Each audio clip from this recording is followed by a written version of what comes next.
terminated there. But over the next 100 years, Atlanta's role as America's most significant crossing point stretched far beyond railroads. When airplane travel became widespread, Atlanta too became America's premier hub for airborne distribution of goods as well as people, with Atlanta's Hartsfield-Jackson International Airport holding the crown as the world's busiest airport by passenger traffic most years. And perhaps unsurprisingly, with all of these goods, products, and people passing through Atlanta every minute of every day, some of those things might not be entirely legal. In fact, Atlanta's prime location as a centralized hub with easy routes to and from other locations all over America and the world at large made it a prime location for criminal enterprises. Whether it's the 9-figure dope dealing operation made famous by the likes of BMF or the Black Mafia family that saw two brothers, Southwest T and Big Meech, not mafia, but alleged mafia. $270 million worth of drugs in from Mexico to Atlanta and flooding the United States with product. To more recently, dope dealer turned rapper Rallo, who proved to the whole world that the dope game was indeed easier than the rap game, blatantly using private jets to ship huge amounts of drugs and cash all over the United States, and flaunting his activities on social media and in rap videos for the whole world to see. For decades now, gangsters have used Atlanta's inherent geographical superpowers to their advantage, building flourishing criminal enterprises.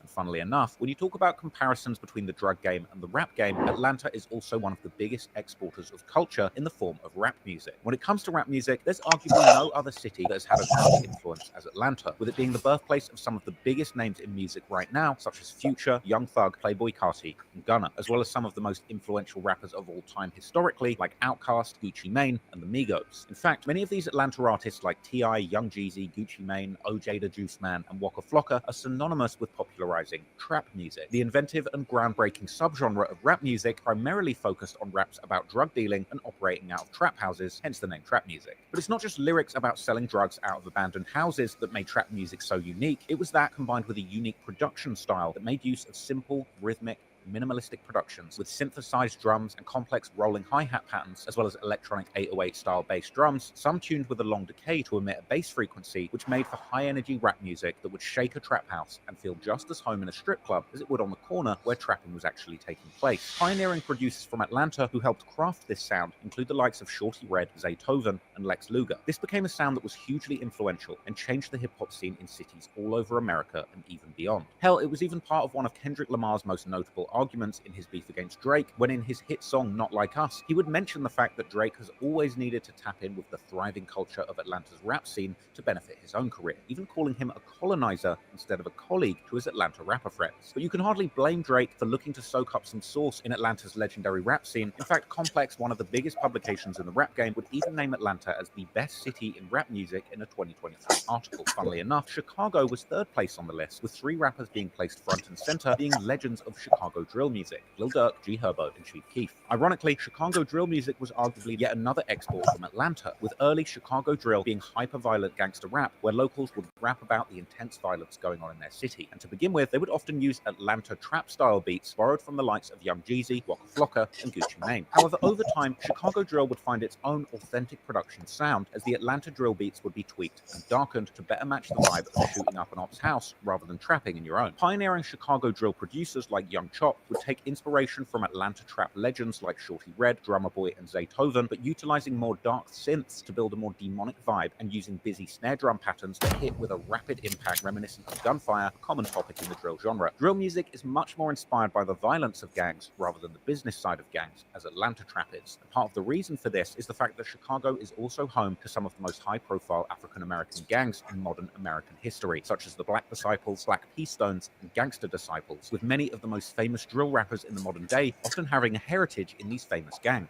with Lil Durk, Chief Keef, and King Von famously affiliating with the Black Disciples, G Herbo and Lil Bibby having heritage in the Black P Stones, and the likes of FBG Duck and Ruger having infamous ties to the Gangster Disciples. These urban Chicago gangs have been operating in the streets there for decades, with some gangs having roots that go back as far as the 50s and 60s. But what's perhaps the most interesting thing is that while in many ways Atlanta exported the sound of the streets to Chicago in the form of trap and drill music, in many cases it was actually Chicago gangs that exported the actual violence and gangsterism to the streets of Atlanta, Georgia. So in today's story, we're going to be taking a closer look at how the Gangster Disciples got established in Atlanta, how the gang itself moved and operated between state borders for decades, and the hidden connections between the GDs and some of your favorite hip-hop stars. Let's go. Strangely, this Atlanta story starts in Chicago, when a large number of African Americans moved into Chicago during the Great Migration from the South, which, as the name implies, was a mass migration of African American people from rural southern parts of the United States to the more urban part of the northern and Midwest part of the country, with reports showing that over 500,000 African Americans moved here during this time, with many moving to the south side of Chicago, especially in Englewood, in hopes to get a job in the thriving meat and steel packing businesses that were operating there. Unfortunately, though, in the following decades, these industries would begin to decline, bringing the families who were dependent on it into hard times. Many of the industries that had anchored the neighborhood were in a fight for their lives. Manufacturing moved overseas. Environmental regulations grew.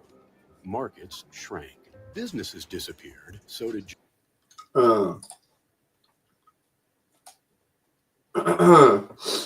That's my first time hearing that G Herbo's Black P. Stone. I thought he was a Mohican boy. 187 Mohican boys. But could be wrong. Trap LaRoche knows more about Chicago than I do. So Jobs. Without work, many people were forced to leave. Neighborhoods that had been stable for generations began to see rental properties, absentee landlords, and abandoned homes.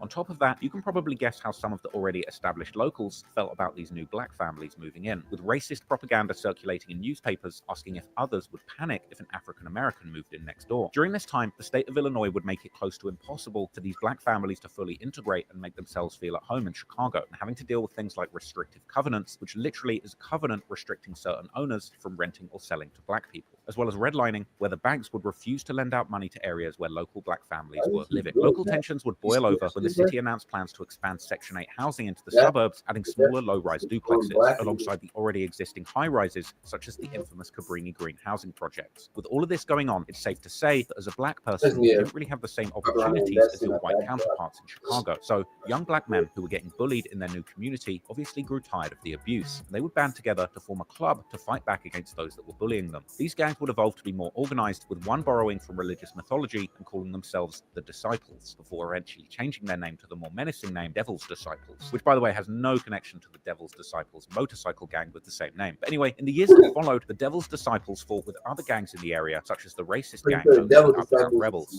well as the Blackstone Rangers and the Egyptian Cobras, which were later known as the Mickey Cobras, once again with no correlation to the motorcycle gang of the same name. But one of the founding members of the Disciples organization was a man named David Barksdale, who apparently commanded leadership of his crew at the young age of 14. David Barksdale was often referred to as King David, and if you're a devoted Chiracologist, you would know that this is the man who King Von's rap moniker is taken from, as well as someone he frequently paid tribute to with his phrase "on King David," meaning to swear on the name of his gang's founder. Anyways, King David set out to expand his Disciples gang, planning to do this by bringing together other smaller neighborhood gangs to bang together under the Disciples banner. With their organization growing, it wouldn't be long until they ran into some odds in the form of the Supreme Gangsters. The Supreme Gangsters, who are now known as the Gangster Disciples, is a gang that started in 1964 when a group of young men met together at the home of a man called Larry Hoover. Larry and his boys started their own street crew called the Supreme Gangsters, not that kind of Supreme. And from here, they began to beef with the Blackstones and the Egyptian Cobras. But initially, they had no beef with David Barksdale and his disciples. However, as the disciples grew, other smaller gangs joined King David's organization, who would start to go by the Black Disciple Nation. As this group would gain more power, it would also receive more pushback from other gangs, specifically the Black P. Stone Rangers, a set that emerged out of the Blackstone Rangers, who went to war for dominance with the Black Disciple Nation. Now, the Black P. Stones were a common enemy for both the Black Disciple Nation and, at the time, the still independent Supreme Gangsters. With the pressures from the P. Stones rising, the Supreme Gangsters decided that they needed an alliance too. So they did exactly what David and the Black Disciple Nation did, and recruited any gang that hated the Black P. Stones but didn't want to be part of the Black Disciple Nation. Anyone who joined the gang had to add the gangster moniker to their gang's name, showing just one of the ways that Larry Hoover and the Supreme Gangsters were starting to move just like the Black Disciple Nation. In 1967, on the west side of Chicago, the Supreme Gangsters were gaining popularity, and they would officially start beefing with the Black Disciple Nation in 1968, with this feud reaching its boiling point after multiple assassination attempts on Larry Hoover's life. Luckily, Larry would survive these attacks and continue growing his gang, encroaching on David Barksdale's turf. But soon, in a move unthinkable in today's adversarial Chicago gang politics, the gangs would for a period unite and for a short time become a formidable supergroup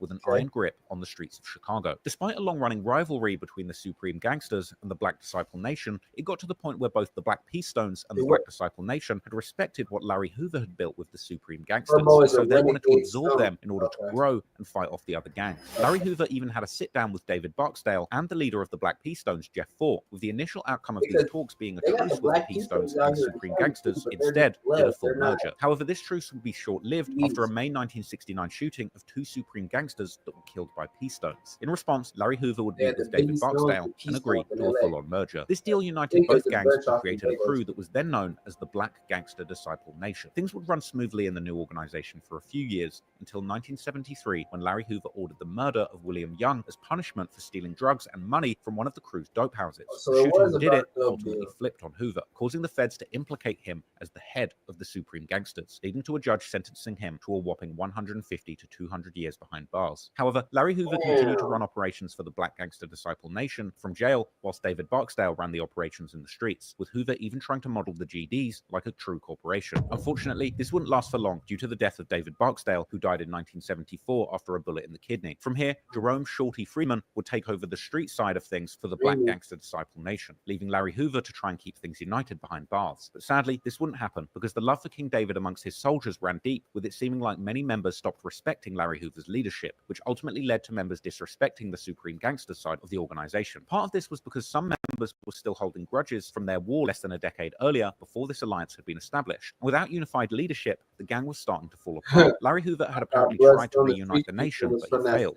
This apparently leading to Don Dirk Acklin bringing back the Black Disciples as one unified but independent gang, as well as Shorty Freeman, who was waging a civil war between the Black Disciples and now opposing gangster disciples. Although the timeline isn't exactly clear, it would be around this time when both the GDs and the BDs would begin to develop their own individual identities, going their separate ways, with these sets now being widely known today due to some of the famous rappers who have heritage in these historical organizations, with people like FBG Duck and Ruger proudly representing their GD affiliations, and the likes of Lil Durk and Chief Keef prominently repping the Black Disciples in their music. Anyways, Larry Hoover, who was still behind bars and attempting to organize new alliances amongst gangs in prison, would create a large alliance of incarcerated GDs, BDs, as well as other Latin gangs that went under the banner Folk Nation. But as the 80s came around, Black Disciple Street Captain Jerome Shorty Freeman and enforcer Nicky Bull Johnson were released from prison, giving an ultimatum to members on the streets, and that was to either go full BD under their leadership or join Larry Hoover and go full on GD. For years to come, we would see violent battles between the BDs and GDs, mainly over turf in the lucrative and illegal drug trade in Chicago. It got so bad that the neighborhood of Cabrini Green had a violent crime rate which affected 8 out of every 100 people living there. The only structure is provided by the gangs,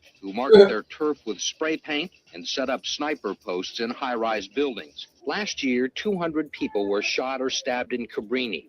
8 violent crimes for every 100 people. And things would continue to go on for years, with it getting so bad that many people couldn't even walk on these streets safely. Meanwhile, in prison, Larry Hoover was trying to clean up his public image by building a persona that seemed more interested in community work rather than gangbanging in the streets. But sadly, this didn't stop the feds monitoring the more nefarious side of the organization, and in 1995, Hoover was hit with fresh new charges, being accused of still running the GD operations from behind bars, with him apparently being nailed due to wiretaps being put on a visitor's badge that was given to everyone who visited Larry Hoover. Larry Hoover ultimately got convicted of his crimes, being given an extra life sentence before being shipped off to the brutal Supermax Federal Prison in Colorado. With Larry shipped away, the Chicago police would focus on other high-ranking members of the gang. By the end of the 90s, they would arrest GD kingpin Roy Mosley, who was literally caught with over a ton of cocaine. By 2002, 34 more GD members were facing indictments for taking part in drug operations. But despite the efforts of the authorities to shut these gangs down, by this point, they were deeply entrenched in the culture of the Chicago streets. The feds would be playing whack-a-mole with these gangsters, shutting down one set for only more to pop up running things fresh soon after. And it's around this time that the gang began laying roots in other cities and spreading the reach of their criminal network beyond the borders of Chicago, which of course brings us to the location of today's story, Atlanta. While the streets of Chicago have always been deeply associated with gangs and violence, that was by no means the only city in America dealing with criminal enterprises. Meanwhile, in Atlanta, they were dealing with a similar situation, and after the rise of crack cocaine in the 80s, new gangs would emerge. You see, Atlanta became a major export hub for cartels selling the drug in America due to its great geographical position, with DEA Special Agent Javallo Truesdale saying that Atlanta sits in between the Mexican-US border and the eastern seaboard of the United States, where a lot of these drugs are sold. And if you look at this map, it brings things into perspective perspective a bit more, showing just how perfect Atlanta was as a hub It's for all overseas coming drug from, cartels. Obviously, this meant a new opportunity, which Mexico. sparked the rise of street gangs in Atlanta, OG such as the Mac, Miami Boys, who, as you can tell by their name, came from Miami in 1986, seizing a Oh, he big chunk of created, the drug trade going on in Bloodline, Atlanta. The Miami York. Boys were led by Isaac Big Ike Hicks, who UBN recruited is and only a sent young gang men that to Atlanta you to can expand join their in jail or operations. prison. In Atlanta, it was said that an ounce of cocaine was selling for Yeah, triple the that. price it was worth in Miami. They would buy product dirt United, cheap, fresh off the boat in Miami, and undercut other United thugs in Blood Atlanta Nation. while still making more profit than them. 2 years later, Detroit's Yeah, very they own Big started that Meech shit in moved to Cali, Atlanta to set up operations but and get his own in the piece of the 60s, pie moving pies in yeah. 1988. Born Demetrius Flannery, All they Big Meech had is the first co-founder of the Black Mafia UBN Family, and the or Black BMF, Panthers. a Detroit-born drug trafficking organization who at the time was Yeah, making United major Blood Nation, expansions yeah. into other That's it. states, including Georgia. And as you probably already know, Big Meech and his BMF organization is the main inspiration for the show by the same name, where in it, Big Meech's actual son, Lil Meech, actually plays his dad as the main character of the show. Crazy enough, in Oh, season really? 3 of the show, it even depicts Big Meech moving to Atlanta, and while trying to gain control over the drug trade in the city, Meech and BMF would start a beef with the Miami Killers, or MK for short. It's said by many BMF superfans turned Redditors that MK in the show is based on the real-life Miami Boys. And while there isn't really much depth in information on the beef between the two gangs, one thing that is for certain is that things got very violent on both sides, with reports of multiple murders at the hands of the Miami Boys and BMF playing out in Atlanta. Gucci Mane's lawyer even alleged that BMF ordered the robbery on Gucci Mane, which ended up killing Jeezy's friend Pookie Loke, which is a topic that you can learn more about in a video I made on the situation right at the start of my channel's journey. But anyway, BMF and the Miami Boys ran a big chunk of the drug trade in Atlanta for a good time. That is until the early 90s, where in anticipation for the 1996 Summer Olympics, the city began the process of demolishing all of Atlanta's housing projects. Just like how many of the projects were demolished in Chicago in the 80s, this completely changed the demographics and structures of the gang sets in the streets. Gang members were dispersed, and as a result, the demographics of the gangs in Atlanta changed drastically. And at the same time, investigators would take down the Miami Boys drug enterprise, which created a void in the Atlanta drug trade. And BMF was there to fill that void, taking over the city of Atlanta. It's said that with BMF in power, most of the drug turf wars stopped, as to them, violence was looked down upon out of concern that it would endanger their lucrative operations.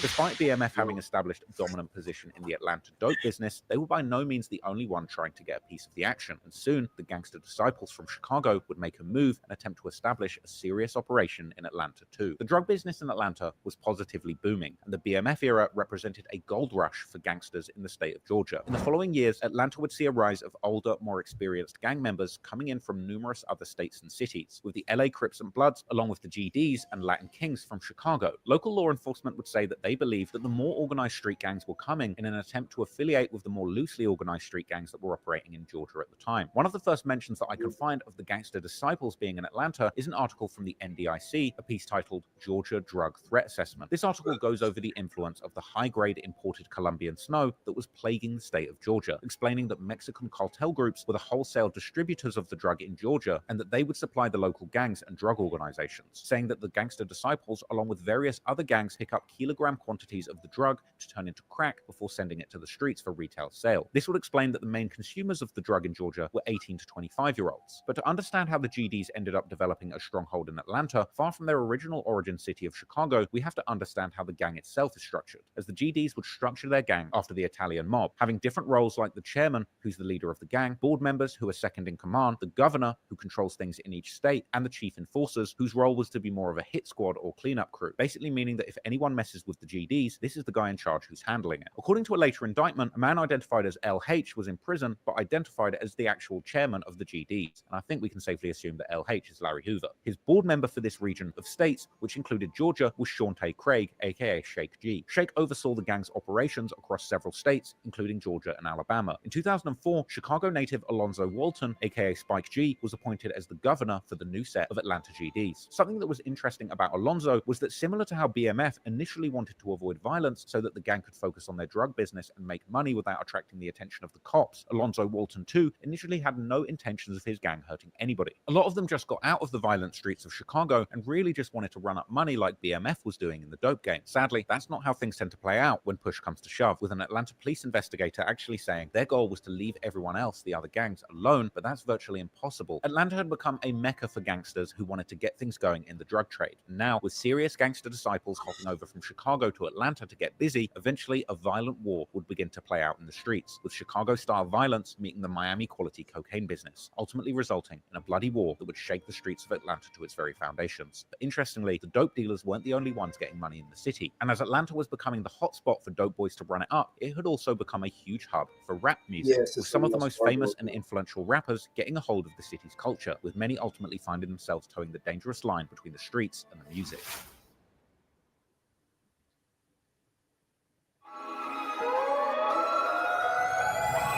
With all these new gangs in Atlanta, there was also the rise of gangster rap. Obviously, Atlanta was already a hotbed for music during this time, and interestingly, just like how the drug marketplaces of Atlanta were heavily influenced by the Miami Boys and Miami cocaine making its way to the streets of Atlanta, early Atlanta hip-hop had roots in the Miami Wells electro Fargo bass is a music brand scene. new Uncle Luke account of that the I Two opened Live up Crew was today. instrumental in Chase creating account the is an Miami account bass that I genre, and he followed discovered from and aided the careers of many pioneering Atlanta hip-hop producers, particularly DJ Toomp, who is identified as one of the pioneers of the unique Atlanta-centric production sound. Lots of legendary Atlanta musicians boomed through this period with a unique sound that was a far cry from gangster rap. Groups like Outkast put the South on the map with an incredibly creative and conscious approach to rap music. Then you had the likes of Lil Jon, who got the club shaking with the hyper-aggressive nightclub-focused beats that would become known as crunk music. But it would be DJ Toomp's work with iconic rappers with ties to the streets that would birth some of the early examples of Southern gangster rap that would later become known as trap music. And it was through these influences that we got some of the most influential gangster rappers of our generation hailing from Atlanta, like T.I., for instance, who dropped his first studio album, I'm Serious, in 2001, which, while it didn't have much commercial success, the album was crucial in ushering in the new subgenre of gangster rap, trap music. Trap music is a form of gangster rap that focuses much more on the money-making and drug-dealing side of the gangster underworld. Fast forward to 2003, T.I., who was dropped from his label after the poor sales of his I'm Serious album, would sign a new deal with Atlantic Records, gearing up to drop his next studio album with the fitting title, Trap Music, an album that was literally recorded in the back of a beauty salon. This album was commercially and critically acclaimed and really gave a voice to the trap that this music was inspired by. 2 years later, in 2005, Young Jeezy, aka The Snowman, would begin releasing trap music with heavy inspiration from the white powders that were flooding Atlanta and making the gangsters there rich. Jeezy would push trap music even further with the official release of his iconic Gangsta Grillz mixtape, Trap or Die, which basically solidified trap music as a subgenre in the rap game. Jeezy was a known Crip from Macon, Georgia, a place that we'll visit later in the video. But shortly after Jeezy, another Atlanta trap legend would emerge named Gucci Mane, who in May of 2005 would drop his album titled Trap House, an album that was Gucci's portrayal of his time in the streets of Atlanta slanging dope out of his trap house, and a cover art which quite literally showed him on the phone, likely with a client outside of his trap house. Gucci actually collaborated with Young Jeezy on the track Icy, and this song played a huge role in sparking a beef between the two, with a disagreement over the song leading to a bitter feud that saw Jeezy putting a bounty on Gucci's chain, and a hit squad ambushing Gucci, resulting him in killing a close friend of Jeezy and BMF affiliate Pookie Loke in self-defense. Interestingly, the affiliations of Atlanta gangster rappers or trap musicians would play into their musical personas too. That said, Gucci Mane is associated with the Blood Gang, with Clem, Jeezy's right-hand man during this time, claiming that Gucci Mane only started claiming the Bloods because they were claiming Crip. You know, you guys, all these Crip dudes are in Atlanta, and I know at one point, you know, you had mentioned that a lot of dudes started to claim Blood, kind of. Yeah, because you gotta going against understand, we Jeezy? was running around painting the city blue. I'm talking about the whole crew. Everybody's in blue. If you a Crip or not, everybody was in blue, and that's how we ran around the city of Atlanta. And like I said, when I first got there, I didn't see no gangs like that. I seen claiming they block, East Side, the West Side, the SWATs, all that shit. But once we started doing that shit, in my eyes, that shit just went haywire.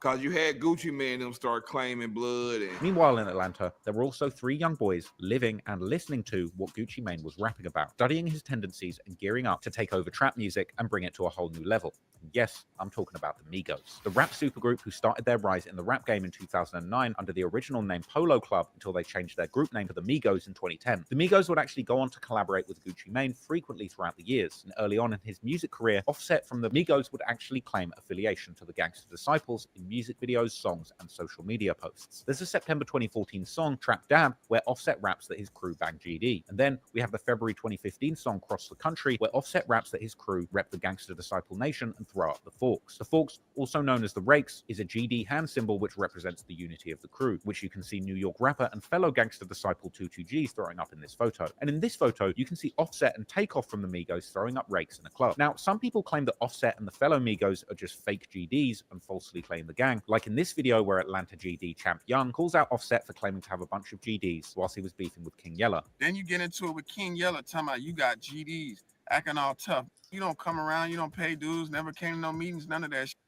You went to one concert in Tennessee through the GODN Entertainment, through Rap a Lot. You know what I'm saying? You was on the books for that. Other than that, you ain't did shit for the nation. But the Migos' history with the gang dates far back all the way to 2011, when the Gwinnett County Police Department, along with the ATF, conducted an 8-month crackdown on the gangster disciples in the area. 49 people went to jail due to this sweep, with 2 of those people who got arrested actually being Offset and Quavo from the Migos. You see, the gang would operate out of the Bradford apartment complex at 100 Castor Drive in Norcross, Georgia, and detectives would say that the other residents in the complex would have to live in fear of the GDs, saying that we had a lot of concerned residents come and tell them that they were afraid to call the cops, stating it was common knowledge that after the police left, the GDs would set the tone that if you ever did that again, they were going to rob you, or even worse, shoot you. So now you know the deep ties that Atlanta drug gangs have with the musicians making the trap music that provided the soundtrack to the trapping going on in the streets. Let's take a closer look at how the Atlanta GDs ended up going from focusing on trapping to a violent war that had the Atlanta streets shaking in its boots. Once the gangster disciples decided to set up shop in Atlanta, the senior leadership was cemented and the crew were ready to get active in the streets. Alonzo Walton, aka Spike G, was appointed to be the governor of the new set of Atlanta GDs, and the plan was to focus on business rather than violence to get the trap booming and keep the police out of their business. And things would run smoothly for a few years, with the GDs really just stacking their money. That was until a few GDs out of Marietta, Georgia made a horrible decision. The 3 men we're talking about are 24-year-old Harvey Rux Hogans from New York City, 28-year-old Alfonso J. Rock Watkins from Pittsburgh, and 29-year-old Derek L. Kemp from Marietta, Georgia. These guys would make the decision to kill Derek Gray, aka Durr, who was just a local street dealer trying to provide for himself and his pregnant wife. Apparently, a few days before the murder, Derek Gray would text Alfonso and ask him if he had weed, to which Alfonso told him that he was all out, but he would send somebody that did to pick Derek up. Then, on July the 1st, 2011, Derek Gray would borrow $1,000 from his brother, telling him that he was going to pick up marijuana from his longtime plug, Alfonso Watkins. And at around 9 p.m. later that day, Gray would leave his house with at least $1,000. The last call that he made was to Derek Kemp, which was at 9:58 p.m. Phone records show how both men, along with Alfonso Watkins, were located near the Circle 75 Parkway in Smyrna, Georgia. They would meet up to do the deal, with Gray hopping in the back seat. That's when Rux would pull out his gun, pointing it at Gray and demanding his cash. Gray would pull out a gun of his own and shoot Rux, who then shot Gray,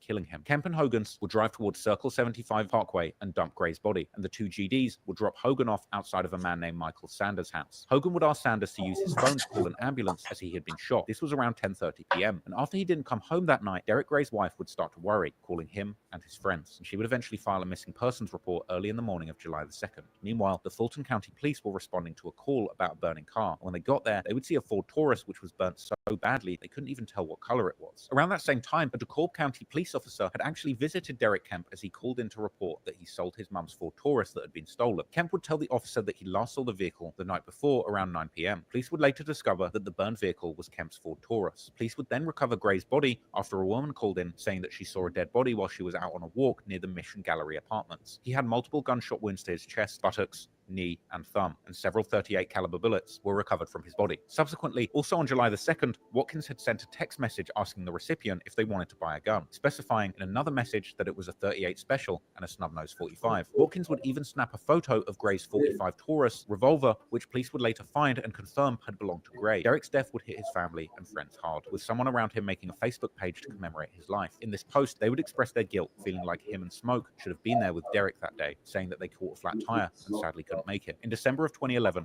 Alfonso Watkins would get locked up where he shared a pod with fellow gang member Steve Lewis. But what Watkins didn't know was that Lewis was actually working for the police. Watkins would end up telling Lewis everything from start to finish, and Lewis would then take his info and give it to investigators. The 3 GDs would get life in prison for the murder of Derek Gray. Derek Gray's friends would take to Facebook to celebrate the guilty verdict, explaining how it brings them joy and pain at the same time. Ultimately, the initial plan of simply moving dope and staying out of the way had gone out the window for this group of Georgia GDs. Perhaps they'd gotten greedy. Stopping other drug dealers and the resulting violent crime put the group in the crosshairs of local law enforcement. Ultimately, senior leadership in the GDs would be furious about the violence and additional police attention that had been brought to the table. But now, it was too late, and the top GDs running Atlanta would need to come up with a plan to try and correct course for the crew now that the block was so hot. The governor, Alonzo Watkins, was not happy about the murders that his gang had just committed, so he would recruit Donald Glass, aka Smurf, and Kevin Clayton, aka OGKK, as chief enforcers for the gang in early 2012. They would create what's known as the Hate Committee, a ruthless group who would act act as a sort of cleanup crew, with the hate committee being there to check anybody who had become out of line in the GDs. Basically, if you acted up, the hate committee was coming to have a stern talk with you. Both Smurf and OGKK would help to grow the committee over the following years. OGKK was actually a rapper with a decent buzz in the Atlanta area, with his biggest song War having over 250,000 views at the recording of this video. In the music video for the song, you can see a bunch of men wearing GD attire, blue jackets with a big GD Star of David and GD written right in the middle, throwing up the rakes, while OGKK raps about finessing his ops and being a GD for life. Honestly, the song's pretty good, and it kind of reminds me of Jeezy and that early 2000s Atlanta rap scene. Ironically, however, despite the senior leadership's commitment to try and rein in the violent tendencies of the gang, with a name like the Hate Committee, it would be hard to imagine their goal being achieved. And ultimately, what happened next would see yet more attention being brought to the group as a result of violence playing out in the streets. Interestingly, this time with the gang targeting a so-called gangster rapper who wasn't even from Atlanta, as a result of what they felt was disrespectful lyrics referring to the Gangsta Disciple Nation. Unless she's talking about me hitting my vape, but that can't go through the vents. Like that should go right away, right after I blow it out. That's here. While trap music had boomed in Atlanta through the noughties, with people like Young Jeezy having close affiliations to the BMF drug empire, and in the 2010s when the Migos took over, showing off some very low-key ties to the Gangsta Disciples. While the Gangsta Disciples had intended to stay low-key themselves and quell the violence in their city to focus on business, they would ultimately fall into temptation when they felt other out-of-towners were disrespecting their gang's heritage and history. Looking for a way to make some noise in the streets, OGKK got an idea while listening to the Rick Ross song BMF, which stands for Blowing Money Fast, as well as being a tribute to the Atlanta-based drug dealing operation. In particular, in the opening lines of the song, Rick Ross says, "I think I'm Big Meech, Larry Hoover, whip and work, hallelujah." And as you know from earlier in the video, Larry Hoover was the founder of the Gangsta Disciples, and Big Meech is the notorious leader of the Atlanta drug runners, the BMF. Now, Rick Ross likely thought that he was paying homage to these street legends through his music, but the problem with Rick Ross is that his street credentials have always been in question. His past time working as a correctional officer had made many believe that he was in fact a fake gangster. While to Rose's credit, in his brilliant autobiography Hurricanes, he explains how he took the job as a CO in an effort to lay low after the Miami-based drug cartel he was a part of was swept by the cops. But regardless of the intention, OGKK would apparently feel a way about this casual reference to the founder of his gang, but would initially give Rick Ross a pass. This G's coming from all over talking about this right here. Hey Rick, straight up, you know what you did first time we gave you a pass on the Larry Hoover Big Meech song. Rick Ross would have gotten away with this accidental disrespect, but that was until Rick Ross announced his MMG tour with artists Meek Mill, Wale, and French Montana, as well as the artwork for his latest mixtape, The Black Bar Mitzvah, in which the album art depicts his head in the front of the Star of David, a symbol which has a deep-rooted history in a bunch of different cultures, religions, and ideologies, but specifically the Gangsta Disciples. OGKK, who didn't take a liking to Rick Ross's album cover, would then take to YouTube to send a stern warning to Rick Ross in a video that went viral in the rap community, titled Rick Ross in Trouble with the GDs in Georgia, this video being an on-camera rebuke aimed at Rick Ross from the Georgia GDs. That's what you right don't do. It ain't nothing but 3 people that rock this star: the Jews, GDs, Illuminati. GD folk! GD folk! You're not Jew. You're not GD. So I guess the Illuminati got you. Disciple! Disciple! In the video, he would even say that all of Rick Ross's artists on his MMG label were in trouble as well. We pulling up on you. We pressing up on you the whole Maybach. Music.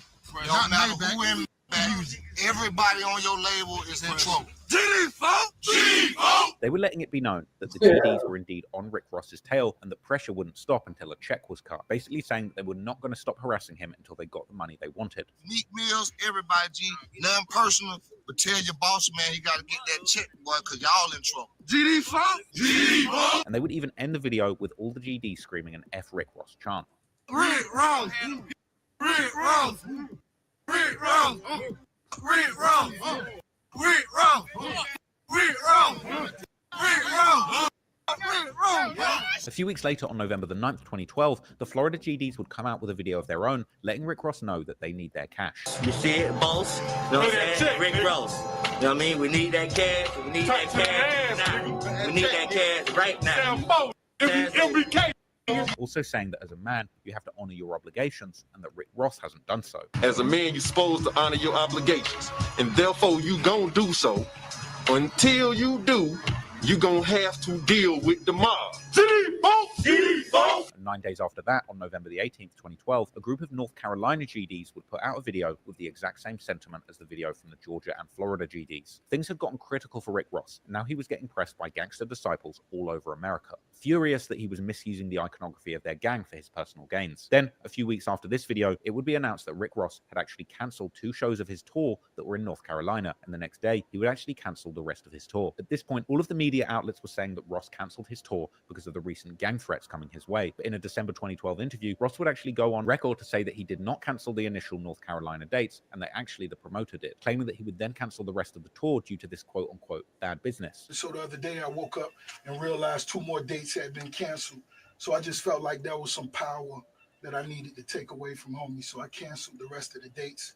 Also letting it be known that no check is getting cut to the gangsters trying to intimidate him. So if you screaming, cut a check, we need a check, ain't no checks getting cut. Ain't never no checks getting cut. I don't play those games. About 5 weeks after this interview, on January the 27th, 2013, Rick Ross would be in Miami, specifically at Club Live, to celebrate his 37th birthday. And he was even photoed partying with Diddy, so you know he had a wild night. Then, early on January the 28th, 2013, after a night of partying, Rick Ross would get hungry. So he and his girlfriend at the time, Shantaria El Morang El, would go on to the Floridian restaurant on Los Olas Boulevard. He would then leave the diner at around 5 a.m., hopping in his Rolls Royce. Ross would drive off, and that's when a still unknown man would shoot up his car, hitting it close to 24 times. Ross reportedly tried to flee the shooting, but ended up crashing his car into an apartment building near 15th Avenue and Las Olas Boulevard. Nobody was injured in the shooting and subsequent crash, but a number of businesses in the area were damaged by stray bullets. Now, apparently, Rick Ross wouldn't cooperate with the detectives, so they would never find out who did the shooting. But due to how close this was to the warning videos and cancelled tour, media outlets would start linking the shooting to the GDs. This was ultimately a close call for Rick Ross, but as far as I'm aware, nobody was ever caught for this incident. And despite the speculation that the GDs were not necessarily implicated in the shooting, it's an eyebrow-raising coincidence that really begs the question, did insulting the Atlanta GDs nearly cost Rick Ross his life? We might never know, but this was yet another chapter of violence that was connected to the Atlanta GDs that ultimately proved that staying out the way and focusing on business wasn't that simple. And sadly, as time went on, there would be yet more feuds involving the Atlanta GDs, and soon they would even end up embroiled in another beef with another set of gangsters that had migrated from another American city.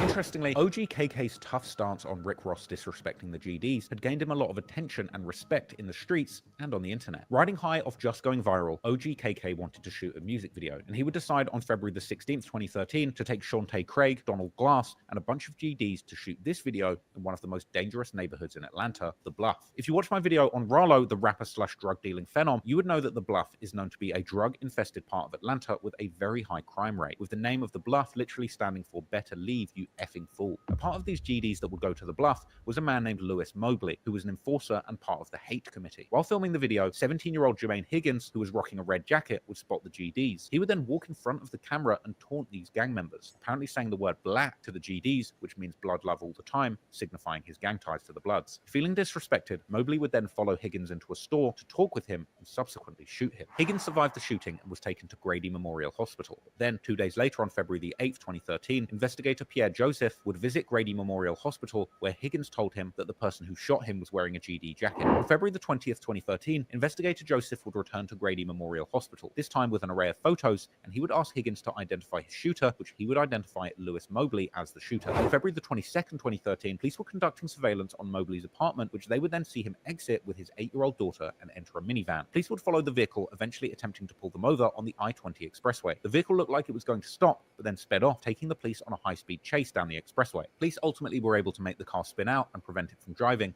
and Mobley was then arrested, eventually getting a whopping 40 years in prison for his involvement in that shooting. But sadly, it wouldn't be the only one. Although they were the one who shot Jermaine, OGKK, Smurf, and the rest of the hate committee were obviously upset that a Blood gang member just snitched on a GD, leading to his arrest. About a year would go by, and then James Hightower decided to send a message. Hightower would hit up Anthony Bowers, a local dealer from the area, who happened to be a Blood, arranging to meet him and buy some dope. Anthony and his friend Demetrius Hosby, along with Demetrius Demetrius's girlfriend Maisha Brown with him. They were just hanging out and figured they would catch a ride home from Anthony after he finished the sale. Anthony would drive towards the Discount Mall in Fulton County and then back into the driveway of an abandoned house behind the shopping center. Maisha was in the passenger seat and Demetrius was in the back laying down with his head behind the passenger seat. That's when James Hightower would approach the car from the street, heading towards the driver's side window, which wasn't working. Anthony would lower the back window and hand a bag of drugs out to James. James would reach in his pocket and hesitate. Demetrius was looking directly at James when he would see a gun and warn Anthony. He started to drive away, but James would begin to shoot, with 4 bullets hitting Anthony in the head, torso, and shoulder, causing him to die instantly. Demetrius was hit as well, and he would black out, and when he would gain consciousness, the car was rolling out of the driveway across the street because Anthony's foot was still stuck on the gas pedal. The car would crash into a ditch, and the bullets would stop.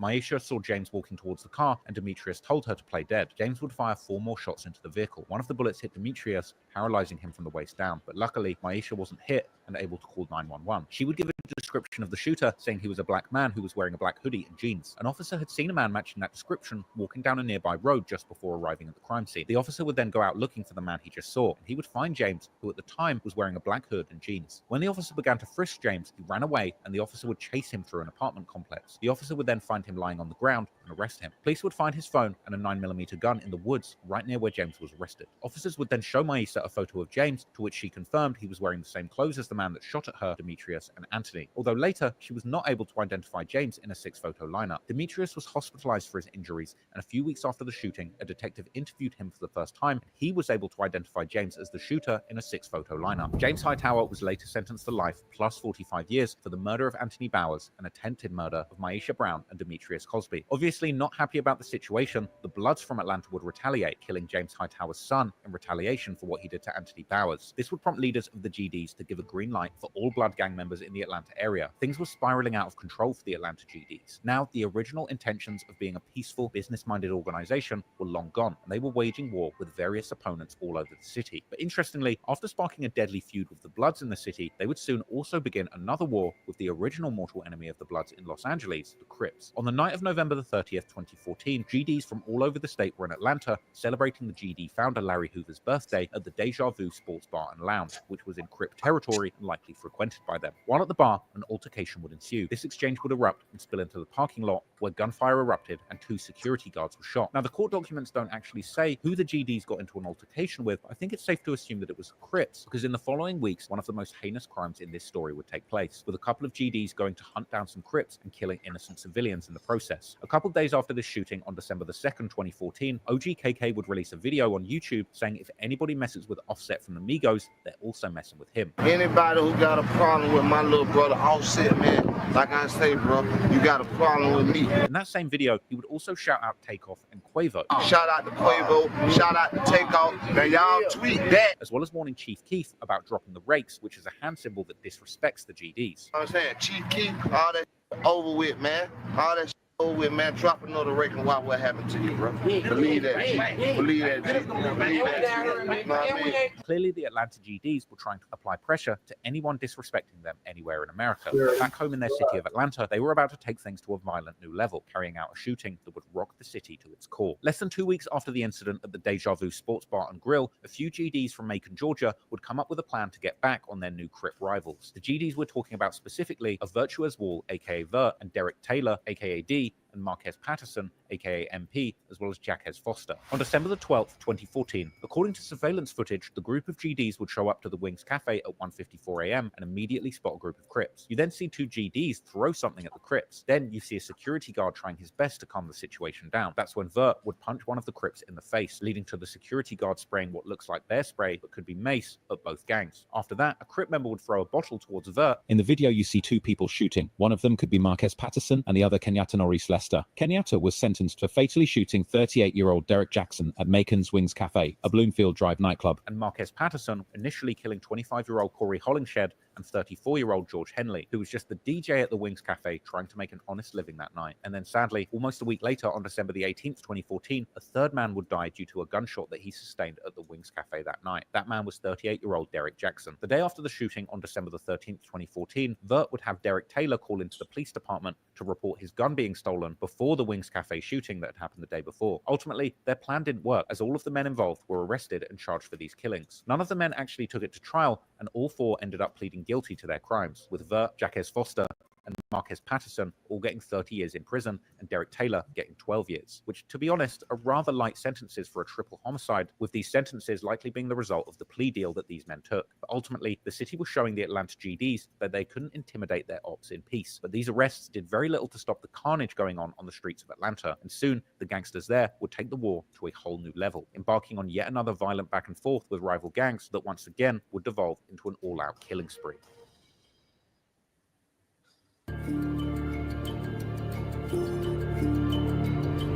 Just like that, the Atlanta GDs had initiated a beef with both the Bloods and the Crips in their city. This new heat would cause the tensions in the street to turn up to new levels. And even if they wanted to, the GDs couldn't just sit around, because in some of their minds, they needed to do something before something was done to them. And ultimately, what unfolded was a wave of violence so brutal, it would ultimately go down as the DeKalb County killing spree. Around January 2015, a young man named Torrey Alston, who had an association with the Bloods, just got out of jail. He was finally able to see his daughter, who was born while he was locked up. And after getting out, Torrey would talk about putting his past behind him, telling his father that his life is worth way more than this gang stuff. Sadly, he wouldn't get the chance to put the gang life behind him after all, as on May the 13th, 2015, Torrey Alston was at his girlfriend's apartment, which he just moved into in an attempt to start a new life. Torrey would then grab a few dollars from the room, heading outside, telling his girlfriend, Fabienne Pierre, that someone was going to sell him a phone. That's when Fabienne heard gunshots. She would run outside to find Torrey on the floor and a car speeding off. Torrey Alston was only 20 years old when he died, leaving behind 2 children. Now, it's not exactly clear who shot Torrey Alston, but his death would mark the beginning of a string of GD-related shootings in Georgia that would span throughout the summer. Less than 2 months after Torrey got killed, DeMarco Franklin would sadly lose his life on July the 1st, 2015. Just a week before his death, his friend would get into an altercation with 2 GDs. According to a detective at the DeKalb County Police Department, DeMarco had nothing to do with the situation. Police say that DeMarco was walking to go and meet his child and his girlfriend at an Exxon gas station along Holcomb Road, just inside the 285 highway. That's when Quantavious Hertz, a local GD, along with another man, would walk into the Exxon and spot DeMarco along with his girlfriend and their son in the store. Immediately, they would exit the store, and Quantavious would hop in the bushes, and the other GD would go to the back of the store.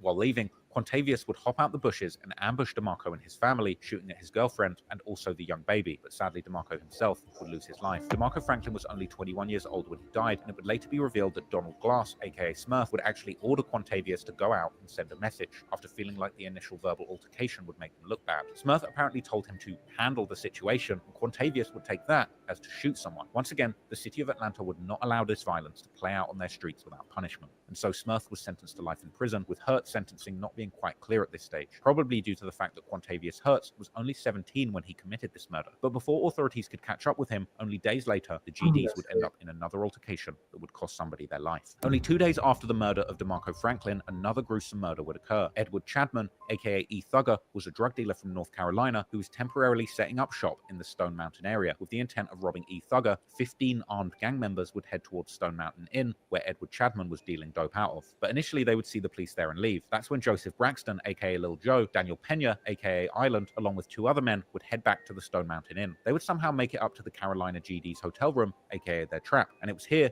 that an argument ensued, and Island would start to fight with E Thugger for his gun. After struggling to gain control of the gun, one of the GDs, Anthony Caldwell, aka Fat, would shoot Thugger in the leg. Island would then take E Thugger's gun and shoot him with it. The bullet entered Thugger's upper right back and severed a large artery in his collarbone, and E Thugger would sadly pass away from his injuries. He was only 24 years old at the time of his death. Unfortunately, the wave of GD-affiliated violence was far from over, and that same month, another senseless incident would claim another life. At around 6:30 a.m. on July the 30th, 2015, a DeKalb County police officer responded to a call of shots fired at the Valero gas station. Once he arrived, the officer found Oliver Campbell in the driver's seat of his father's pickup truck, unresponsive. He was shot in the hand, chest, and neck. Oliver Campbell was only 20 years old when he lost his life. A fellow GD member would actually say that Lil Joe actually told him that he shot Oliver Campbell. On top of that, an investigator on the case would actually say that Lil Joe's phone was pinged by a cell tower only 1 mile away from the shooting. While alive, Oliver Campbell was actually working on his rap career, and he was part of a group called 151K, and their video for the song FNN was actually shot on the corner half a block away from Campbell's house. I'm not gonna lie, the music's pretty good. Kind of reminds me of early Chief Keef mixed with OG Atlanta trap, and it's sad that he wasn't able to see how far music could have really taken him. But ultimately, the violence was far from over,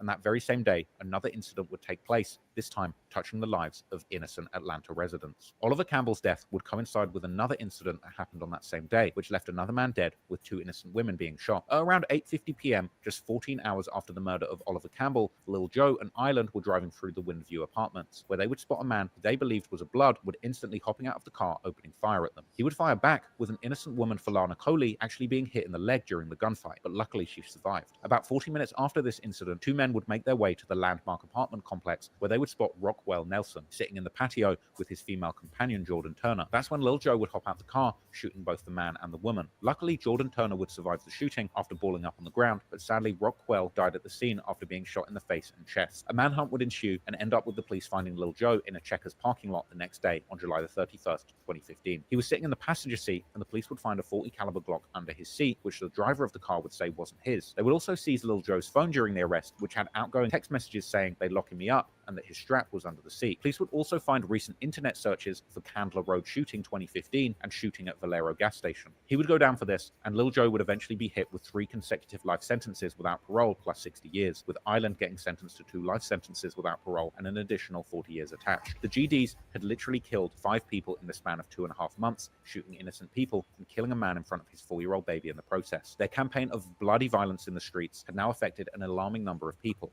a far cry from their original intentions of remaining a peaceful and non-violent drug dealing enterprise. And the exact thing they were trying to avoid with that plan ended up happening, as the city took its aim on the gangster disciples and did everything they could to keep the dangerous gangsters off of Atlanta's streets. They did everything in sight.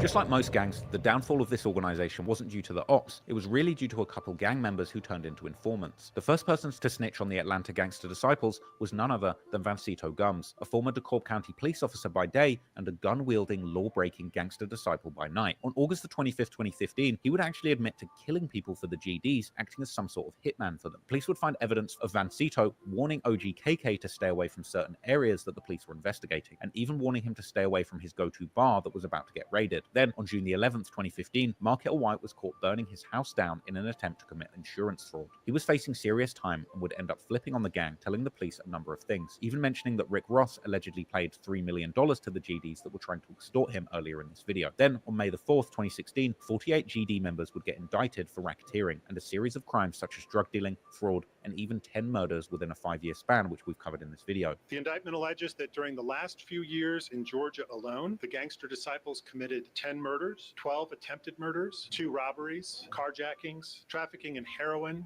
cocaine and methamphetamine, extortion of a rap artist, credit card fraud involving losses of up to $450,000, and even the involvement of a local police officer who reported on the activities of law enforcement to protect other members of the gang. Ultimately, for his role in running the gang, the governor of the GDs in Georgia, Alonzo Walton, was sentenced to 40 years in prison. Virtues Wall was sentenced to 30 years for his role in the Wings Cafe murders. Daniel Pena, aka Island, was sentenced to 2 consecutive life sentences without parole, and Joseph Braxton, aka Lil Joe, would get 3 consecutive life sentences without parole. These 2 men faced the most time out of any of the GDs in the story due to their horrific killing spree that claimed the lives of 5 young men. Kevin Clayton, aka OGKK, was sentenced to 33 years in prison, with rapper and YouTuber Wildlife 100, who was a collaborator with OGKK, saying that they literally had to bring a tank to arrest him. These folks then brought military tanks, armored trucks, police cars, and all type of stuff to come apprehend Atlanta OGKK from his house, bro. His arrest in specific would actually ruffle the feathers of CBS 46 news crew, who had recently held an interview with him, painting him as an ex-gang member who was working hard to better the community. Yesterday's multi-state gang takedown resulted in dozens of arrests, but one in particular caught my attention. Kevin Clayton, he's also known as KK on the streets of DeKalb County. He told me just months ago that he had left the street life behind. Even advertising his foundation he created, BCF, which stands for Better Communities and Families, claiming their goal was to take young men off the streets and out of the gang life. You got a lot of young guys here. It's a good thing. Yeah? That's the best thing. That's the best thing. Why? Because me being the OG, they listen. Obviously, this news crew felt disrespected after being lied to by OGKK, and they would make sure to set the record straight and make sure everybody knew the side of Kevin Clayton that he had been trying to hide. As part of the indictment, Britt Johnson with the FBI in Atlanta says that while Gangsta Disciple members like KK were serving the community, they were simultaneously victimizing it. The other 44 gang members of the GDs were charged as well for a variety of charges ranging from big to small, with the gang being sentenced to over 500 years combined. But sadly, no amount of jail time can make up for the lives that were lost. lost. They're still grieving friends and families that won't ever get their loved ones back. But what's interesting is that while this prominent set of GDs suffered a crushing downfall with serious sentences being handed down, the GDs overall are still just as prevalent in Atlanta today, with a crazy story coming out about them almost every year since the takedown of the 48 Gangster Disciple members we just talked about. Like in 2018, when 4 GDs attacked Chaz Watson whilst in the Muskogee County Jail. He was stabbed in the eye during an altercation. Liddell Sparks, Atavius Jones, Devontae Morris, and DeMarco Pierce, who are said to be GD,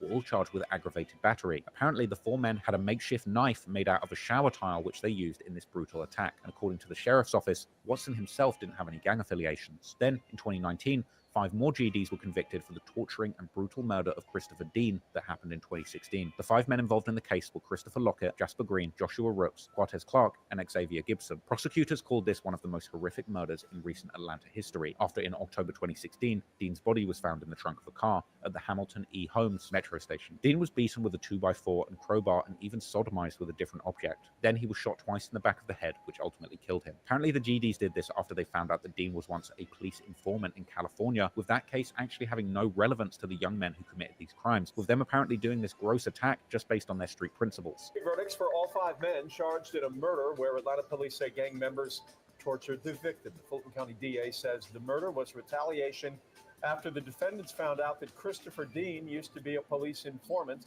in California. The 5 men are set to be sentenced in April. Ultimately, all 5 men were eventually convicted of their crimes and sentenced to life in prison. Then, as recently as 2022, 26 members of the Drug Rich Gang were indicted for a spree of home invasions which targeted Mariah Carey and other celebrities. Drug Rich Gang is a hybrid set that's made up of GDs, Bloods, and Crips, and apparently they targeted people who flaunted their wealth online. According to the indictment, members of the Drug Rich Gang actually flaunted their robberies in songs too, with lyrics like "Me and my crew striking out," possibly referring to striker cars, another term for high-value stolen cars with VINs registered to a different vehicle, as well as lyrics "Send me the drop, we'll kick in the house," alluding to the fact that they really will slide to commit home invasions and seemingly rap about it afterwards. Infamous Fulton County DA Fannie Willis, who's currently trying to take down Young Thug and his YSL crew, would actually famously say, "I have some legal advice. Don't confess to crimes on rap lyrics if you do not want them used, or at least get out of my county." I have some legal advice. Don't confess to crimes on rap lyrics if you do not want them used, or at least get out of my county. Clearly, the GD's roots in Atlanta are here to stay, and unfortunately, they've left a serious legacy of violence in the city. One of the hardest things for me to wrap my head around in this video were the ages of some of the victims, with a lot of them dying before they even had a chance to legally buy a beer, raise a family, or start their careers. What's really potent about this story was the hollow promise of the GDs to avoid violence when they started their enterprise in Atlanta. While on the one hand, it's noble to think that they never wanted so much bloodshed to come from their activities, but in hindsight, it was probably naive to think that a criminal enterprise like this can possibly even function without violence. The sad truth is that while gangs were originally formed as organizations to protect communities from other gangs and the police, the reality is that any organization that operates outside of the laws of a stable society is a slippery slope. And if a group doesn't respect the laws of the land operating outside of them, then they can't expect justice when something goes wrong, and they'll naturally resort to delivering their own street justice. Whether just or not, if we allow gangs to make up their own rules and laws, things will always descend into chaos and violence. I have sympathy for those who are down on their luck and have to resort to trapping to put food on the table, but the gang lifestyle truly is a slippery slope. I often wonder if many of these fallen gangsters had applied their intelligence and determination to an honest living in business or entrepreneurship, just how different their lives and communities might have been. If BMF were flipping real estate instead of flipping pies and trapping, how much bloodshed could have really been avoided? I hope this video can serve as a lesson to the next generation of Atlanta gangsters. There's plenty of legal ways to get rich. And for every gangster that lost their life trying to get ahead in the dope game, there's a talented artist like Gucci Mane or T.I. who created art that transcended that lifestyle and created a legal opportunity away from the streets. I hope you learned something interesting from this story like I did by researching it. And once again, rest in peace to everyone who lost their lives in this story. All right, we're going to go right to the next content. Sponsored by Henry.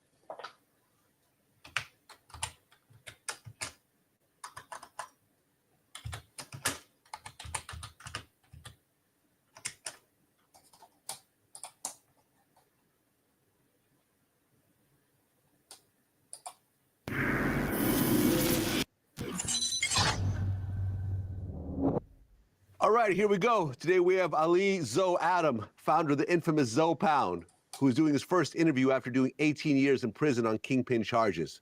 Welcome to Vlad TV. Thanks, man. Vlad, I'm honored. No, I turned it down a little bit though, babe. Huh?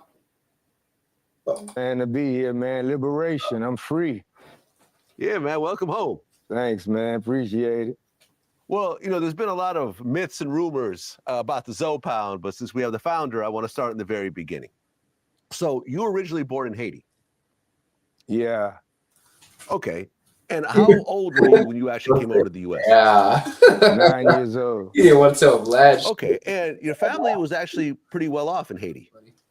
Yeah. We was up under Papa Doc. We was up under a regime, the political regime. And our reason for leaving Haiti mostly is for a coup d'etat was going on, and we was part of, the administration, and within Haiti. And whenever, they change administration, there was a ritual, you put ties on the whole administration and burn them up. And so my aunt was a nun, my uncle was a general, my other uncle owned about 50 cabs in Brooklyn, in New York, but he was in Haiti, chilling, and, so we got up and we had to go. We went by water, though. It was a rush job. Okay, so you guys went by boat?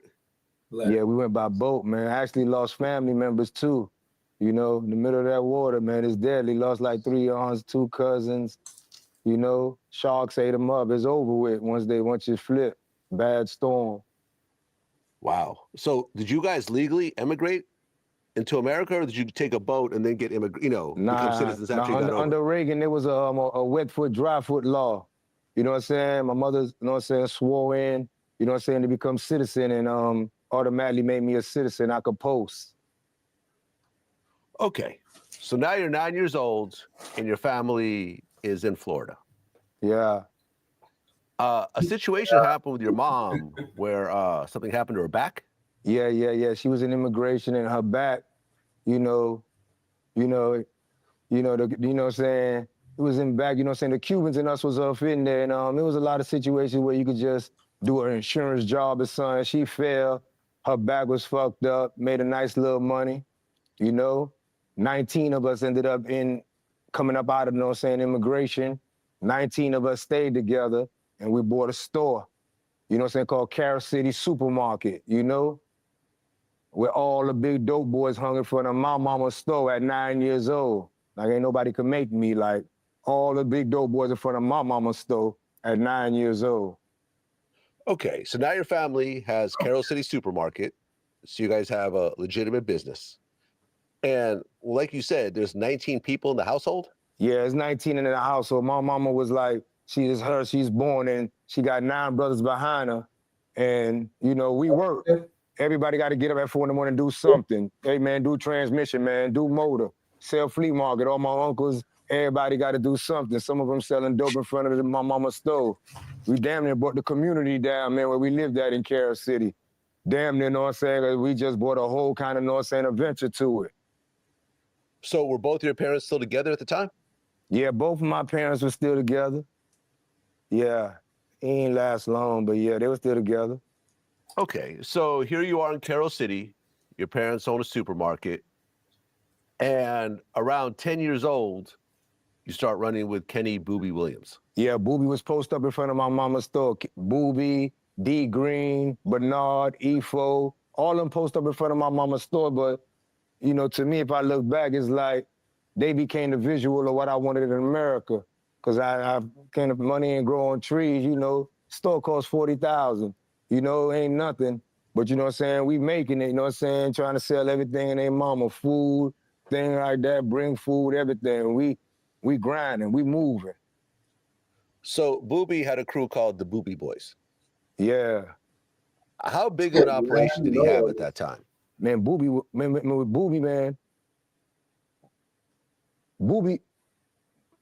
like, dude just, Booby actually in the Matchbox, within the projects, because a lot of my family moved on from a lot of places within Carol City. Some moved in the Matchbox, some moved in Myrtle Grove, some moved in Rolling Oaks. When we lived in Rolling Oaks, some moved to Scott Park. Some uncle moved in Little Haiti. But Booby, you know, Booby back then, you know what I'm saying? He personally got a little nickel rock aspect going on where he could cut down a whole goddamn brick and cook that bitch up and cut it down and make $119,000 off that thing. So he made me a lieutenant. You know, I'm in middle school, but I'm hanging with Booby. You see me with the big boys. He walking around with the rope chain, big Mercedes-Benz piece. You know what I'm saying? Big Nifotina, letting it be known. He had war with dude that owned Slip and Slide back then, Ted Touche, you know, him, Buddy Rowe, Aaron, and all, you know what I'm saying? All them dudes, you know, they had a little war, you know, him, Graylin, and I'm his lieutenant then. You know what I'm saying? So he was somebody that, you know what I'm saying? He had an influential where he could just keep 200 of us together. I'm not top dog or anything extravagant, you know? I'm getting work. Sometimes, you know, I'm working like 3 different shifts for him. I'm seeing I'm handing him damn near $79,000. I get paid $3,000, you know what I'm saying, to run lieutenant, run these 8 bomb mans right here. You know what I'm saying? Let me know he don't be at the spot, you know, I end up doing what he do systematically, you know? Run that gunman, run that bomb man, you know what I'm saying? Make sure you put 2 watch, I got 2 watch out. Grab some young niggas and we working. Mississippi, we working, you know what I'm saying? In Jacksonville projects, we working. In Savannah, you know what I'm saying? We working. In Waters North, up north, we working. John Hope projects in Atlanta, we working. You know what I'm saying? Things in that nature, you know? Okay. In terms of you yourself, how old were you when you first started selling drugs? Man, I started selling drugs as soon as, man, I come to Miami, man. I'm a watch out for a little while, but I'm in the game. I'm in the game, you know? I'm in the game, you know? Never had a job, you know? IRS.com show, you know what I'm saying? I'm a taxpaying citizen by damn near 1999, but I'm in the game, you know? It was the thing to do. It was the best way to get the deuces by somebody, you know? Okay. Now, were things violent at this point? Yeah, it was majorly violent, you know? Booby had a couple of wars going on, not to say I was implicated in all that, you know?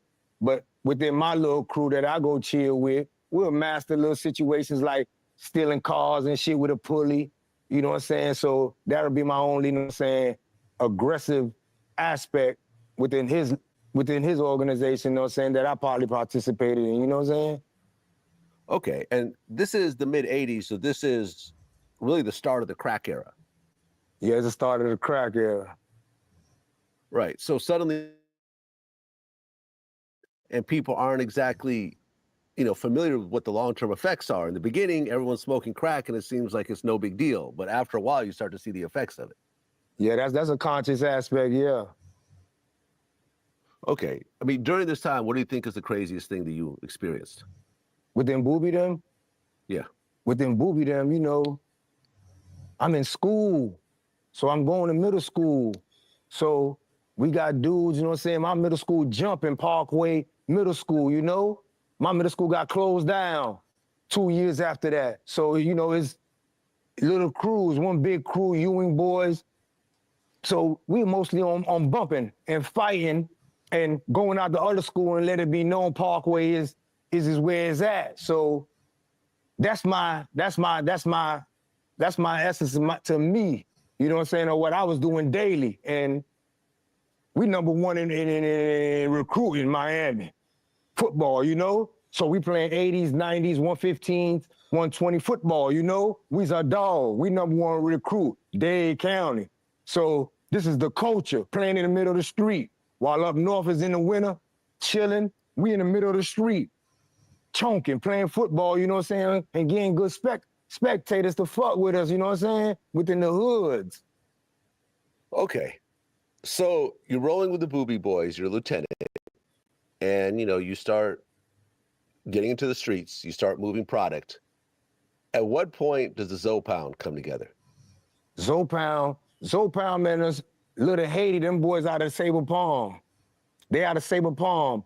I'm going to juvenile hall when I'm 9, 10, 11 years old. Ain't doing much.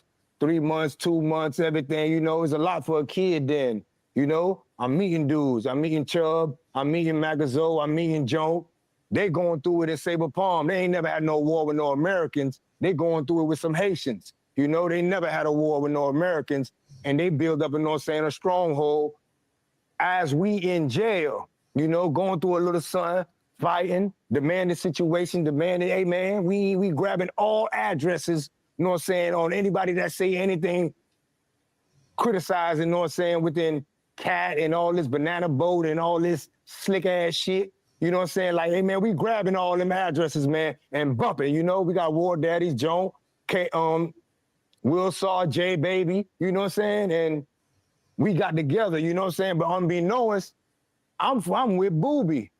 All the Americans got cousins in Mississippi, Georgia, Alabama, and my Haitians got cocaine. So I'm a big broker eventually about to be. You know what I'm saying? Okay. And for those that don't know, what does Zoe mean, the word? Zoe is bones. Bones, you know what I'm saying? It come from, you know what I'm saying, really, you know what I'm saying, fighting in jail, you know? Jail, you know what I'm saying, it don't make a dude numb. Dudes still start cultural situations within jail, you know? And within that part, that aspect, that era, you know what I'm saying? Americans, there's a lot of dudes that could claim as Haitians. They are Zoes. Our firefighters are Zoe. Our nurses are Zoe. Our police officer, if he Haitian, he's a Zoe. We gonna step 2 feet in front of you and let you know it's a Zoe. So ain't no founder word. Founder, I really don't understand it. You know, who got more money, I understand shit like that, but ain't no founder word, you know? On LLC, I got it. Okay. So the original Zoe Pound was 19 people? Yeah, it was 19 of us. We stayed together, we chilled together, and, you know, we going over the oppressors of Jump Out. You know, we got dudes kitchen, we got dudes, you know what I'm saying, Jump Out, they mean. They ain't playing the radio. They come through slamming motherfuckers, whooping a nigga. You know what I'm saying? And we trying to stick together, you know what I'm saying, not catch bullshit cases, because dudes catching bullshit gun cases, they getting planted shit on them. So, and at the time, you know what I'm saying, just a war with a crew sat boys with some Haitian dudes, you know, within their aspect, you know what I'm saying? But we mostly just sticking together, you know what I'm saying? I had a lot of American, you know what I'm saying, values that they got up out of me, you know what I'm saying? I'm trying to smoke weed and cocaine, you know what I'm saying? Because it was culturally with my American homeboys. They getting me out of situations in that nature, you know what I'm saying? But I'm always on some, man, boy, where is that? You know what I'm saying? Okay. And the founders, you know, the people that first put it together are the 19. There's, of course, you, Macazo. Definitely Macazo, Chubb, Joan, Annie Pooh out, Go out.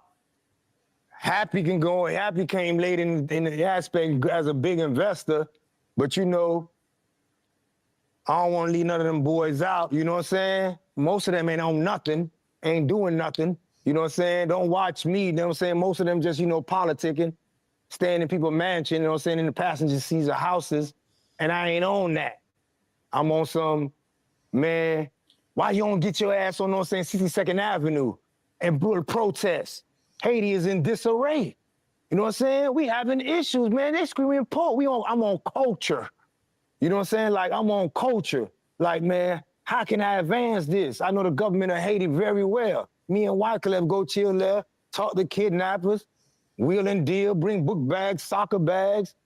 I'm always in Haiti. I'm on 3 passports. You know what I'm saying? I couldn't do a month without going there. You know, I on a beach resort, apartment complex, all that, but niggas got my shit hostage now too. My mama shit that I must get. Okay, so right around 93, Death Row and Luke have a whole beef that's going on. Yeah. You know, there was a Dre Day record where and then Luke makes a video, Cowards in Compton, and there was a situation where they came to Miami. Yeah. What happened?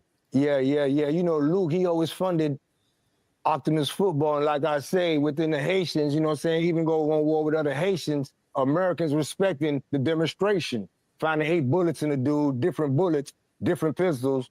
You know what I'm saying? They respecting the demonstration. And Zoe Pound getting a name. At the same time, the feds is putting us on newspaper. Zoe Pound wanted for 40 bodies. Shit ain't much got nothing to do with the pound. But, you know, ain't nothing like hanging at Luke's spot. You know what I'm saying? Luke got the $1 million house. He fucked with God bless his dead Chubb the long way. So, you know, we be like, go with Chubb to Luke, you know. They screaming though on Luke. Luke's bending over and Luke's getting fucked. Got teeth in your mouth so my dick got the fit. And we ain't going about that about Uncle Luke. So, you know, Uncle Luke, he ain't really no person, you know what I'm saying, push the issue, you know what I'm saying, where it's majorly violent, you know what I'm saying? We be like, hey man, yeah, they can't do this show on Hollover Beach.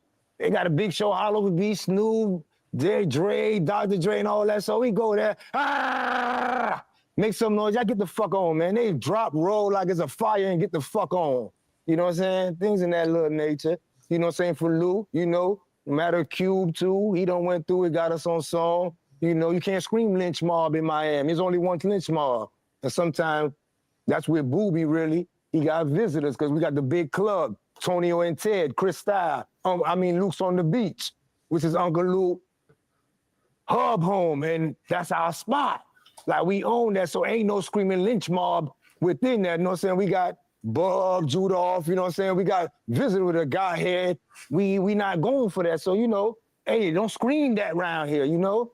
Damn, they're trying to, you know what I'm saying, really back up that, you know what I'm saying, gang shit, but you know, it is what it is, you know what I'm saying? Well, right, because Lynch Mob was a gang in Miami, and then Ice Cube's group was called the Lynch Mob. Yeah, but you know... I mean, but that's not really all that serious. Nah, right? You can't scream it in Miami, though. Nah. Oh, okay. All right, fair enough. Yeah. Fair enough. Weren't there incidents with Mac 10 and WC also? Yeah, Mac 10, WC, they might be in the club throwing gang signs and shit all like that. And I might be set tripping. This is old, like 204. You know what I'm saying? And like, hey man, don't shoot no gang signs up in here, man. We don't do that. You scaring the bitches. Get the fuck on. Man, they really not know. Nigga keeping beautiful chicks around, you know? You know, these strippers back then, you know, Uncle Luke had them doing squats and lunges, unbeknownst, you know? They looking amazing. So, you know, they might be just scaring them. Like, man, get the fuck on. Hit them with a Hennessy bottle, get on. But, you know, they don't respect the letterhead, Zoe Pounding like, oh, yeah. So, you know what I'm saying? Be like, you know, you're on our turf, on your territory. I usually let a dude go in the front on a nigga territory. But, you know, everybody be trying, you know what I'm saying, muscle shit their own way or just enforce their culture on other people, you know? Well, you start moving around, and right around 1996, you start doing business with Soulja Slim. Yeah, not like that, though. Not like that is Soulja Slim. I big up in South Carolina. I'm big in South Carolina. I'm serving all kind of people. I got 2 police on the road doing me. And, you know, a nigga funkin' Soulja. We funkin' Chopper City in the ghetto. That bitch rockin'. Mystical is like Tupac. Like, oh, man, that thing is jumping. And, you know, we got Snoop back too, you know what I'm saying? Snoop ended up coming to Miami, like, see Murder, like, hey, handle him for me, man. This death row shit, he good. You know, Snoop and Luke talk after that too, man. You know what I'm saying, with the Optimus football. But, you know, me and Soulja, I might see him, he be slumped. Tall nigga slumped, like, what's happening, you know? I got fish scale, though. This coke so pretty and nice, it's undeniable. But back then, you know, we like superstars from Miami. I got 20 goals in my mouth. I'm coming through with dog tents on my rental.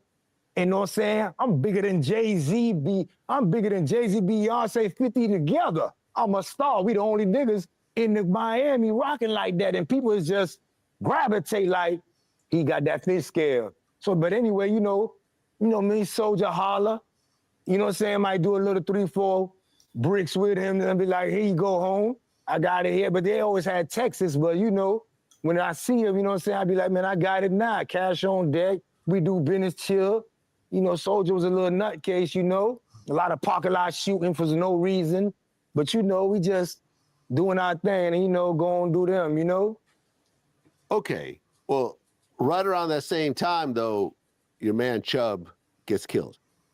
Yeah. What was the situation around that?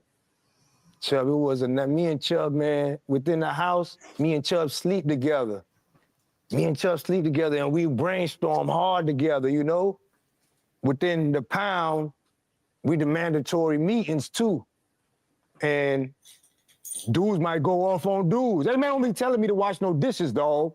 Don't grab my pistol. Just petty shit, but, you know, Chubb demanded that. Don't be sleep. Niggas is sleep up in here. We ain't play the leadership, but you know what I'm saying? Chubb, you know what I'm saying? He had this big fight with Kimbo Slice within the jail, and his name rung very loud. You know what I'm saying? But, you know, you know what I'm saying? I used to sleep with Chubb wake up 3 in the morning eating a damn 3-piece plate. Then he getting bigger and bigger, man. Chubb went to the hospital, man. I'm looking like, man, what's up? He always been holding his heart. Man, Chubb went to the hospital, man, you know what I'm saying? That Parkway Hospital, man, and his heart blew up, dog. I'm talking about, like, all of us went to jail, man. I'm talking about we sprung anarchy up in that bitch, man. Y'all killed my dog, you know? But he also has a certain influential power where he can have all sharks in one cohesive mingling together and be humble amongst each other. He had that part that knew how to holler at dudes and make sure you is you and not try to change you. Rest in peace, Jim. Well, that next year, 1997, Booby gets locked up by the feds. Yeah, Miami, man, I'm saying murder rate 96, 97 is going down. Yeah, traps, because we run traps. Liberty City set the blueprint for running traps.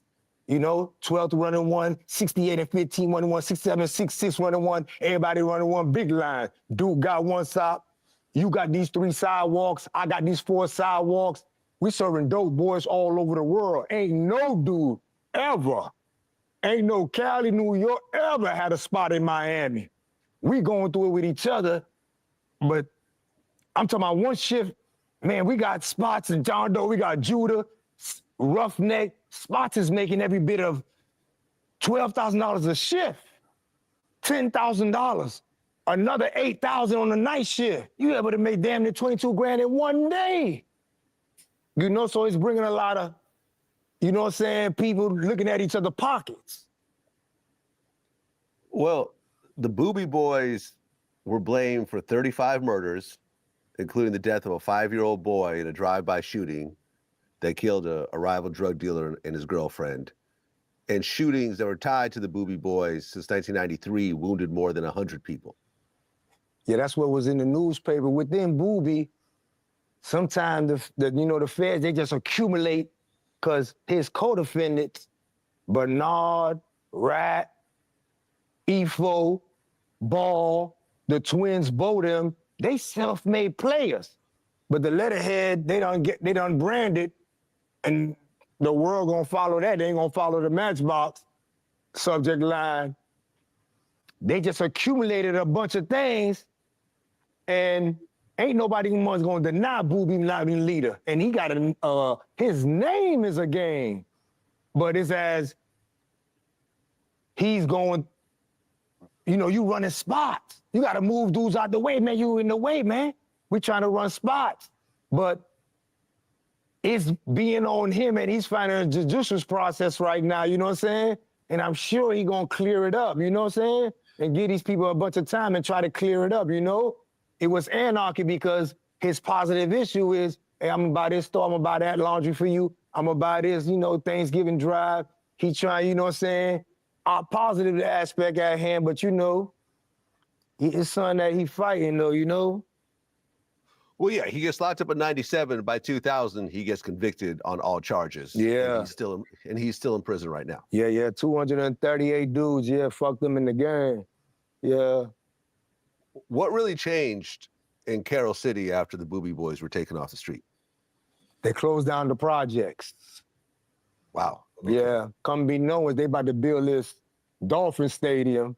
And I guess Wayne Huizenga and Steve Ross, them like, yeah, clear this shit up, man. You know what I'm saying? And we ain't really like getting together. Our congressmen and district commissioners, I guess they lobbying for them, man. They ain't no more They done squeezed in, man. Little Haiti is 5 blocks now. You know what I'm saying? They done squeezed in Brown Sub. They done squeezed in Carol City. They don't really you know what I'm saying, did a number on us. You know what I'm saying? We ain't really get into politics to understand what's going on back there. So we looking at each other and they playing a money, an economic game. Okay, so by 1998, your drug operation is in full swing. Yeah, I'm in full swing by then. Yeah. And you're partnered up with your cousin, P. Jerome. Yeah, I partnered up with him. Yeah. Okay, and you sent me the federal paperwork. Yeah. That kind of broke down a lot of the case. So some of this I'm actually going off the federal paperwork. Right. So according to the paperwork, from 1998 to 2005, you distributed at least 1,000 kilograms of cocaine. And the cocaine was coming from Haiti to Miami by boat and airplane. Yeah, American Airlines. It was right, sweet. Well, that as well. So Haiti was the hub for cocaine. Yeah, we had a big era, man. It was like a 4-year era, but it was big. It was a big era. It's coming in. 800, 600, 800, 600. It's coming in. It was like the Cubans. The Cubans had about 20-some run. Them Haitians was tripping, man. They wouldn't pay Coast Guard and Customs. They just bypassing shit. So, but they had a big era, you know what I'm saying? And I'm negotiating with them. Probably was a harbor negotiator then, but you know what I'm saying? They asking street price where they ain't supposed to even say that word, but you know what I'm saying? Well, the cocaine in Haiti, where was that coming from? It's coming from Colombia. We own strips in Haiti. So we ain't got no FAA, land the plane, you know? I mean, at any point, did you ever try to go direct with the Colombians? I negotiated with a couple of them on the boat, but it was we never had no culture. It was like, pop, pop. Sometimes the letterheads old pound, the demonstration's been so treacherous, people didn't really want to fuck with us. You know what I'm saying? But I would be trying to flash money. Man, look. I got, man, I'm saying, $3.5 million, you know? But in the long run, they might not really, know what I'm saying, have an in-depth relationship. Okay, and one of the early pieces of the paperwork talked about how you and P. Jerome delivered 40 kilos of cocaine to South Carolina, and then you brought back 1.3 million to Miami, and then that got shipped back to Haiti to pay the suppliers. Yeah, we probably, I might have, back then, he don't even know what he talking about really, but you know, I'm copping then. I'm copping and buying my own, and you know what I'm saying? I'm in South Carolina, Broad River, you know what I'm saying? It's jumping, 2 knot, we there, 2 knot, we eating. I ain't much in Miami, thank goodness when the war went down in 97, hard, you know? I damn near moved to South Carolina. I'm running it up. I'm working back and forth. But for him to he just rapping, he's mixing a 2003 transportation system with 98, you know? I'm doing 40 on my own, doing my thing, coming back. That was going on, but that was a 2003 back to Haiti. You know what I'm saying? They bringing suitcases, you know what I'm saying? And I'm being on the boat. And then, you know what I'm saying? I might make it look pretty and for them, get them a couple Gucci duffel bags and shit like that. You know what I'm saying? Ship them boys back they shit, you know? They money. Make the money look, my man's there, make the money look so clean and get it there, you know? So during this time, are you going to Haiti yourself? Yeah, I'm going to Haiti. Yeah, I'm going to Haiti. I'm coming there too. I damn in all these deportees, like, y'all tripping, man. Y'all tripping in the capital, dog. Man, going in the country, dog. Go get you a street and tell them niggas to land. Fuck y'all doing? They just making unnecessary noise. People can't live in Haiti. But yeah, I'm going back to Haiti back then. Okay, so then 1999, Macazo gets locked up. Right. For a murder? Nah, he shot 2 Haitian dudes that they claim he did, you know? But the 2 Haitian dudes, you know, You know, a lot of times within the code, you put a dude up under don't touch him law. You know what I'm saying? Dude like Woody, you know what I'm saying? They don't touch him law. You know what I'm saying? Dudes like 50 Cent, a lot of dudes end up under the don't touch him law. So it's like, we trying to get main man home. You know what I'm saying? But they're not really respecting the recants and a bad altercation, you know what I'm saying? And, you know, Magazo, he be doing anarchy shit because he gets deported when he get out. But, you know, he know what it is. He getting shipped back, man, to Bahamas. It's over with. He ain't seen America no more. So, you know what I'm saying? I'm always gonna advocate and make sure, hey man, get out. We mob tied. Yeah, what you need, man? Stop running your mouth. What you need, here you go. You fucking with too many po niggas, dog. You chasing the wrong way. So, you know what I'm saying? I know what to do and not to do, though, within that certain aspect. Okay, so you guys are getting cocaine from Haiti by boat and plane, and then you guys start working with American Airlines to actually ship suitcases filled with cocaine. Yeah. Okay, and essentially every suitcase would have 30 kilos, and you would get up to 180 kilos at a time. So 6 suitcases filled with cocaine. Yeah, not before 9/11, sweet.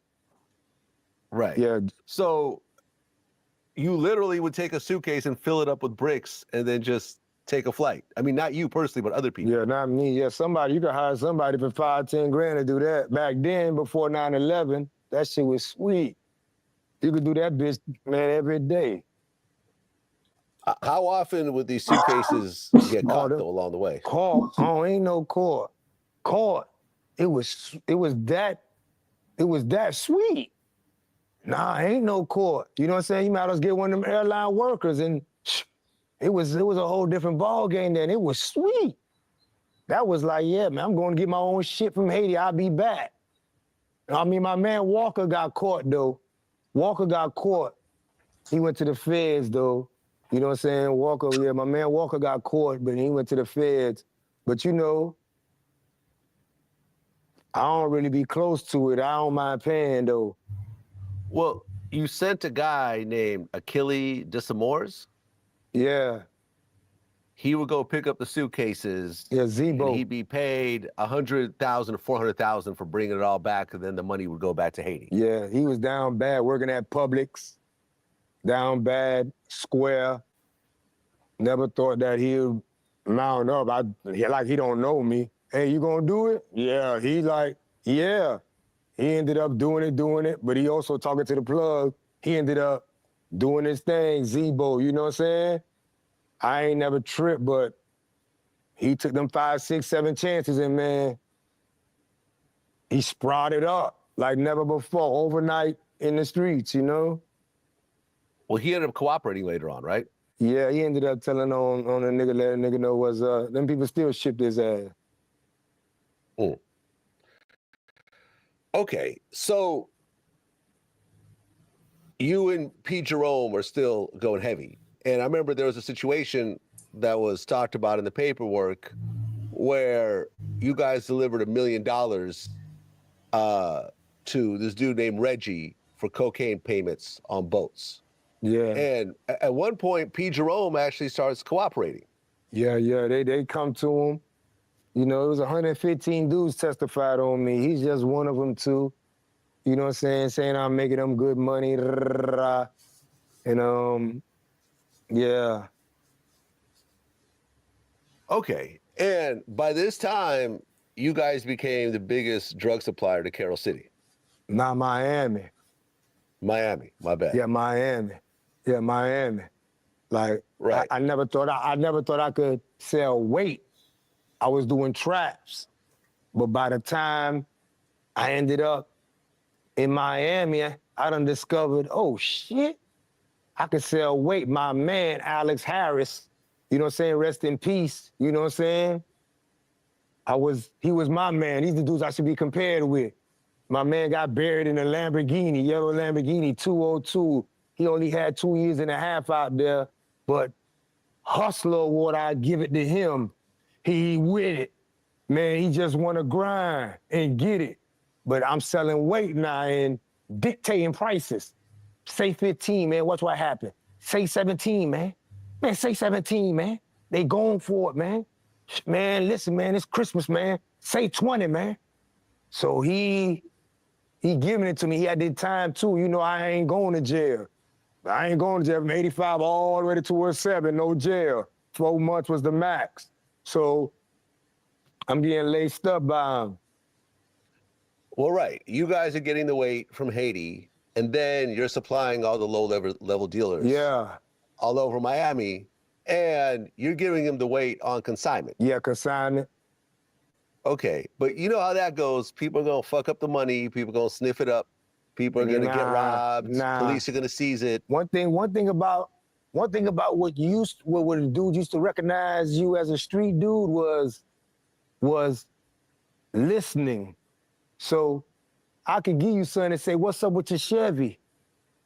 Man, what's up with your girl that stay over here, man? But what's up with that gold chain you wearing?" These things was high value. You know what I'm saying? Will you still be post up over there? Yeah. Oh, huh, here you go. Go ahead. You know, to a different era of the day, you know what I'm saying? Dudes making crazy songs, rob plugs. He wasn't into that. Robbing plugs wasn't of the thought. It was like, man, listen, I'll be right back. I'm like 1,000 All right, cool. But you know, some dudes that have money or half of the money, but you know, dudes came back. You know, they wanted more. It was clean. This was too clean. They look at it and say, oh my gosh, I'm about to change my life. So you mean not a single person? I mean, because people end up sniffing up the product sometimes. Man, they know people have addictions. Yeah, those are called basers. They're called junkies. Like, I'm fucking with made mans who, you know, the government is calling them, you calling them lower level drug dealers, but they got money for two. All they want to do is look good. Right, have a chain and make their little money, but they walking, acting like they looking like $1 million. Really ain't. So I know that persona, so I ain't tripping. But they're living a higher life than just labeling them a lower level drug dealer, you know what I'm saying? What would happen when the police would seize their product and they still owe you? Yeah, a couple dudes, you know what I'm saying? I have to wear it, but I want to see a police report. That doesn't happen. I have to wear it, want to see a police report. You know, dudes might be like, man, lawyer fair. I damn near got 4 lawyers. I got these bullshit lawyers. Ended up getting 3 good lawyers. But you know what I'm saying? Hey, man, you know, they'll come and just, yeah, I'll be like, I just lost. And you want me to sponsor the lawyer too? Like, what happened to your money? Gonna find out you fucked up. You know what I'm saying? I'll be like, dang. And I gotta weigh everything. You know? Well, the area that you guys worked in Carroll City was called The Block. Yeah, Murder Grove. And on the block was a bunch of lower level dealers. Charles Leon Davis, Jeffrey Major, Shenga Ritchie, Derek Scott, Travis Howard, Anthony Brantley, Leslie Paul Smith, Elijah Snell. All of them cooperated against you at one point. Yeah, that's what the paperwork say. But you know, it was more dudes that kept it coded with a nigga. Like, boy, that boy looked out, man, you know? And it was as into, you know, I was the dude that you had to get from, though, you know what I'm saying? And I escaped that indictment. I don't even must get indicted right then and there. You know what I'm saying? They happened in 203. The block was from like 2000 to 203, and the indictment came after that little run there, and it's like, I escaped up out of there, and you know what I'm saying? They in there. They screaming me. I'm like, man, I know I ain't on no phone call or no nothing. You know, back then, I never knew how broad the word conspiracy was. I know I'm not red-handed, because I don't mind paying you and let you do you, and you get it for the low. So I ain't really tripping. You know what I'm saying? But you know what I'm saying? That went and came, you know what I'm saying? Well, around that time, your uncle, Gary Jerome, aka G, got involved. Yeah, he was always my road runner, you know. But, you know, him and, you know, the other two police, they still on the run. They ain't been caught. They doing them. Well, right. He was a crime scene investigator, not an actual police officer, but close to it. He get the van, crime scene, Miami police crime scene investigator. He can get the van and ride out that bitch. Right. And he was moving millions of dollars. He would send the drug money to Haiti and also move at least 125 kilos of cocaine back into Miami. So here was a cop that was actually drug dealing at a high level. Yeah, you know, yeah, because you can't get rich without transportation. Transportation will get you rich. How do you get it from point A to point B fast, as rapid, and consistent? You know, everybody got product, but if you could, you know, back then, if you ain't had no mean transportation, you wasn't gonna get rich. You know what I'm saying? My 6 million, you know what I'm saying, posted up here, 5 million here, you know what I'm saying, chilling, you wasn't gonna get rich money. You know what I'm saying? Like acting a donkey, like, yeah, I got it for whatever, you know? I mean, did you own any planes or boats during this time? I had owned a boat. I had owned a boat with a dude, is in his name. I had owned a boat. That run wasn't going good. Coast Guard was giving a lot of issues with it. You know what I'm saying? Yeah, I had owned a boat, you know what I'm saying? Like, it ain't nothing, like 2 trips in 6 months and all type of money had to go to it. You know what I'm saying? It was a little bit of a headache. I was all over the place. Okay, and around this time, you met Diddy. Yeah, I was deep in the industry since '96, really. Wyclef, you know, he sold 24 million, so started off A-class, you know.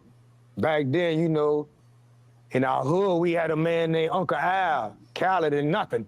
Uncle Al, like, that's that boy, like, he on the block. He put 10 speakers up here this way, 10 speakers 20 foot high on the block, and we cooling. We jamming, we cooling and doing us, you know? And, you know, so the music shit was always essential to my essence, you know what I'm saying? It was always essential to my essence, man. Well, when Diddy would come to Miami, you made sure he was good. Yeah, I fucked with Wolf. God bless his dead heavy. You know what I'm saying? He man ain't no bodyguard. He was his main man, Uncle Paulie. You know what I'm saying? I gotta see Uncle Paulie. He ain't much yelling on Diddy, man. You know what I'm saying? And you know, D-Mac out of Mansfield Crips. We like, you know, but we like tight. We get through. I'm trying to chill with him. Justin's on Mondays is amazing. The white parties, oh my gosh. The Hamptons, them bitches is incredible. You know, we got Eric Von Zip. You know what I'm saying? Funny dude, you know what I'm saying? So we cool it. Von Zip is, boy, Puff. Boy, you running red lights faster than JFK. You know what I'm saying? He the dude, he that big. Well, around this time, you'd actually bring drugs, recreational drugs to Puff. Yeah, he was always cool, and him, Kid Rock, Naomi, Andre Harrell, Dazon, they all coolin'. You know, I don't know about what's going on right now. I know we used to say shiny suit, so I don't know what's happening, for real, for real. We used to always say, man, shiny suit, but that was his issue. I thought it was a hate crime. I'm cool. Okay, and you're getting involved in the music industry. Freddie P from the band was signed to you at one point. Yeah, I released Freddie P from the band from Puff. I released Loon from Puff.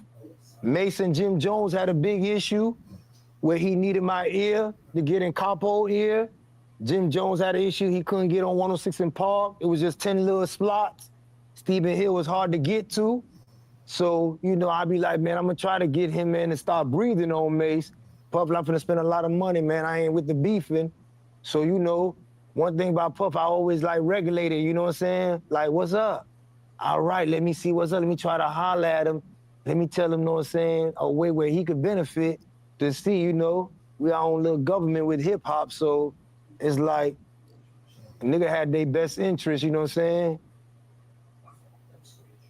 Well, at one point, you meet Birdman. Yeah. And you guys start playing dice. Mm-hmm. Yeah, I put that out a lot, yeah. What happened to that dice game? Ain't nothing. Shooting little dice at Circle House. You know what I'm saying? And, you know, his name Big, Cash Money, got the fame. You know what I'm saying?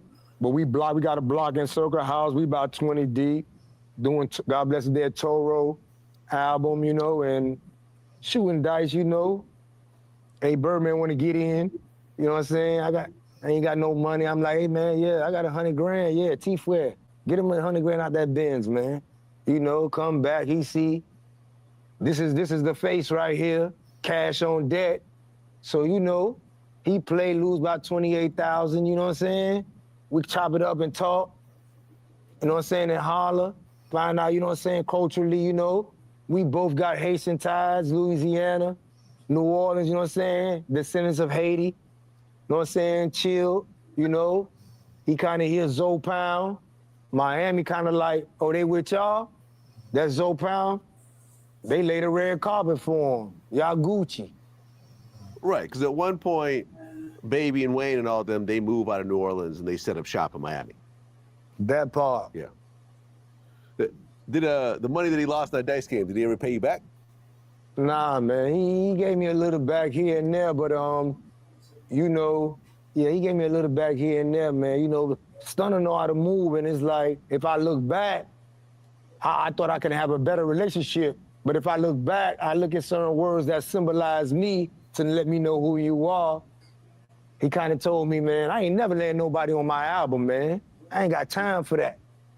I'm gonna release my shit and put it out. You know, I'm trying to be extra favorites and shit to see if I could jump on and take a lead on there. But if I look back, he damn near warned me. Well, you talk about how you hang out with Wyclef a lot around this time. Now, Wyclef's cousin is Haitian Jack. Yeah. Did you meet Jack around this time? Yeah, me and Jack, we coolin' and we around, but, you know, I just know of Beverly Hills Haitian Jack, you know? I don't know him when he was the 18 in Brooklyn, you know what I'm saying? And, you know, Fool, you know, we around Madonna, Heidi Klum, Seal. We coolin', you know, but they got a little conflict with him and Jimmy, and I ain't really fucking with dude in that form, but he the hangout. He got Sunday night in Crustaceans in Beverly Hills. The whole floor is a fishing pod. We in there, you know what I'm saying, getting some exclusives for the night. You know what I'm saying? Yeah, he doing his thing though, you know, and that's, you know. Yeah, I mean, there was actually a shootout that happened in Crustaceans at one point, and then he ends up getting deported. Yeah. Yeah, now he's the Dominican Republic. Yeah, who that was? MC Light brother? Yes, yeah. Yeah. Yeah, something like that. Yeah. Exactly. Okay, so around 2002, you get a couple of other connects. So there's Mark Potier, who has ties to the Bahamas. Yeah. So that becomes one of your plugs. And another guy named Victor Joseph. Yeah. He owned a couple of boats, but it was a Bahamian era a little bit where they get a speedboat. They can go to Bimini, Bahamas, then to Miami, and tell Coast Guard, fuck you. And shoot down that bitch with 4 engines and get there in 23 minutes. And I ain't never invested in the risk, but whenever he came, I'm like, shit. He's on deck, you know, might be a little salt water here and there, but you know, that ain't last long though. America got better with time. Well, there was a dealer named Anthony Brantley. Yeah. Who cooperated later on, but he said that he would buy weight off you up to about 3 kilos at a time. Yeah, he was just a little level. Yeah, he was just, yeah. He wasn't doing much, man. You know, I don't know why he screened me. You know what I'm saying? He could have found his, but yeah. Well, later on, he testified that you and Kelly told him that you're going to rip off 60 kilos from a boat. Yeah, he just probably heard us talking. You know what I'm saying? Well, he didn't participate in this robbery, but this robbery actually did happen at one point. Yeah, I don't much remember them, though. Okay. Well, after that robbery happened, regardless of who did it, a whole situation happened. So, 60 bricks of cocaine ends up going missing, and the Telsey brothers feel that you're responsible for it. Yeah. They put out a little bolo like trying to get at me because they ain't get paid, but it's like they catch me. My man Joe is driving. Well, hold on. Before you get to this part, because I just want to set up a timeline. So 60 bricks is gone. The Telsey brothers showed up at one of the houses that you guys operate on the block, and they opened fire. Yeah, he opened fire. They opened fire on the car. They hit that bitch 42 times. They hit my driver, my nigga Joe. He's Victor Joseph, who got the boat's son. And they hit Portier, who got the Bahamas thing. We cooling in a Lexus. They catch us down bad at a stop sign and dance on us. I get blessed. Joe hit 8 times. Portier hit twice. He ended up in a wheelchair. I get out. I get a hero. I stand in front of the car, get a hero. I get there, jump in his driver's seat, drive back to them boys, you know what I'm saying? Get them in the car, take them in front of the emergency room, drop them in front of the emergency room, and clear it. But both of them ended up living, but niggas dead, though. Right, the shooters ended up dead at some point. Yeah, I think they dead. That shit crazy. Yeah. Yeah, I ain't never know. No, in a whole nother state. Well, there was another time that you got shot at over a situation about respect. Yeah, I've been to a bunch of little shootings here and there. You know what I'm saying? But there's a bunch of little shootings here and there. You know what I'm saying? I've been shot at. You know what I'm saying? Like, man, get him, man. You know what I'm saying? And I'm, the Miami got me on something, man, I don't give a fuck. You can't get him. They like, I'm playing a bad aspect, burying myself in a tube in Haiti, taking a shower. I'm on that E5 shit. I'm taking a shower with bulls, sheeps. I'm doing all type of shit, you know what I'm saying? If you ask me, I feel like that's what got me locked up. But, I'm living real foul spiritually. You know what I'm saying? But, I'm coming up out them motherfuckers, though. How many times did you get shot at altogether? Man, we used to just, that shit used to, it was just a bunch of times. It's so many, But, niggas stay strapped. So it was a different thing, too. Like, back up, man. You know what I'm saying? Or whatever it is, Well, you guys ended up beefing with another Haitian gang called the SAP Boys. Yeah, that's some 90, 91, 92 shit. Okay. With Zoe Pound and Saber Palms. Yeah, it was just with the Haitians. Okay. Because you guys... Ain't no beef with no American. So you guys never beef with any American gangs? Just other Haitian gangs? Nah, top six, Pakistan, Haitians. You know what I'm saying? All them boys they had a lot of beef with Americans. But as far as Saber Palms, nah. Nah, ain't none with John Doe, ain't none with Bub Lynch Mob, ain't none with no 12, ain't none with Booby Boys, ain't none. Okay, so right around 2002, Gary Sherrod Kelly, AKA G, gets out of prison after doing 12 years for cocaine.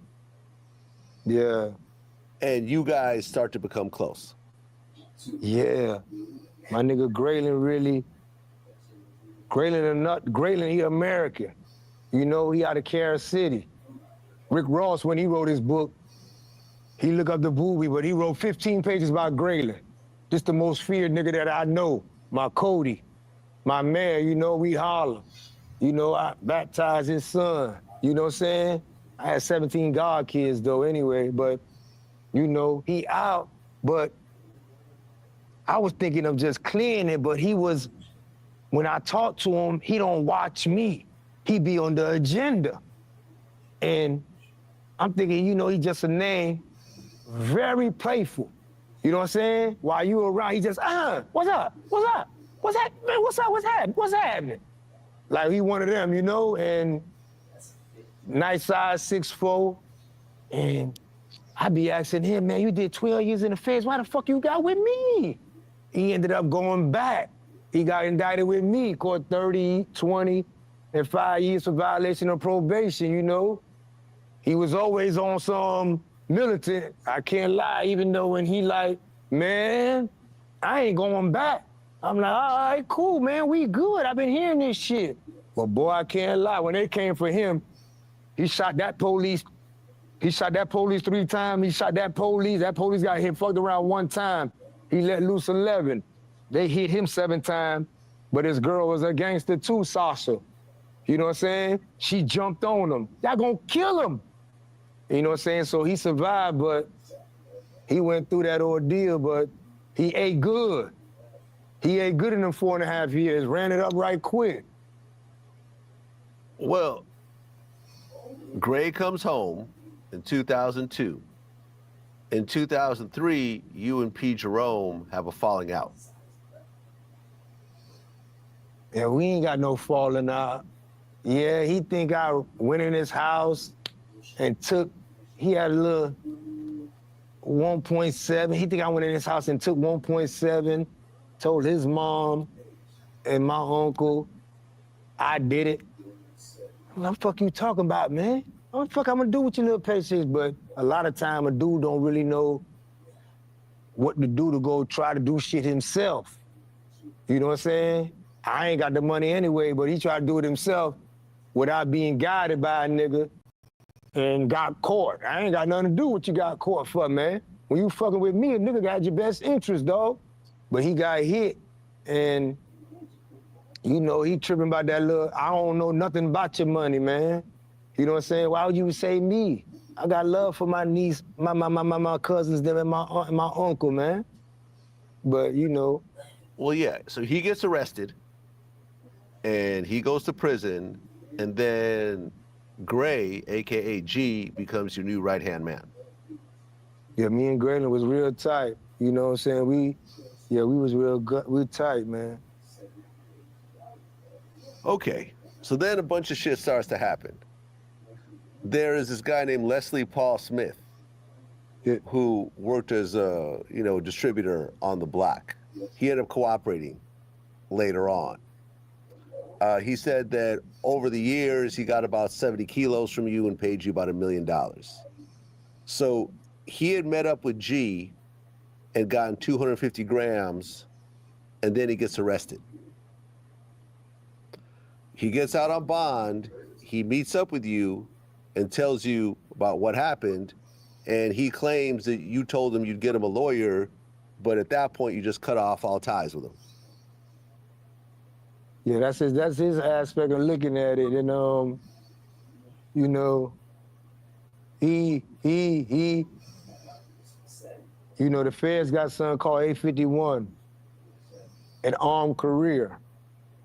That's why a lot of dudes in white collar, you cannot be triggered as 851, an armed career in white collar.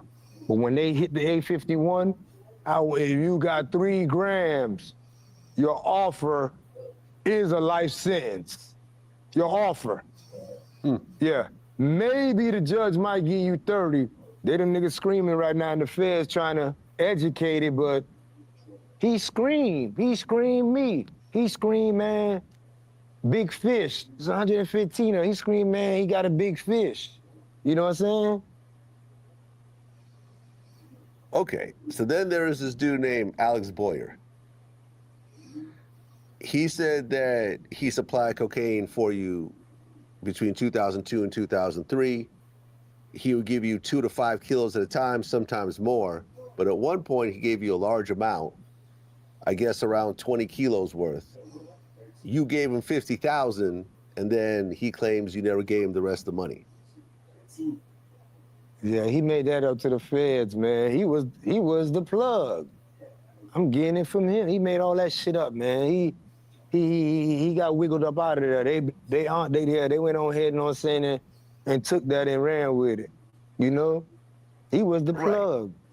Yeah, because I read through the paperwork. It basically said that, you know, he had owed for 20 kilos. You only gave him 50,000. He owned the plug another 400,000, and he had to sell his house and a bunch of other assets in order to pay back the plug. Yeah, he whining, man. He whining it out. Yeah.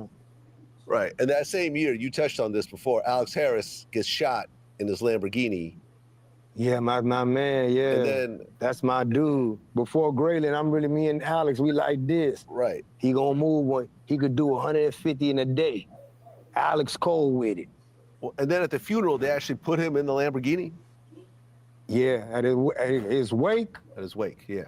Yeah, he in the Lamborghini with Joe Montana jersey on, dead with the Gucci. When niggas ain't riding Lamborghini, Lamborghinis ain't heard for.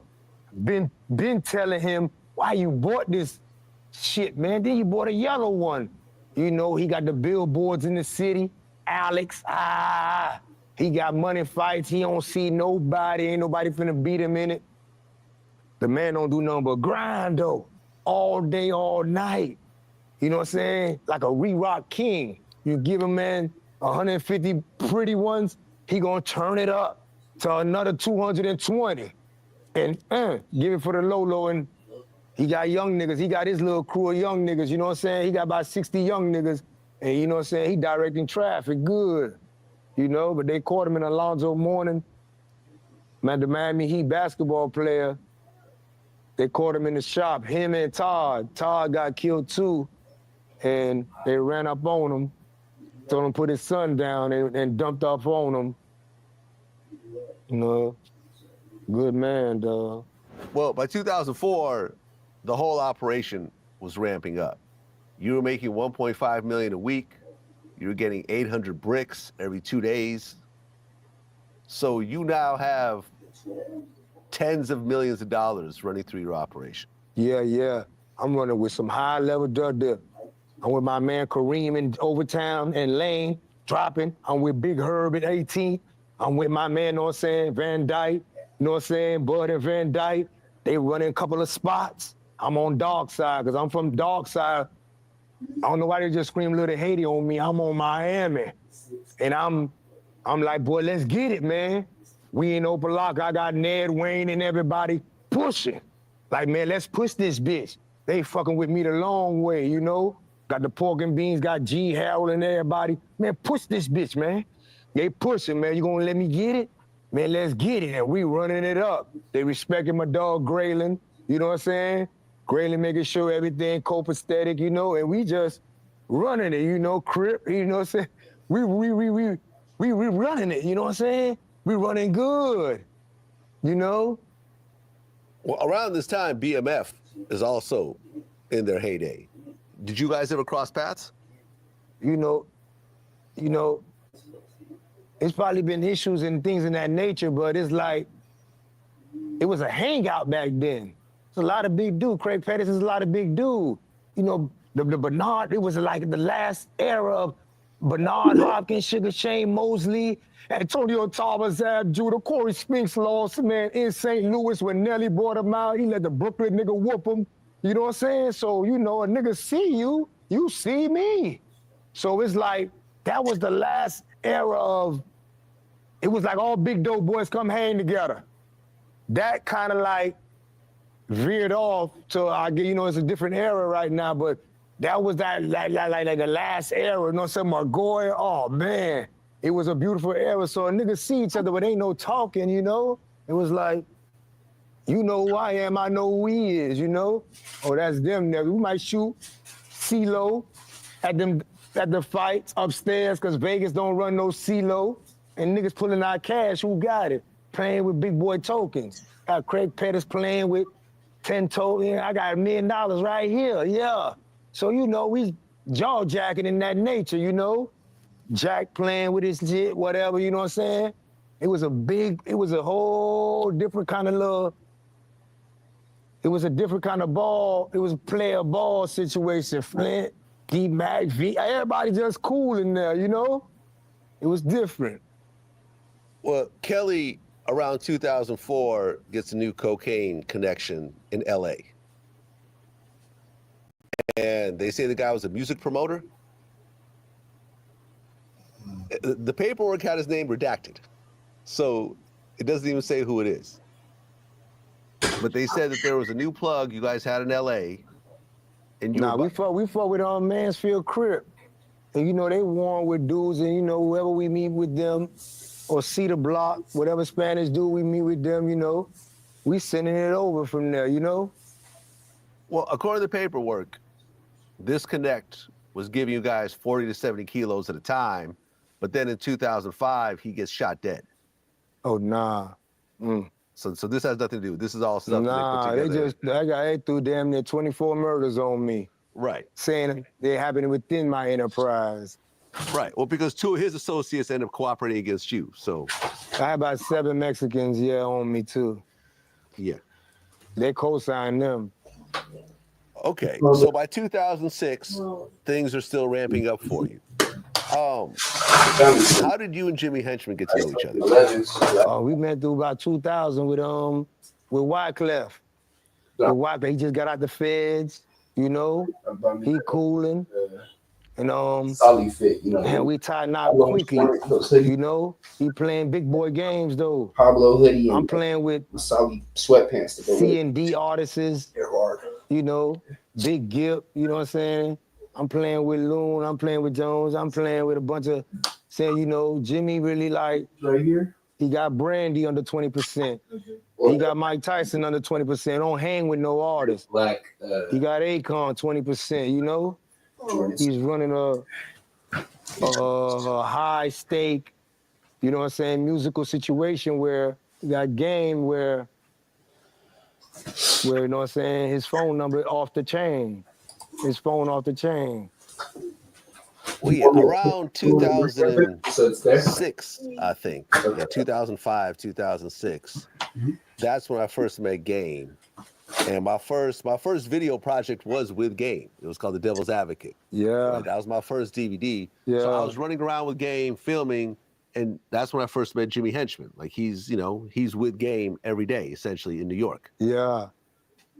And he's managing Game. Was he managing Game before Game signed to G-Unit? Yeah, before he signed to G-Unit, he put the whole thing together. Game sleep on my couch. Little quiet dude, take him to little vibe awards. I ain't never heard him say a word. He cool, you know what I'm saying? You know, his brother Big Face, them, they really was like the face of the hood. You know what I'm saying? You know, but he about to be the entertainment shoe. But D-Mac discovered him really, and K-Dog, and they bring him to Jimmy, knowing Jimmy have great perspective, you know? And Jimmy get over there to Interscope, but Interscope scream. Dr. Dre scream, oh, hell nah. Nah, man.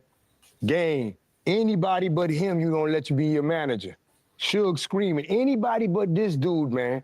Nah, he can't be your manager. I just went through a whole situation with East and West Coast with this man. You gonna let him be your manager? East Coast nigga manager West Coast? And Jimmy got to sit down with Dre, man. He met him as a person. He like, man, it's been a lot of he say and she say, and Game stood on 10 and like, I'm riding with him, man. You know? And so, you know, Jimmy, 50 Cent about to come out, he out. Doing extraordinary numbers. We looking up. His sound scanning BDS 1.4 the first me. How the fuck? He got 2 hits. That in the club in Wayster, them motherfuckers is jumping. So, you know, Jimmy just really like been hollering at this dude 50 Cent like, yo, Jimmy always cared for anything to do with the streets. Hey man, so I'm there with him. We go find the real 50 Cent, his mother, and his baby mom. Pull up, we found, you know what I'm saying, 50 and pulled up on him. Hey man, he go, man, this dude, mom and sister, you got dude name, man. People really didn't just grab shit and just made money off the motherfucker, you know? We'd be like, hey man, you can't do that. You look out for dude. But 50 honored it, he like, man, you know what? Do a documentary on dude, I'm gonna do it. Him and Jimmy get together, they do the documentary, he buy dude a tombstone. Boy, it look good. Good look for you, man. You know what I'm saying? You gonna look good on doing something like that, you know? They ain't gonna say you stole a nigga name. So he was in, you know what I'm saying? And stepped to him a little bit more like, hey, I got a dude from the West Coast. Me and Young Buck really hollering a lot. I'm coming through Young Buck like, I got him right here. You know what I'm saying? Meet him backstage, Office Depot, office, you know what I'm saying, at his show. And Jimmy pitched him, man, make this dude your West Coast G unit, man. He go for it. You know what I'm saying? Them boys do something exclusive, historical. Yeah, so Game joins G Unit, and he drops a big album, a documentary, but then things go left. Yeah, I'm in Game here, and Game really on his West Coast thing. I've got Jim Jones too. I got put Game and Jim Jones to do. They do Certified Gangster. They do a mean one. First one Game did. They mad because I did it. Leak out, that thing look good. It worked. But Game screaming, whatever you want, artist. He screaming, man, I'm trying to do Black Wall Street on my own. I don't want to be here no more. Jimmy honoring it. Don't trip. We gonna just holler at dude and tell him, man, you trying to do some shit on the West Coast and you trying to do a lot of things to do with your own empire. He just ate. He can keep that little 2 albums. I'm sure he ain't gonna trip. Game had one of probably the best manager within the music industry today. And I don't know how people don't do the mental health on Chris Lighty, man. Chris Lighty, Shakir Stewart really need a mental health aspect. But Chris Lighty had Magoo, Timbaland, LL Cool J, and he got 50 Cent. I'm sure he learned a lot from this dude, Chris Lighty. But Chris Lighty is his negotiator, you know what I'm saying, for 50 Mouthpiece. And he wants future incentives for Game to be released. And it's really causing a lot of conflict. 50's acting like it's not what he want, he don't mind, but then, you know what I'm saying, it's causing a lot of different conflict, things going on. We having big meetings now. Russell, all these people got to jump in. 50 and Game holding big checks from here to where you at. Then they about to kiss on the cheek, like pipe it down some and let him out. He let him out. He let him out. There was a meeting that happened with Chris Lighty and Jimmy Henchman, and you were there as well. Yeah. And that meeting went bad. Yeah, that meeting went bad. Me, Jimmy, yeah. Bigger, yeah, Sincere, yeah, Teddy, Jason, we there. And like I said, that's when I just said that they having disputes on, no, we need future points on the album, man. Chris is negotiating that aspect. They got dudes with him, 50 walking around with this dude, Maserati Fox and all this shit. They got dudes with him though, you know what I'm saying? They coolin'. But Chris Lighty, he got off the verbal negotiation as Jimmy, like, you're not getting nothing, dog. Let the dude just go. Let him do him when we ain't gotta call each other for no sign off, no nothing. Let the man go do him so he could do him on his time. It ain't going right. Chris been in the game. He been negotiating right. He doing this with this lawyer, Doug Morris. The shit ain't going right, and and his characteristic get bad because it's not of Chris Light. He just get up and mush Jimmy. Boom, I don't care. You know, but Chris was nice too, 6'4", boom, boom, boom. Not to say he was a square, but he was a businessman within music, but he just mushed Jimmy. Jimmy get up, square off, so he like it's dead now, you know what I'm saying? Don't worry about it. Clear that, and I'ma holler at you, you know? And you know, shit start happening.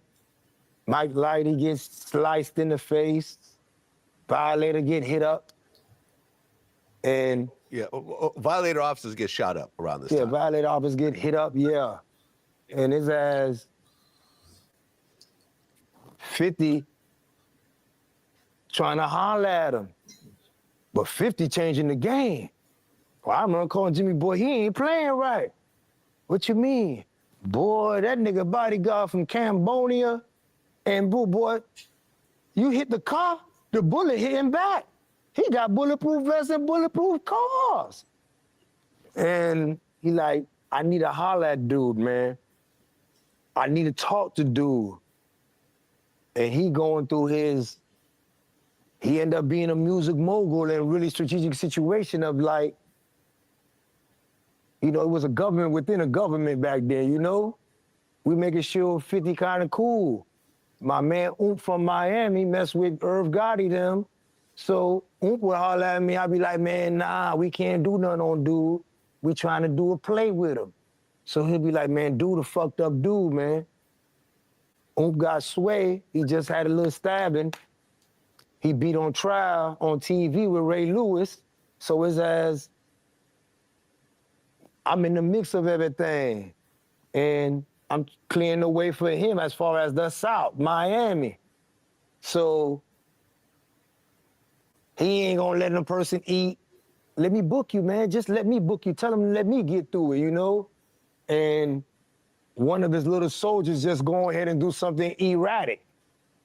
Jimmy's son, Jabu, walked down the street and he slapped Jimmy's son, pop. And it was like, God damn it, man, you know, that's that man's son. Jimmy kind of like got out of the rim of the respect he had earned within the music industry. Like, yo, I'm trying to find these dudes to talk to him and ask him, are you fucking nuts? You know? And he ain't really like, he ducking. Now he just bulletproofing everything up. You can't run up on fool. You ain't getting him.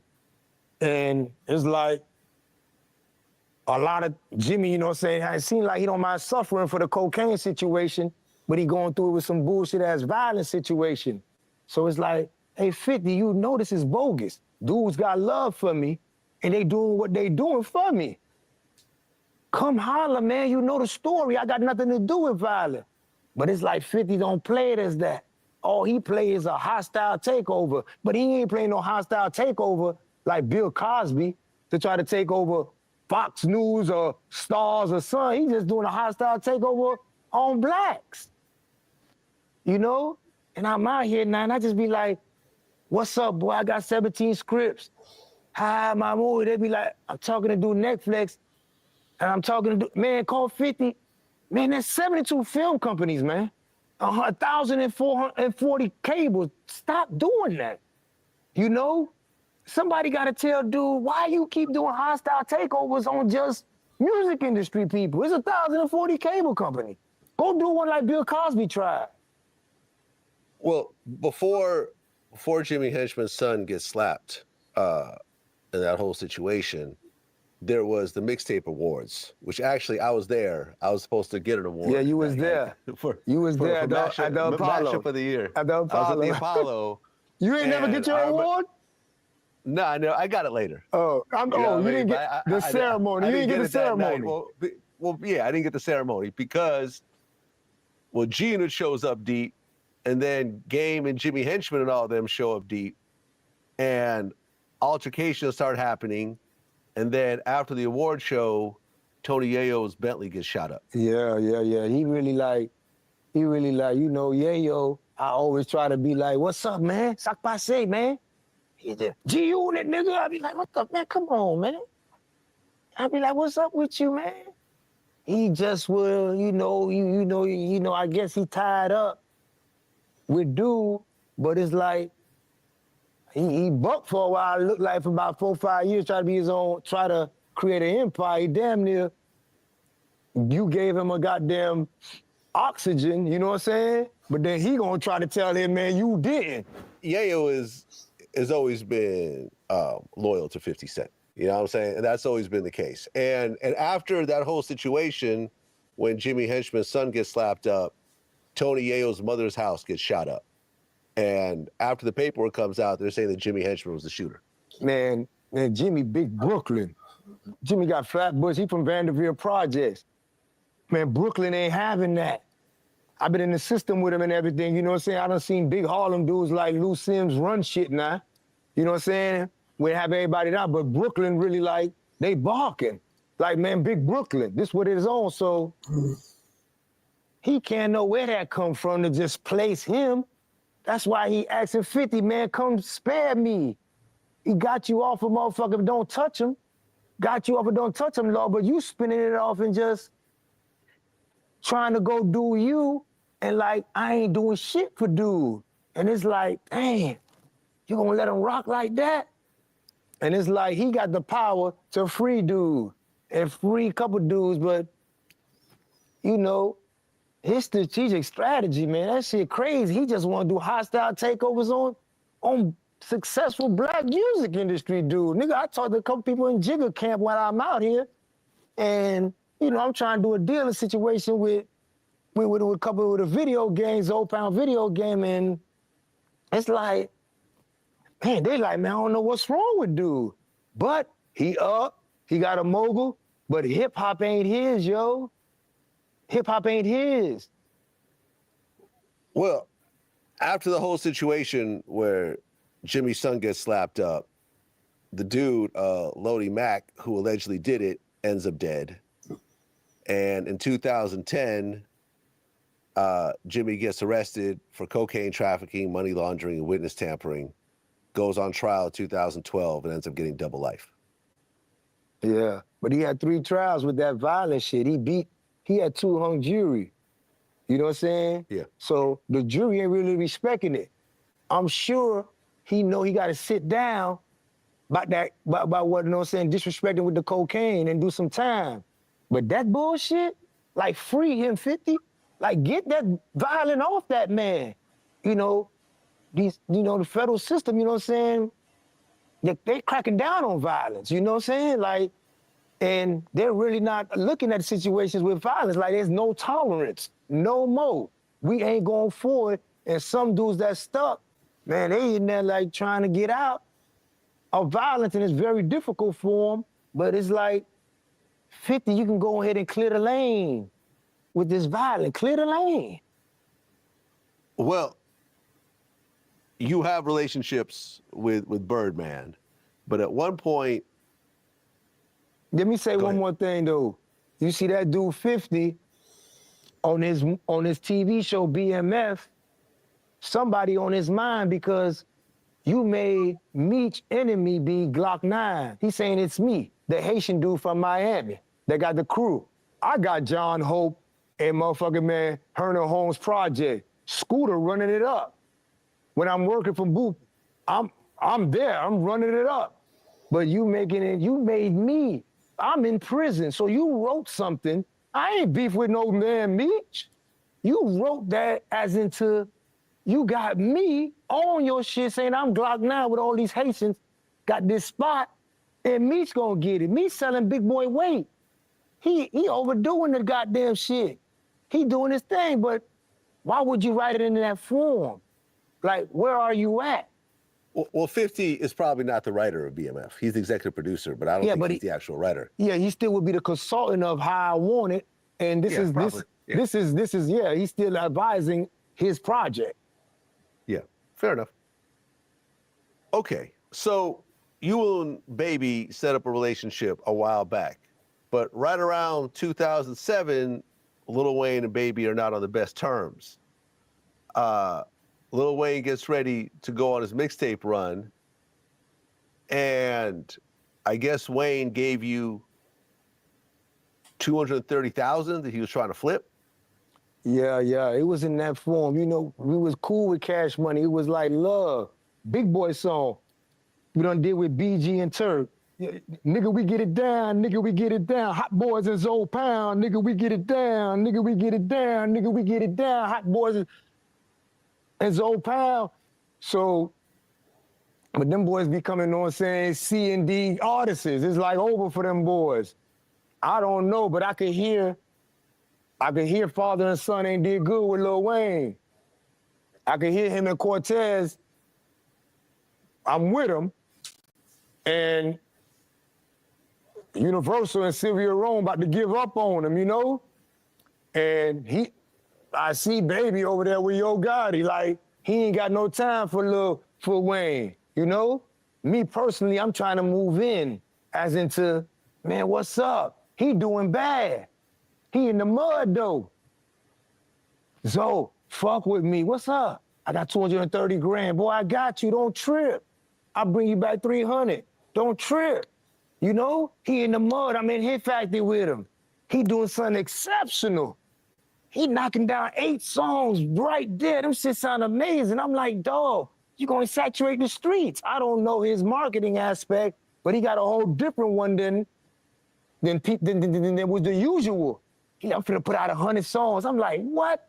You gonna over-exaggerate, man. They ain't gonna match, you know? But I'm trying to move in. Man, give me the chance, dog.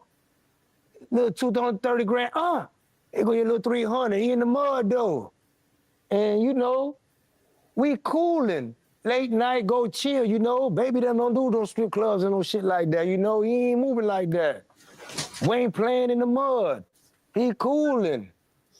And Wayne see I'm trying to do this situation. At the same time, I'm doing an artist named Basil Knight. DJ Drama hosts my mixtape. Gangsta Grizzle, you know what I'm saying? Scarface, give me a song. For Real, give me a song. Jackie O, give me a song. And I'm like, Wayne, let me get a song. Just so happenly, like on the 4th trip, I'm like, hey, Wayne, something happened. You ain't gonna be able to get none on this one. You got to wait 3 weeks. He playing mad and mugging and, man, I'm like, dog, yeah, I ain't got no reason to lie to you. In my mind, I want to move in position, man. You know what I'm saying? If you give me this motherfucker, this trust, I'm telling you, man, I'll devote myself to, you know what I'm saying, getting this management from you, you know what I'm saying, and do the right thing, man. You know what I'm saying? I'll spread it out, you know? And he's still acting crazy. I'm like, okay, let me get a song, dog. Let me get a song for my artist. I'm about to go to a meeting, man, with SRC. I signed Deathlock to SRC. They from Overtown. I'm sticking, I'm rolling. Nobody can stop my flow. I signed him to SRC. So I'm like, I could sign him to the same Universal. We just gonna go to a different branch. They're entertaining it. But at the same time, he playing in the mud, needing this profit. Look like he needing it. Like, looking forward to it. Hit Factory taxing him and whatever beats. And he ain't trying to become a C artist. And I'm having a problem getting this song with him. So I pull up at Hit Factory, 3 deep. I got Makak and T-Fair with me, and I go off in there. I see Cool and Dre. I'm like, and I slide off in there. I go by the reception. I go up the hall. I go in. He getting a tattoo. I'm like, man, what's up, Lil D? What's happening? I'm big on Chrome Hall. He wearing Hot Topic. I'm like, man, you got on Hot Topic, nigga. Man, let me buy you a Chrome Hall. I'm trying to tell him I'm gonna buy him a $20,000 belt. You tripping about that little money. I told you what happened, but what happened, happened. Like, come on, man, we ain't tripping about that shit there, you know? I ain't never want to be a politic like some dudes hanging mansions and backseat. I'm trying to, can I move in or can I not move in to where we could eat, man, okay, and get my focus? But he get up, he listen to my artist, he stick it in, and he pissed off. He looking ugly, he pissed off. I'm like, man, listen to the song with him and Wyclef. Man, listen to the song with him again. Listen to the song, man, with him and Scarface. He just punching that bitch off. Pop, pop. He let like 8 bars go. He like, nah, buddy ain't ready. Buddy ain't ready. I'm like, nah, hold on. Listen to one clear. I'm name dropping, man. Check it. Listen to the. He acting crazy. So I'm like, man, I done gave this dude all favors, man, all this favor. I set trip. I grab him. Pop, boom. I put him on the wall. And I'm like, get this jury, man. My nigga, now you got to get the fuck out of Miami, dog. Now me and you can no longer be, okay? Because my nigga, dog, it's not fair. My nigga, we going to play one side. My nigga, dog, I'm trying to help you. You got to help me. He got 3 mans posted up. They get up coming. My man Tifa, he got a fumble with the pistol, so I dropped him. Man, what you doing? Then he finally gets sued.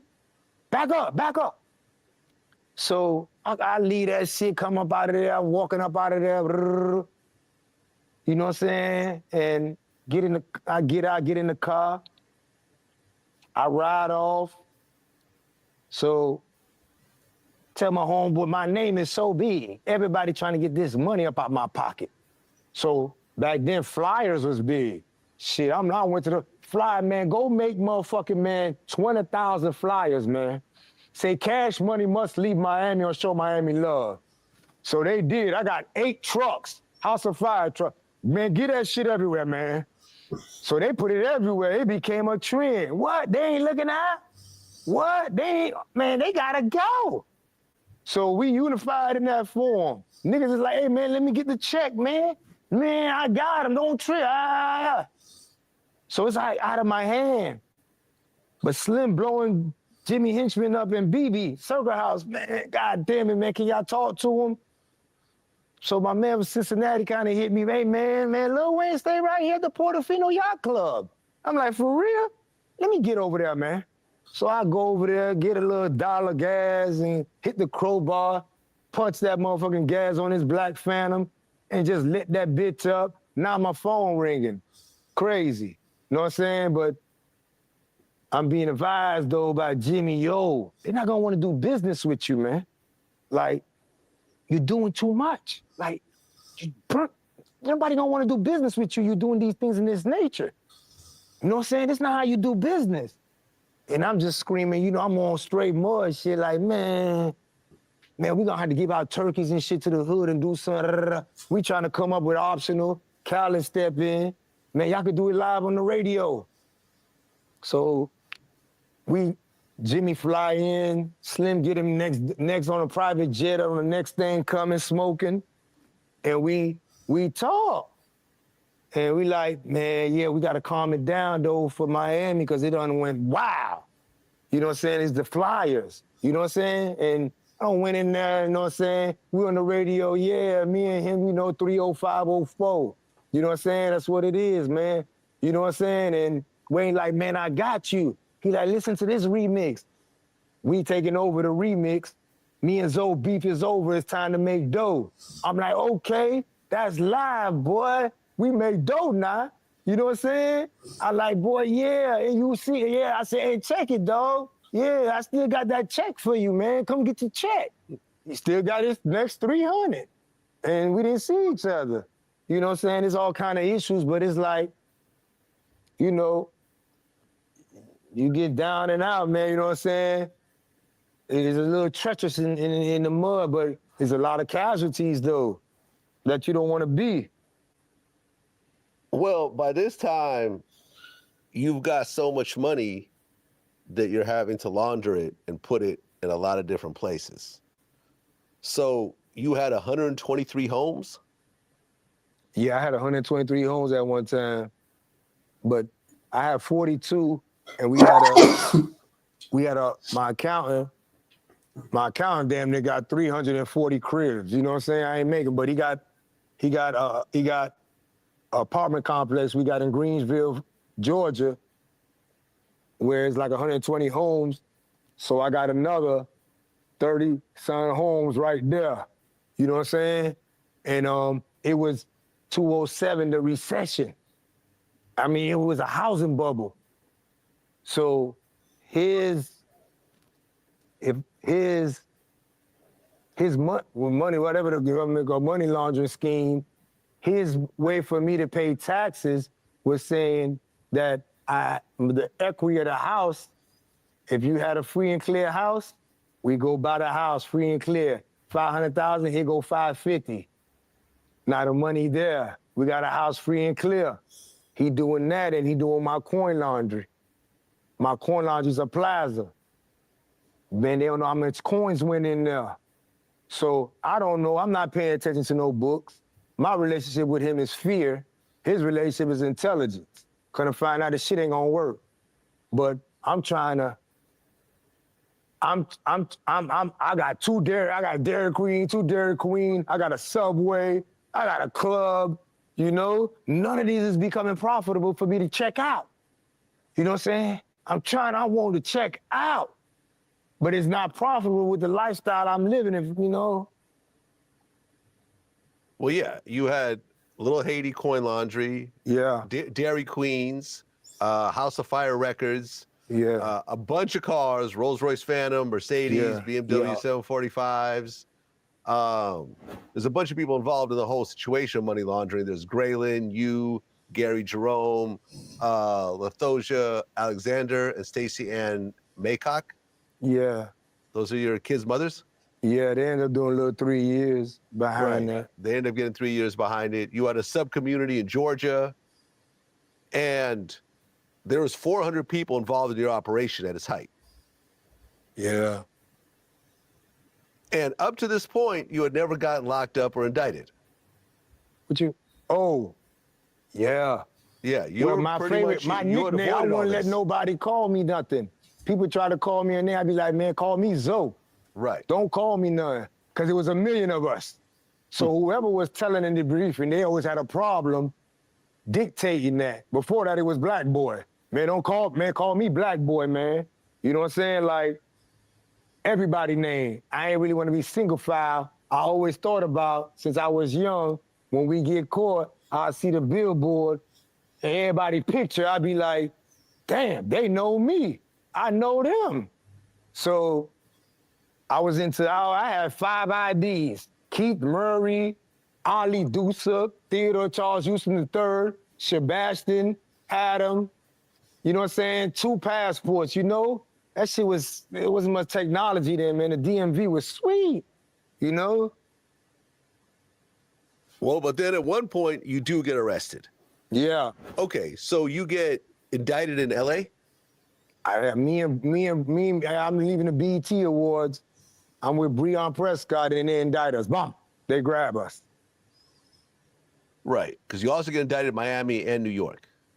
Yeah, Miami, New York, they send me there. They want a piece of the action. Right, and the charges are crazy. There is a kingpin charge. Yeah. A CCE charge, continuous criminal enterprise, conspiracy to distribute 6,000 plus kilos, money laundering, wire fraud, mortgage application fraud. Yeah. You get no bond. Fuck no. 2 cops that were involved in this whole operation ends up leaving the country. Yeah, I wish I was them then. Right.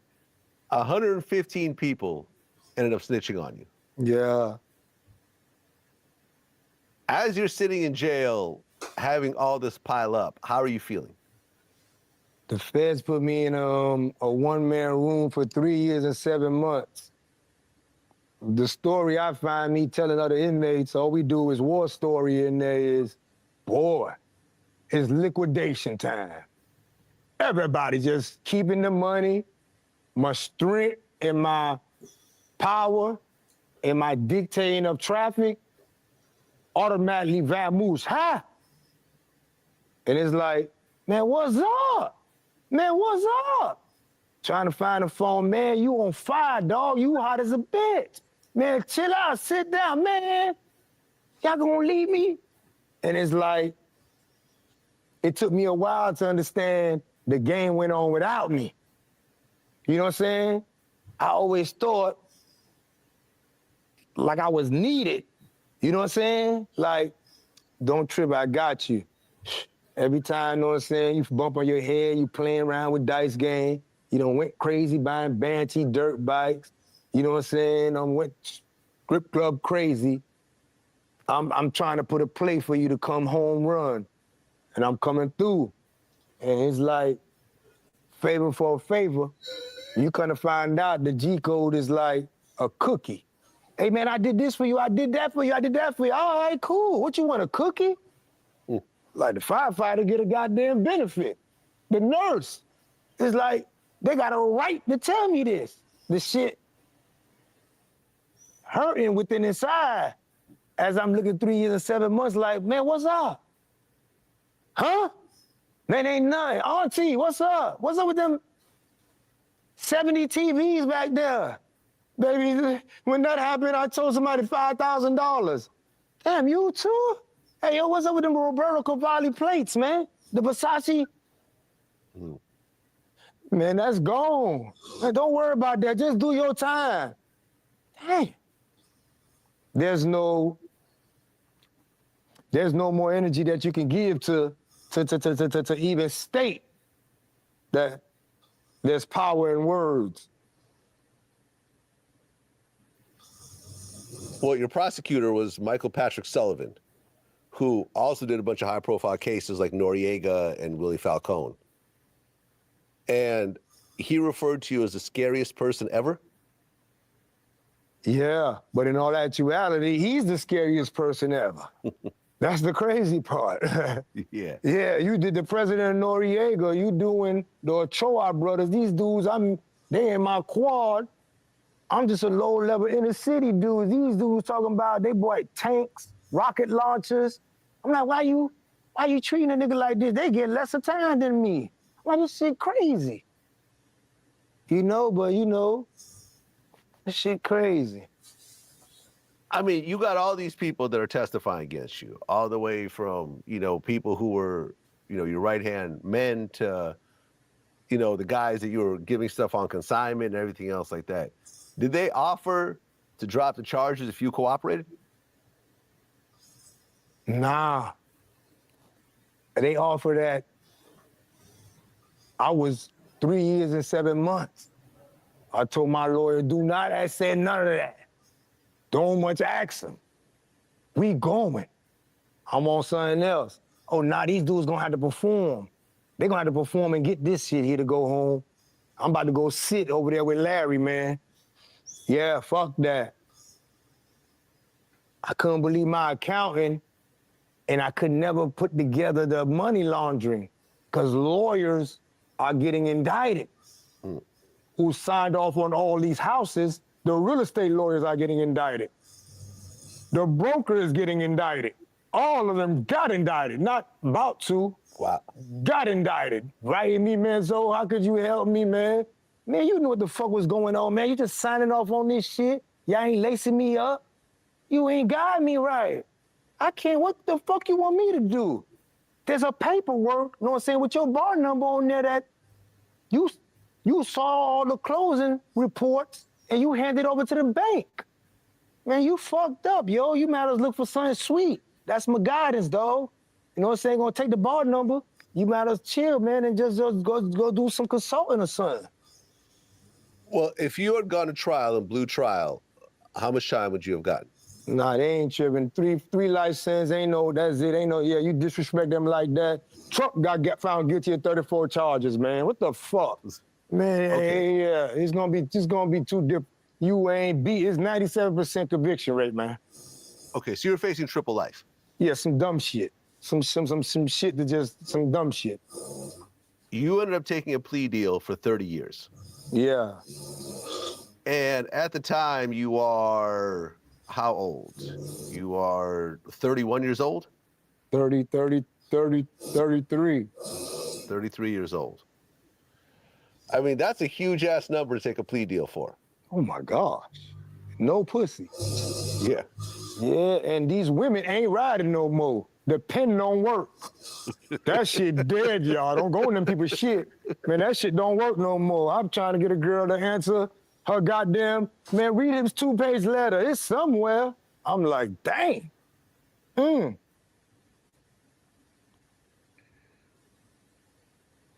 So you ended up accepting the plea deal to avoid the triple life. Yeah. Because even with 30 years, at least you have a release date, and that release date could move depending on what happens with the laws. That part. I mean, same reason why the BMF brothers accepted their 30-year plea deal. I think it's only about 2 people ever tried them with CCE, and they got stuck in there, man. Right. Big Beach just got let out the other day. Yeah. He's out. I think he did 18 years.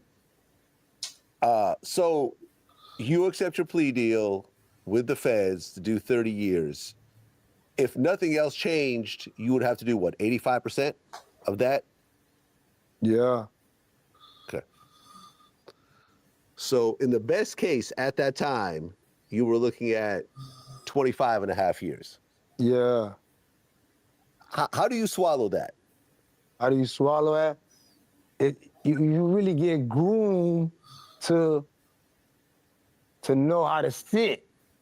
And you was getting groomed in a different way back then. If you got locked up, you call your mom, niggas, hey man, don't come around here no more, man. You know what I'm saying? If you got out and said, why you ain't bomb me out? Hey man, don't do that. Do your time. Don't call out here, man, know what I'm saying?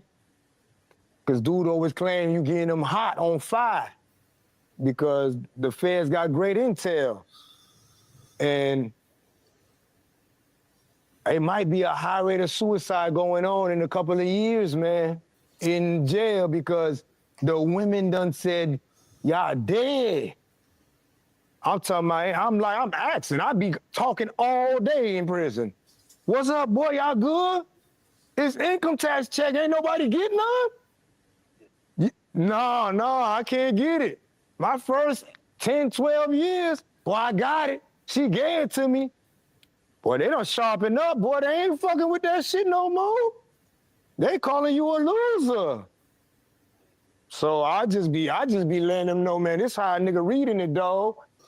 And, but in prison, I was really like a little headache, really cooling, you know what I'm saying? The warden he gotta come get me and get me off his compound, you know what I'm saying? I'd be like, hey man, you in the way, dog. You in the way.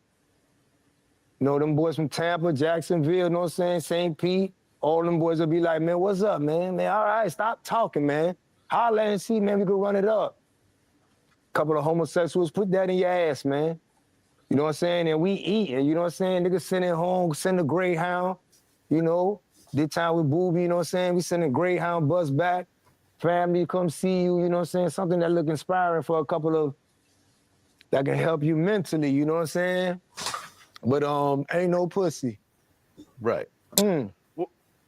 Well, Zopound was a relatively small crew, but when you get to prison, everyone who's Haitian is now a Zo. Nah, it's a culture. We not on a crew time or nothing. Stories need to be broken down because dudes is taking dudes' work. That's what I'm trying to do on Zopound.com and Zopound Chip. This is work. But all Jamaicans are dread. All Haitians are Zo. Ask the firefighter, the nurse, and the police officer. He gonna say, man, I'm a Zo, man. All right? It ain't they shit. It's everybody's shit, all 19 million Haitians. Like, ain't nobody should be claiming no word founder. This is a monkeyer of who I am. Don't change it and try to say you run me and stand there like a pole. Dudes 25-year-old and younger ain't going for it. You know what I'm saying? That's the only coach I want to fuck with.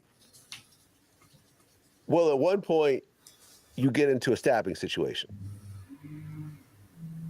Yeah. In prison. What happens? Yeah, really in the penitentiary, man, they're going to let you know you got to feel that steel. You can have a Bible this high. You just put 1,800 dudes together, 1,500 got a life sentence and ain't going for it. I might as get my resume up here, man. This what it's going to be. I got to sleep and knowing I got an elbow. So it's a high situation where the wolves could smell anything going on. You know what I'm saying? Like, it's some money over there. It's some dude over there, you know, and I get into a lot of money issue. I'm from Miami. I'm on money. So I always got everybody we cooling, but it's like, I mostly, as you can see, you know what I'm saying, I sit in the room, I be like writing books. I might have 8 dudes at my door. They just chilling. And I'm just like, man, go get some liquor, man. Go get some go get some weed, man. Go get some K2 for y'all, man. But it's as you gonna go through something, you know? And sometimes them dudes be like, just chill. We got it. They really don't want to lose me. But sometimes I be so furious, like, nah, I done had damn near a bunch of fights, you know? Because I can go. You know how to kill a bud. I can rock. I ain't really tripping. I ain't met him yet. I'm not tripping. But, you know, I caught one with one dude, you know what I'm saying? He's 6'8". He good, you know? But I caught him first, though, man. I hit the 190. I put 2 bottles of Vaseline on there because I ain't know how to get in, really. I threw it on him, you know what I'm saying? It burnt them all down. And I went to tapping them. We going. You know what I'm saying? The mace really ate him up, Mo. You know what I'm saying? And the feds indicted me, sent me to Santa Rosa State Prison. Like, damn. You know what I'm saying? They offered me 10 years, but 14 inmates came and like, nah, man, it ain't going down like that. And you know, fool, he wasn't on that trying to testify on me. He trying to get a check. So they offered me a year. I jumped on it. Man, let me get that. Thank you. Oh my gosh, it's over with. I'm cooling, man. So, you know, you got everybody in this box. That shit is miserable, man. That shit miserable at its finest, yo. Well, Kodak Black wrote you a letter while he was locked up? Yeah. I think Kodak Black wrote me a letter like, boy, what's up? The grass is cut. He could see the snakes and the worms. I gave him and Jack, boy, he in Atlantic. Ain't no features on there for him. Ain't nothing going on. He telling him don't do songs with he doing it. He could see. But he thought he gonna run down 4 more years. But I'm just on one thing. My book, The Hip Hop Black Republican, man, Kodak, don't listen to these niggas, man. Scream Trump like never before, yo. Man, blow that shit, dog. Man, don't listen to him, man. Call him big homie, everything. Man, that nigga got the power to just, it's over with.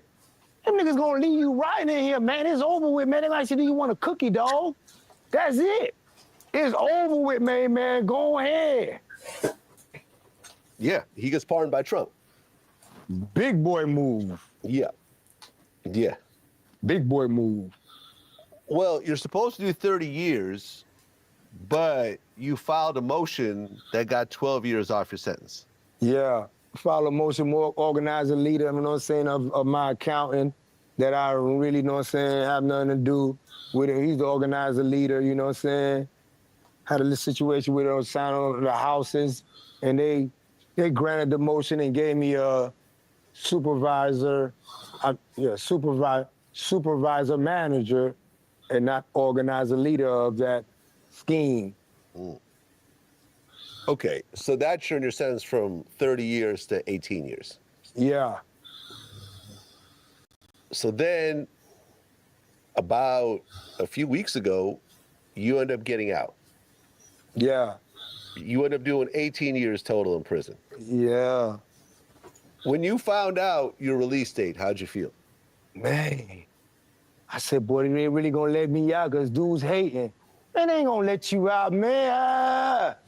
You know, the feds, they kind of hard on me now. If I go to a gas station, if I go to goddamn it, man, I'm saying, to McDonald's, I'm gonna go to this little sushi restaurant or something, they tripping.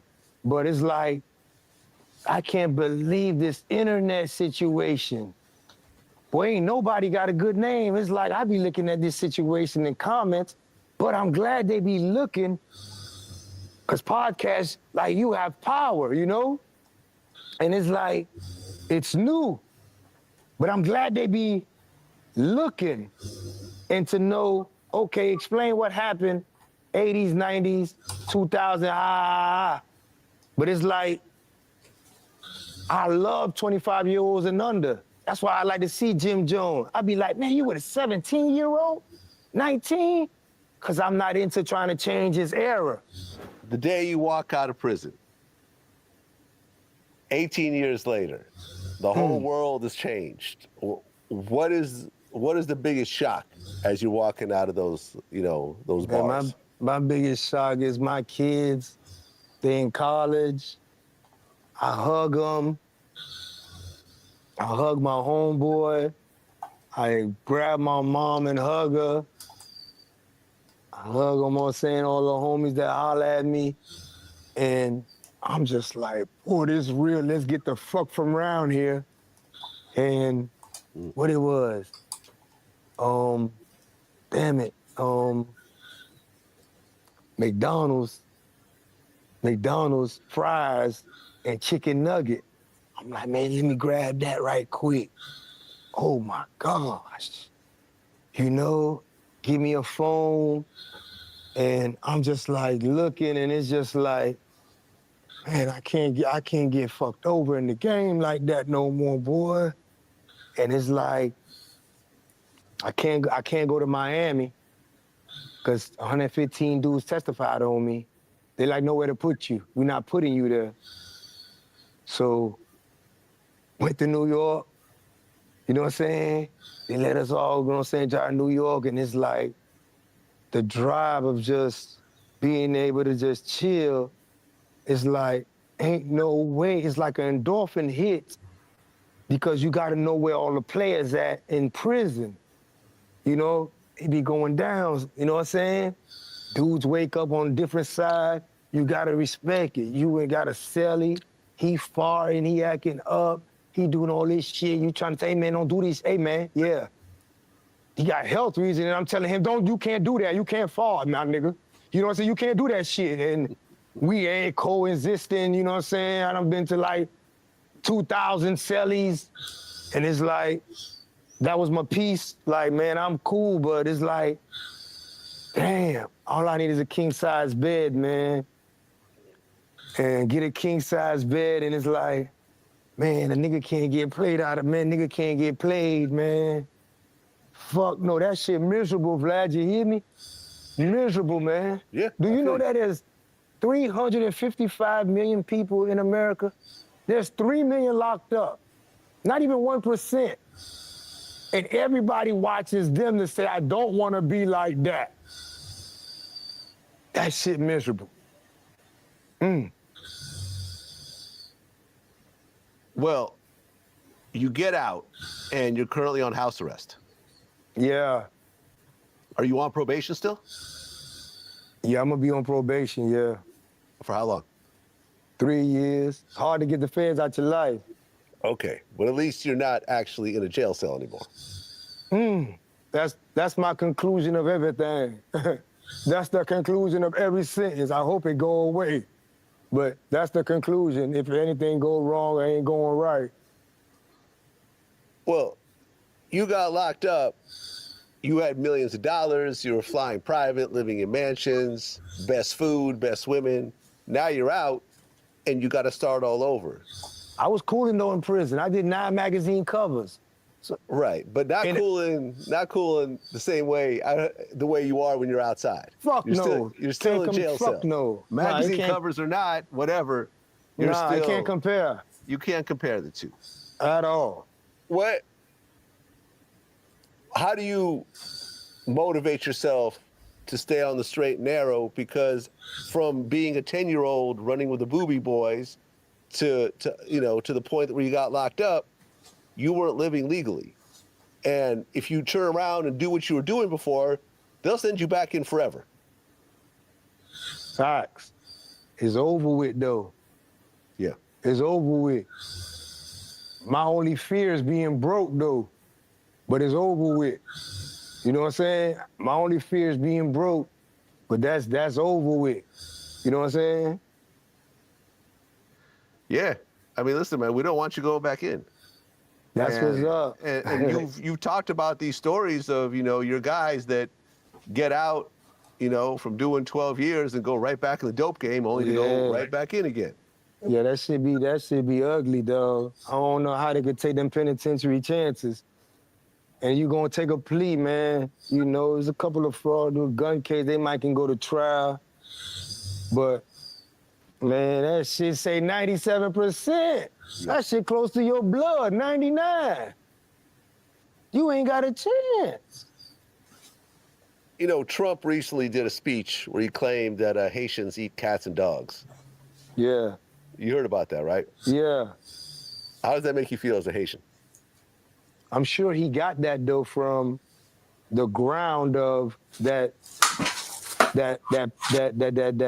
community, because they are going to be targeted in some way, somehow, and not accepted. They're getting deported by Dominican Republic. The Spanish are not accepting it. Venezuela, like, we fucking with you. The Mexicans, like, man, we messing with them Haitians, but it's coming from somewhere. But it's as, this is how they target us.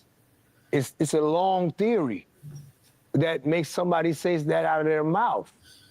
It's not just him. It's been a long theory since I came to America. He ain't created. It's a theory that should not come out of his mouth, though. But at the same time, we had done motherfucking understood how to answer it. Go play with your mama pussy. That was always the answer. Yeah, man, I feel like Haitians historically have always gotten the short end of the stick. Bad. From you know, the earthquake that happened some years back. Man, we got it. To the president getting assassinated. Yeah. To, you know, the natural resources getting messed up in the country. I dig you that. See what I'm saying? I dig that, man. We need to focus, Vlad. Yeah. Like, we need to focus on really, like, economic issues and trades, man. Ain't nobody trading. Hip-hop ain't much yelling. What's up with the Haitian dudes in Little Haiti? I'm like, man, go protest. Go to 62nd Street and block downtown. The hell y'all watching? Don't go protest. These Frank Castles these days, all these people here, man. You know what I'm saying? Eyes, you gonna play, go play. Go protest. You got the streets. Go protest. Lock that shit down, man. We big downtown Miami. But it's like, you know, hip-hop was always the person to scream. And if hip-hop ain't screaming, and I'm like, man, I don't know what's wrong with hip-hop. That's why they running to Africa now. They like, man, y'all tripping, man. Ain't no kind of tribal going on. Man, we about to go to South Africa, man. Ain't got time for that shit. Well, yeah, I mean, because if you think about it historically, Haiti was the first country to permanently ban slavery and the slave trade. 1804. Ran Napoleon up out of there and say, man, we got our own constitution. Yep. And inspired Martin Luther King, Nat Turner, you know what I'm saying, Malcolm X. It became part of the books in the blueprint. Mm-hmm. But where is the retribution and benefit? It's worse than the G code. At least you get a cookie. You get nothing for Haiti. It's like all these aristocratic, I look it up, the NAACP, Black Lives Matter, you know what I'm saying, National Action Network. What's wrong with you? What you looking for? Another dead dude in the ambulance? Like, man, you ain't gonna scream? That shit look right? We in the Western Hemisphere. Y'all ain't gonna scream, huh? Yeah. That shit crazy. Well, look, Ali, Zoe, Adam, man, I'm glad you're out. I've been hearing about Zoe Pound forever, and there's always been a lot of myths and speculations and rumors and everything else like that. But to actually get it from the horse's mouth to break down the whole story, truly appreciate it, man. Yeah. You know, I'm glad you're out. Yeah. Please don't do anything to put yourself back in, because I've interviewed a lot of jail dudes like Blue Boy who would get out and would get caught with a gun or something stupid, and then now they're back in. Yeah. I don't want that to happen to you. Yeah, man. my man Versace, man, he was just with Jay-Z, he back in. Yeah, so just stay out the way, man. That part. You know, just do your legal shit. Yeah. Do your interviews. Whoa. You know, get back in the entertainment industry in whatever way you do. Okay, you know, raise your kids. You know. Go get you a nice woman or two or four, however you want to do it. I'm in it, dog. I'm in it, man. Hey, and just enjoy being out, man. Enjoy being out. You can get me with Megan Thee Stallion? I don't know her personally, but you know, you can DM her. I'm trying to get, man, that shit don't work, man. I need you to say, hey, you trying to get I a don't know her. I sister? don't know her personally. I'm Megan, trying to I say, don't know. get me with Megan, man. Aim high, man. Aim high. You never know. You never know. Wally, man, appreciate everything, man. All the best. That's what it is. Peace. Yo. All right.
All right, let's get it cracking. Let me see if they can hear it. Can y'all hear her? Hold on, let me make you bigger. Type of one if y'all can hear it, y'all. Let me make sure they can hear you, man. I said type of one if y'all can fucking hear it. What y'all got going on, man? Type of one. Say something. Hold on, AK. I found my remote. I'm about to turn the TV down. I'm about to be. Look who I got with me. Oh, Drea, what up, Drea? Damn. What the fuck y'all got going on? What y'all got going on over there? Plot scheme. Nah. He said we plotting and scheming and plotting. Oh, I know that's right, man. What's going on? What's on your mind tonight, man? Hold on. We finna talk our shit. Hold on. You already know that. We finna talk my look, because I've been blocked off live ever since that lawsuit dropped, right? And that's before I knew everything was about to happen, anything about to happen. But see, God don't play about me. Because it was meant for me to be quiet for a whole month, right? Hey, it was meant. It was meant. Hey, look, you let shit marinate. Now you can speak. You feel me? And that's before I knew everything. Yeah, turn the TV down. It's an echo. Okay. Don't play about me. Because it was meant for me to be quiet for a whole month. Just mute that bitch. Okay, just mute it because I'm trying to watch your angelic face while we on here. Yeah. Just mute it. Just mute it. All right, I think we good. We good? Oh, she just... Yeah, we good. Okay, we good. So they blocked you after the lawsuit? Yeah, you know when I faked when I went live after the lawsuit, right? And some goofy ass fan got on there talking about why I'm suing her brother. And I went to going in and shit, right? And they blocked me from stuff for 30 days. So the 9th was November the 9th was the first time that I was able to go live. Now, AK, I can't even hear you though. I can't hear you. Why you can't hear me? That's why I can hear you now. I can hear you. Okay. Now, I can't hear the chat. All right, so. Now check this out, big guy. All right. First, I want to give you a shout out for being on your shit. Okay? You never been biased. You pulled me up on my shit. I need to let motherfuckers know when I'm wrong. He tell me when I'm wrong. So, and I listen to him. And I care about him enough to take his corrective criticism. Because I be wilding out sometimes. Ain't nothing wrong with a pull-up. Yeah, ain't nothing wrong. Motherfuckers act like it's wrong to be pulled up on some shit. Because only a motherfucker who care about you and your well-being, they're going to do that. A motherfucker that want to see you fucked up, gonna let you fuck yourself up. So, AK, I salute you, baby, and I thank you, okay? Hey, I gotta Very add. I much. gotta add something into that though. You will pull up Now, on me. now, You will look. pull up on me too. Now and correct me too. It go. Oh, yeah. It go both ways. Like You you feel was me? my son. I discipline your ass like you was my son. You goddamn right. Out of love. No, Out of love. Okay.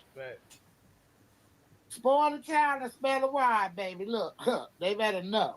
But anyway, it's been so much shit going on, y'all. Like, oh my goodness. Yeah, man. We want to know a little bit. I know you and Dre got some shit cooked up. Like, for me, y'all know how I was all up in my son's shit. And I was letting y'all know what's going on with my son's shit because I was personally involved and might not involved, but I just want to address a couple of these clout chasing ass motherfuckers. Go ahead, do your thing. Adam 1, I'm going to use your platform to do it. Adam 1, Brick Baby 2, and this whole dumbass situation, this murder for hire shit is dumb.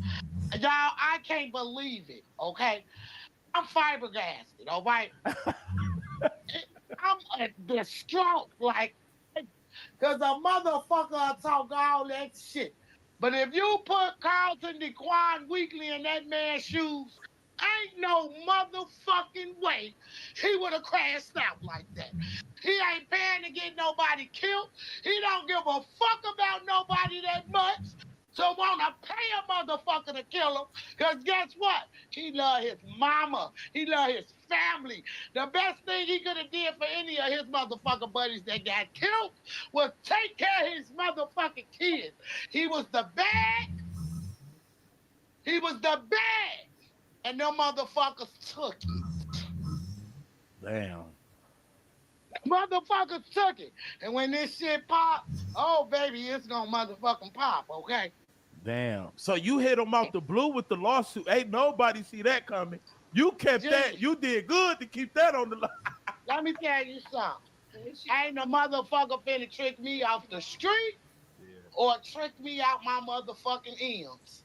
Ain't no motherfucker finna do that. It ain't my fault, because there's been a lot of criticism for the fake law schoolers and the fake detectives. Like, a bitch don't know shit about law, less known civil law, to get on the fucking internet. Now, I'm talking about this Nazi-ass motherfucking Adam.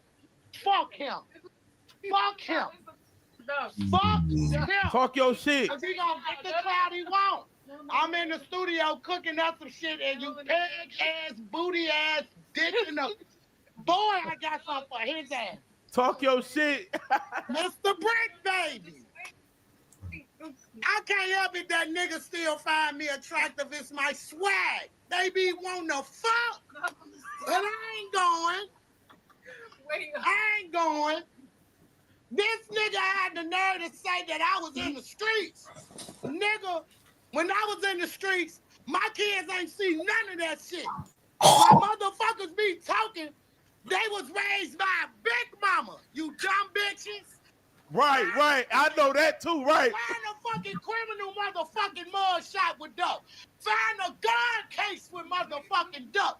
Find a gun case with motherfucking dope. Y'all can suck my ass. How mad? Because my son was really him. Y'all seen it in real life motherfucking time. Had God worked in my favor. They got their get back in blood. I'm getting mad back in paper. Fuck them. I don't give a fuck at this point. Damn. So wait, what Brick Baby say about? Oh, you talk about what he did. I know. Okay. Yeah, oh yeah, I want to fuck. Nigga, you couldn't blow the crack of my ass. Nigga, he ain't the only one. They talk I'm a duck. Y'all want to crack mama duck. But guess what? Ain't none of you motherfuckers did look. Them niggas sad. I don't even fuck with them niggas. I ain't gonna lie. I don't fuck with that Check platform this at all. out.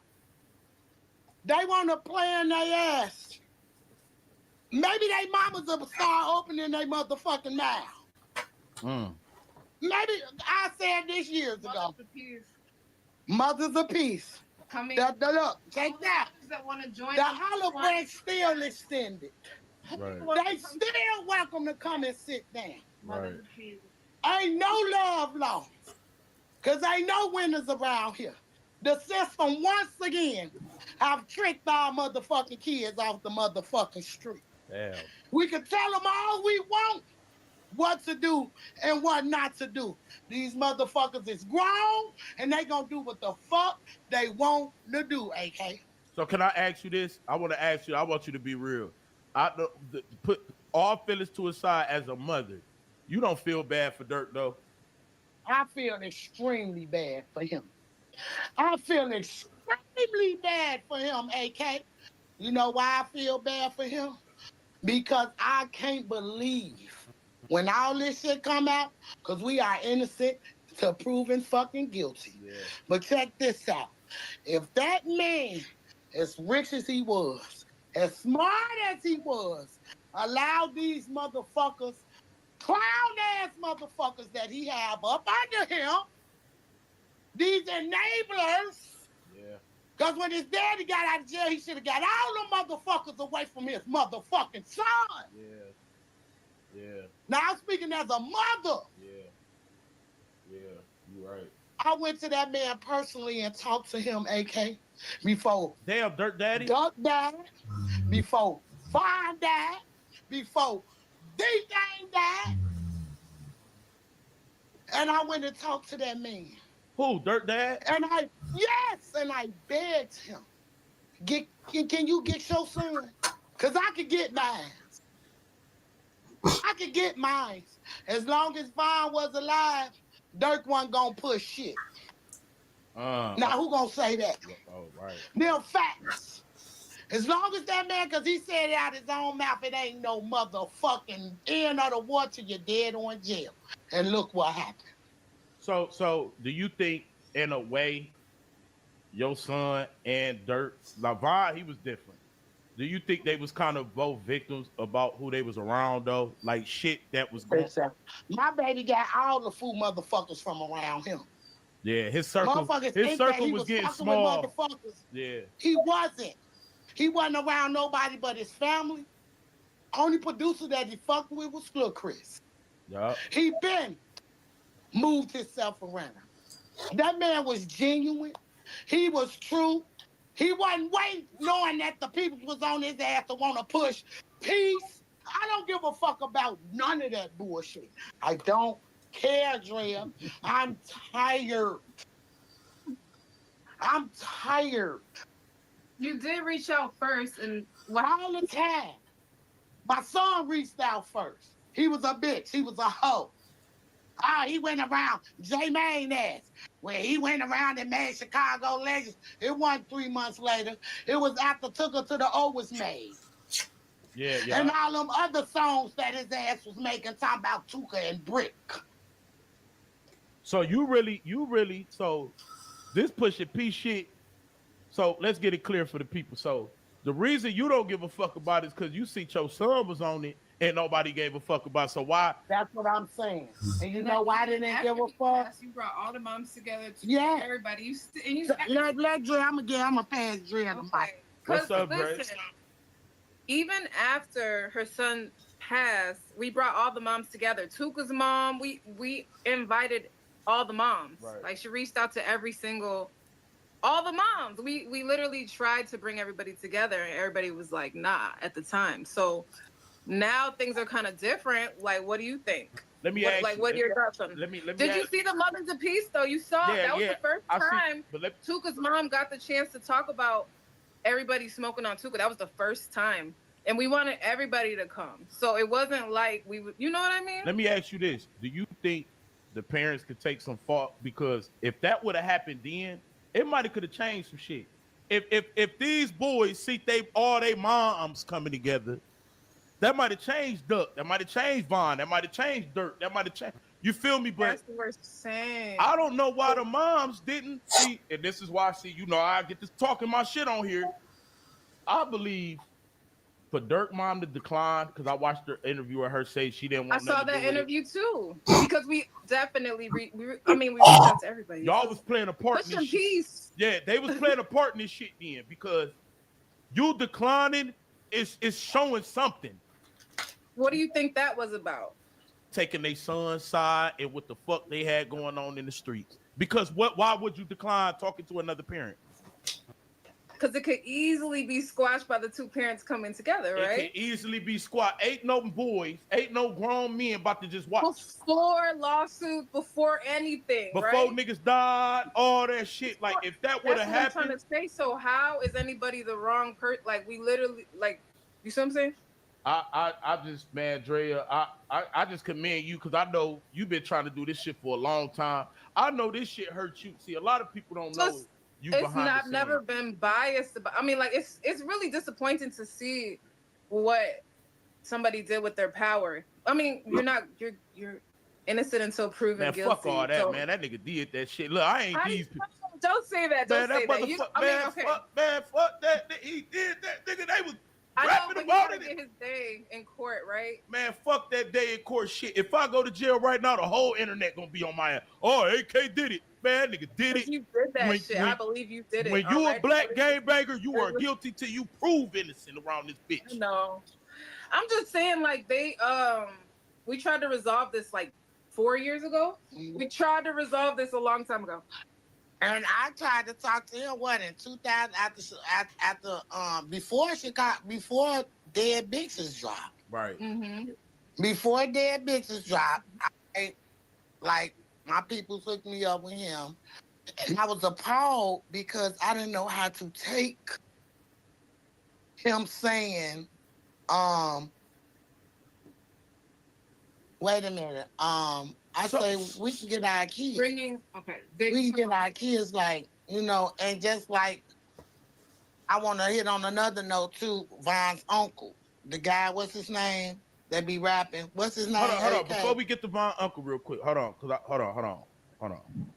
So you felt that way. Dirt Daddy felt what way? Okay, so when I asked him, and I'm like, well, you can get my son is willing to sit down with your son because he trying to get some money. Mm-hmm. He don't care about that gang banging shit. Mm-hmm.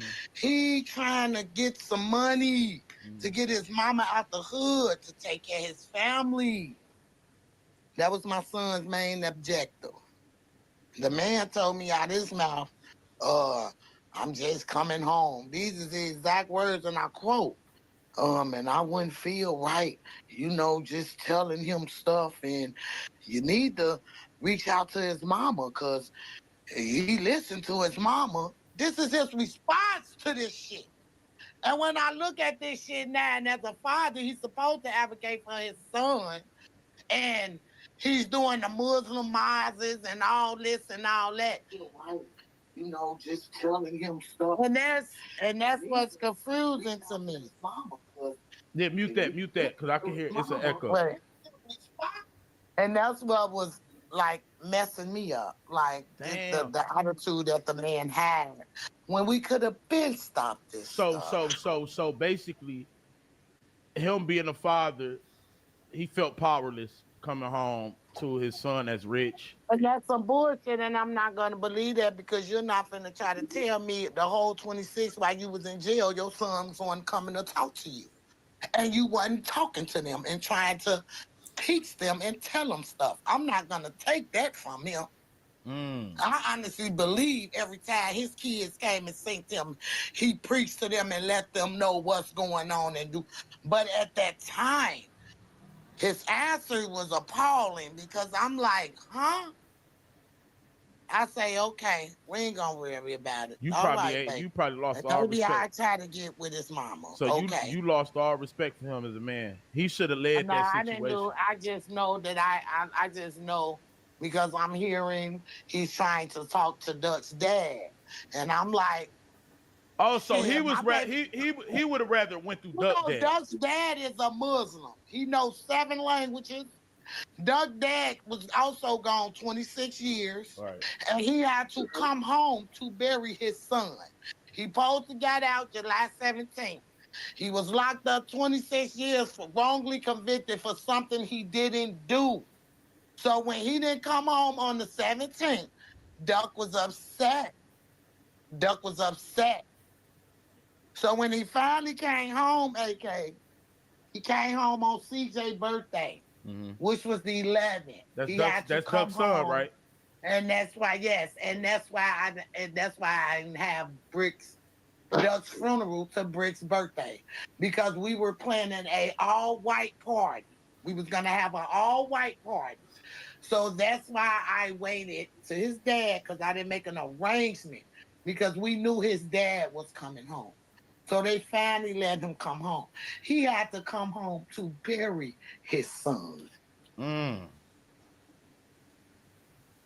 You know what I'm saying? He had to come home and bury his son.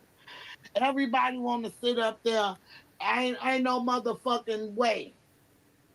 These people, I'm a citizen, and I've been a citizen for 30 years. Yeah. Why motherfuckers thinking I'm in the streets and this and that, and for motherfuckers to say I was supporting and when I threw my kids' parties, it was on their friends' death days. When I allowed them kids to have sex in my house, because Duck was always on house arrest. And every hood I moved in, I stayed on 63rd 4 years. From 2008 to 2012. When I left, they followed me out west. They followed me up north. They followed me over east. Everywhere I went, 63rd was with me, so shit. We was 63rd everywhere.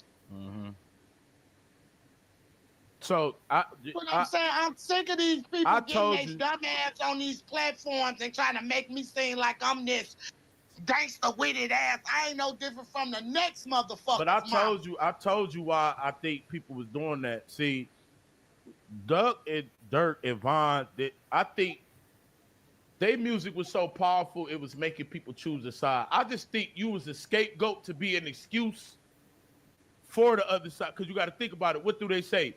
Your son wasn't innocent. And then what do you come back with? Show me a felony. Show me an arrest record. Show me. So now he wasn't innocent. That was my son. They don't know what the fuck I went through with my son, but he ain't no killer. He ain't no motherfucking killer. He ain't no Ollie Hooper. He ain't dropping motherfuckers' lows. He was the main motherfucker seeing they ops and telling they ass, man, I ain't jail.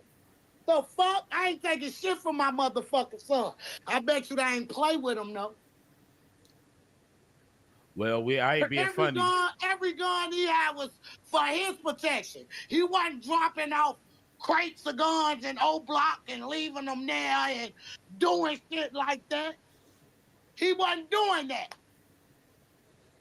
Damn. Fuck, motherfuckers got my son fucked up. They got me fucked up, too. Do you feel like people be dead wrong to not even know your son, Dirk, or nobody, but to attack you so bad when they don't even know? You know, like they don't know nobody, but they just the internet, AK. That's what they do. They stand behind keyboards with one eye, 3 legs, 4 toes, and just sit up there and talk about motherfuckers. Ask him what he would do. Ask him. Ask him what he would have did if he was you. Right. What you would have did if you was in my shoes? What would you want your mama to do? You ask anybody that. Well, that's why you want your mama to be your voice? No, I'm not gonna lie. That's why I tell people, this is why I fuck with you. If my mama wasn't like you, I would hunt her ass. Nobody don't even give me the credit for taking the death penalty off the table for them boys. Because they don't know you had the option. Yeah. They don't even like, come on now. That is a capital death penalty fucking case. And they said he still got the last say. They said specifically with that case that we asked the mom of the victim, and the mom did not agree with the death penalty. They said that shit. No. I read it in the transcript because it was federal court. We couldn't know what was going on. I read it. So they don't give you that credit. I ain't gonna lie. I would have told my mama, because if I was the breadwinner, you got to think, I'm thinking about it now. You got to go for the money, though. You got to, because I was just about to take care of you, though. You feel? I was about to take care of my kids.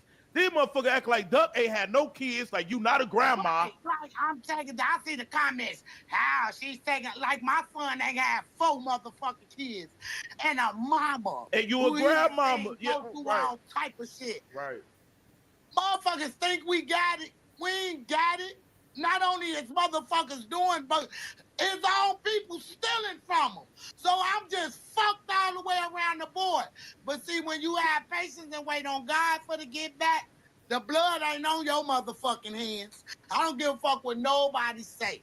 I said this shit from the beginning. Same thing make you laugh gonna make your ass cry. The whole world saw me go through this shit. Now they finna see the fruit of my motherfucking labors. Let me ask you this. If Dirk was in your face right now, what would you tell him? If y'all God bless him. May God be with you. Lean on God. If you ain't never leaned on God, lean on him right now. That's what I'll tell him. Just like the same thing when Von Baby ran up to me and hugged me.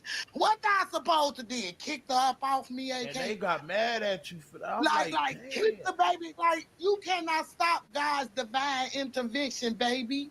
And these deceitful and no God-fearing ass people, evil would never overdo good. I don't give a fuck how good it looks. Y'all do know that happened, right? Mama Duck was at the park. They was chilling. Von's kid ran up to her, and they blamed her. Damn, you can't stop no kid. I was chasing. I knew, and all this and that. And how the fuck you know who the fuck that baby was? I didn't know who that baby was, but I knew her mama, and I didn't know that Von was her daddy. Yeah, that and happened. I don't know what nobody say. Them people didn't like that. Von family didn't like that. And they made that girl take that shit down. Okay, so let me ask you this about drill music in a whole. How you feel about it?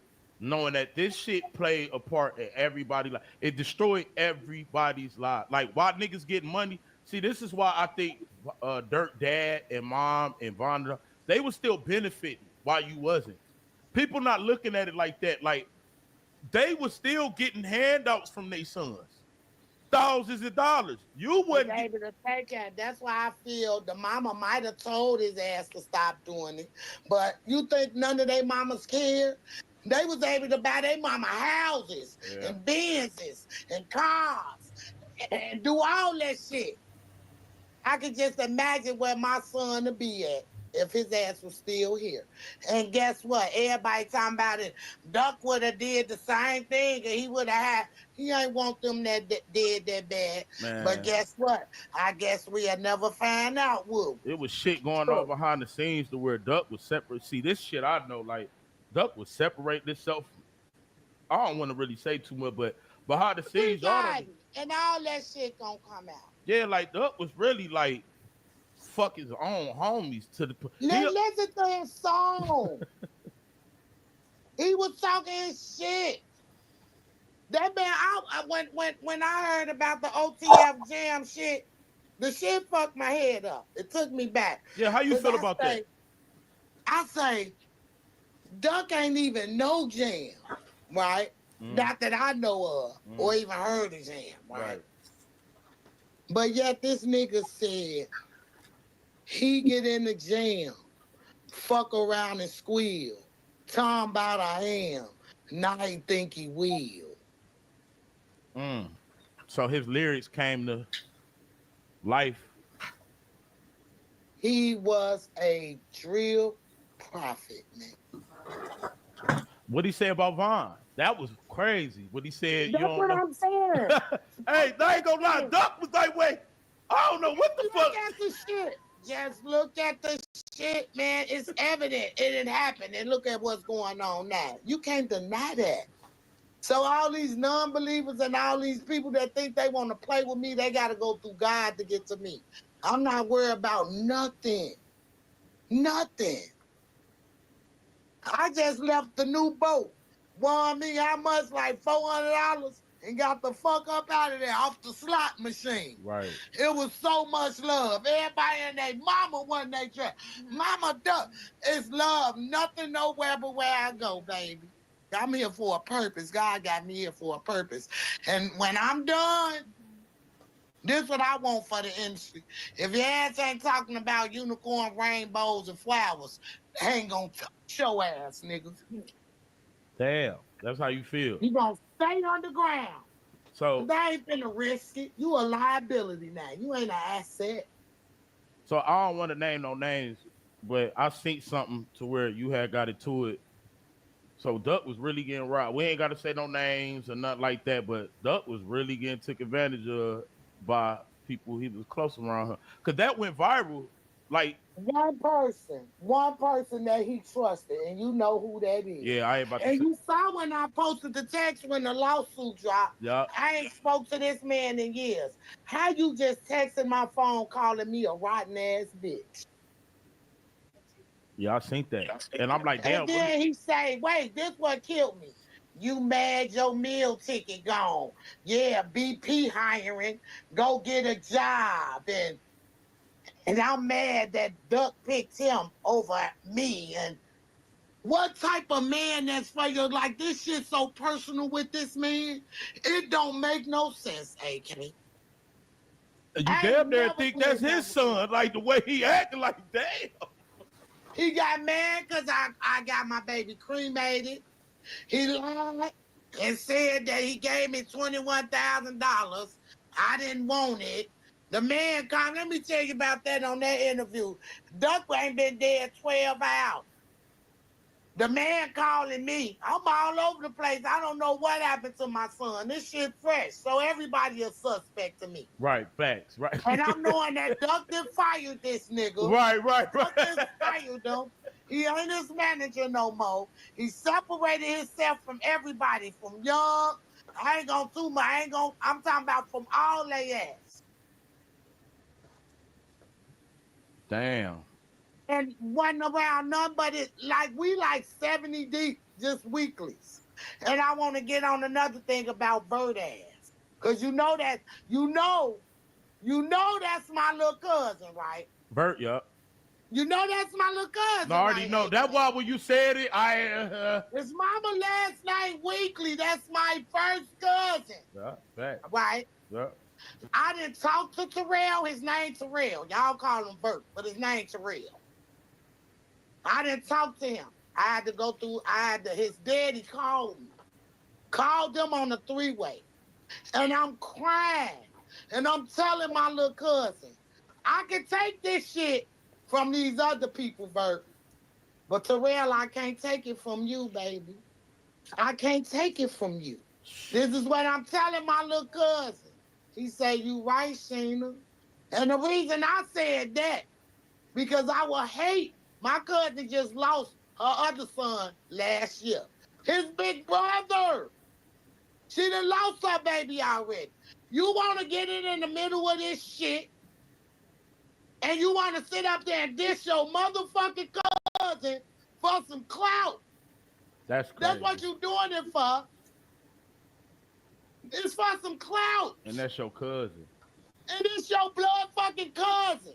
The same motherfucker who see you and ride down on you and jump out on you and like, you good, cuz? You straight, cuz? You know that Vert Mama was the first motherfucker that paid Duck for appointments. Y'all know when I be talking about that story, how he did that Chris Brown dance. Oh, yeah. And my cousin Londa was like, I'll give you $10. And that nigga bounced off the motherfucker wall, say, yo. I say, oh, okay, he won't get paid. It's only like 12 or 13. He want to get paid for his performance. This show, cause you doing this for clout, then you got these goofy ass niggas who Duck a slob out they motherfucking mouth. Or pistol whip one of they motherfucking ass, but playing with. This and them though. Cause he spared a lot of people life. He wasn't no killer. He spared a lot of people life. Oh, you fucked these people up. They ain't know Vert was his cousin at all.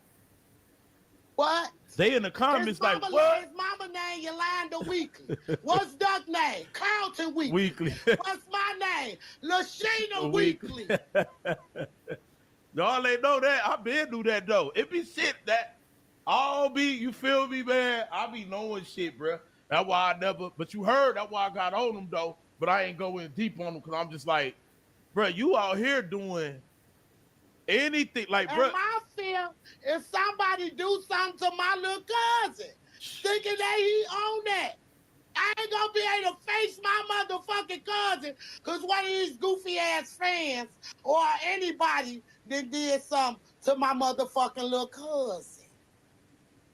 Because he trying to keep up with some motherfucking image. What? Nigga, I'm the bag, nigga. You need, cause I can sign you in a minute, nigga. I'm the one gonna make sure your ass be on top. Cause you my blood, nigga. I'm going against the grain. And I told him that. But I'ma let him have it. I'ma let him have it.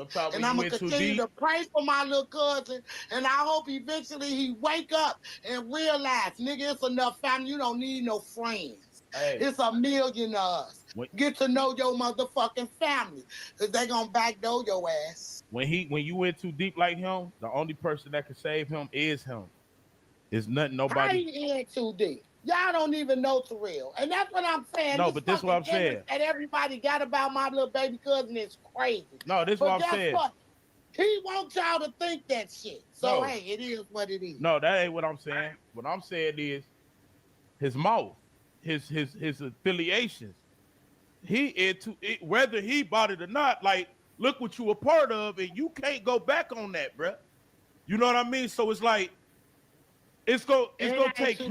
For him. He got a mama that don't play, been working all her motherfucking life, and he got a daddy that's a money-getting motherfucker that don't play. It's because a Vert want to be the way he is. He ain't got to be here. Motherfuckers always screaming, soon as the kids die, you could have took your kids this, and you could have got your kids out the environment. These kids is grown.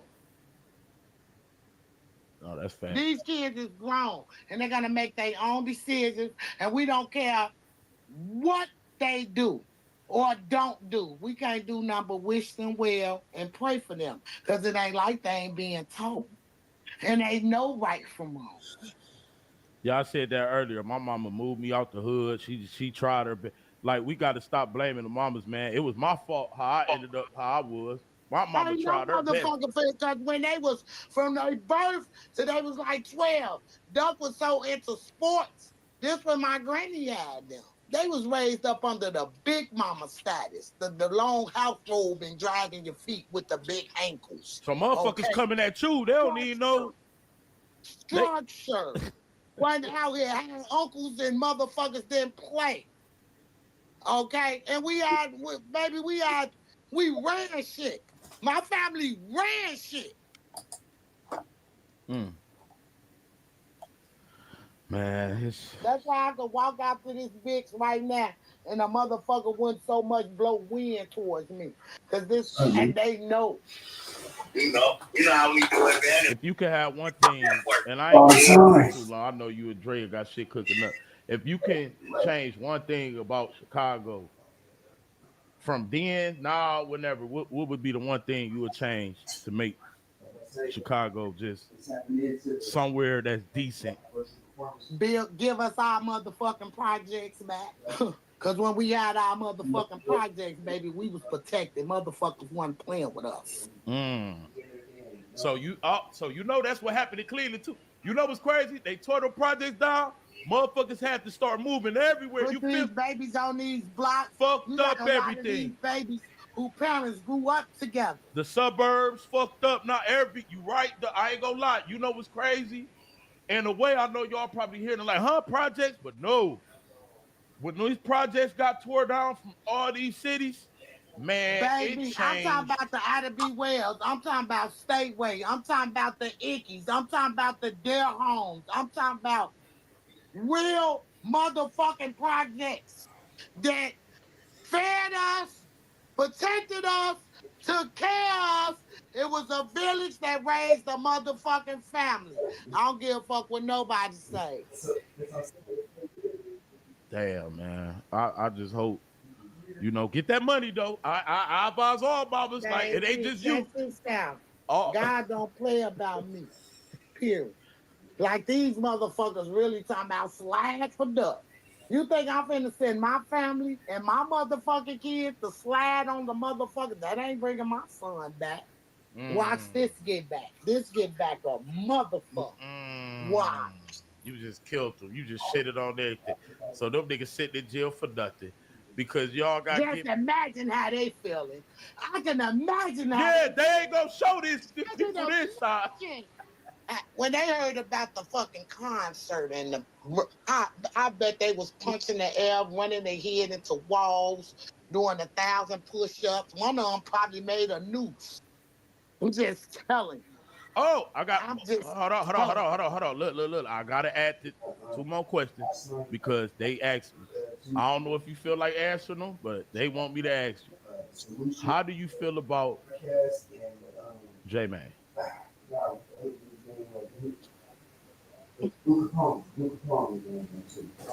No comment. That's all. That's a family issue. No Okay, comment. that's all. Look. That's the best answer you could have gave. Real talk. Everything ain't for the internet. Everything and ain't for the internet. Is how I feel, and he know how I feel. So Right. That's it. Still love him. That's Right. still my grandbaby's first cousin. Right. So. All right, one more. How you feel about Ruger and a no jumper? And you think he was tripping? You think he was overboard? Y'all were about Ruger. It was Fat A. Y'all needed to be with. Shout out Fat A. Ruger went on there talking his shit and meant every word he said. But you saw that gentle giant in the motherfucking corner just watching. You ain't hear a peep out his ass. He's gonna be in that bitch like the Blind Side, flipping tables on motherfuckers. Yeah, real shit. That's what motherfuckers be playing. They want to play. Adam, I got a song so raw for him. Jesus Christ! When it's dropping, man, you bullshit. Fuck around, get put on. Cause my lawyer say, "Have you some fun, baby? Go ahead, entertain these people. You a whole brand, entertain them." So I got my team, and then you want it. And like I told him, nigga, if you ain't got 15, because he actually had the nerve to inbox me and say, well, we're going to have to get you on the couch again, on the chair at the table again, shit. I said, if you ain't got 15K, nigga, you can't get me nowhere. You and no one is ever going to give you that. I say, Gail is. When I do my exclusive interview when all this shit is over with. Oh, Gail's going to give it to me. Oh, you going to Gail? You said you want to fuck this bullshit. You going big and time. Much more. Tired of making motherfuckers rich. Man, this shit crazy. Time for me to get rich. All right, look. It's one more. Quando Rondo. They want to know how you feel about him. How do I'm glad that he's alive. Okay. I'm glad them other 2 people that they thought that other boy that they thought was Duck. I'm glad he survived. I'm glad these innocent people, I'm glad they survived. And for the record, and y'all hearing it from my mouth, stop the rumor about that boy being some kin to one of them killers. He's no kin to them, okay? None. Who you talk about? Yeah. I started that rumor. I know a lot of he's no kin to them. That man is a 45-year-old man who didn't even know who Duck was. The innocent. And was just standing behind my son. And he turned around, because I talked to him at the press conference. And he said, Mama Duck, I don't mean no disrespect. But when I got behind your son, I didn't even know who he was. He said, Duck turned around and sized him up. And then turned back around.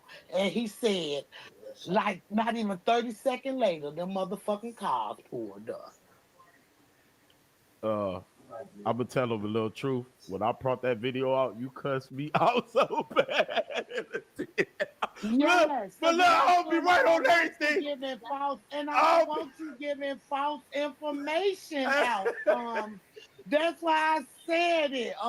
He almost lost his life. He almost died. Yes, that man. And then while he was on the ground, he said all he was wondering is like, why they not getting us off the ground? Because Duck hadn't rolled on top of him and just laying there, still moving, still asking them people to help him.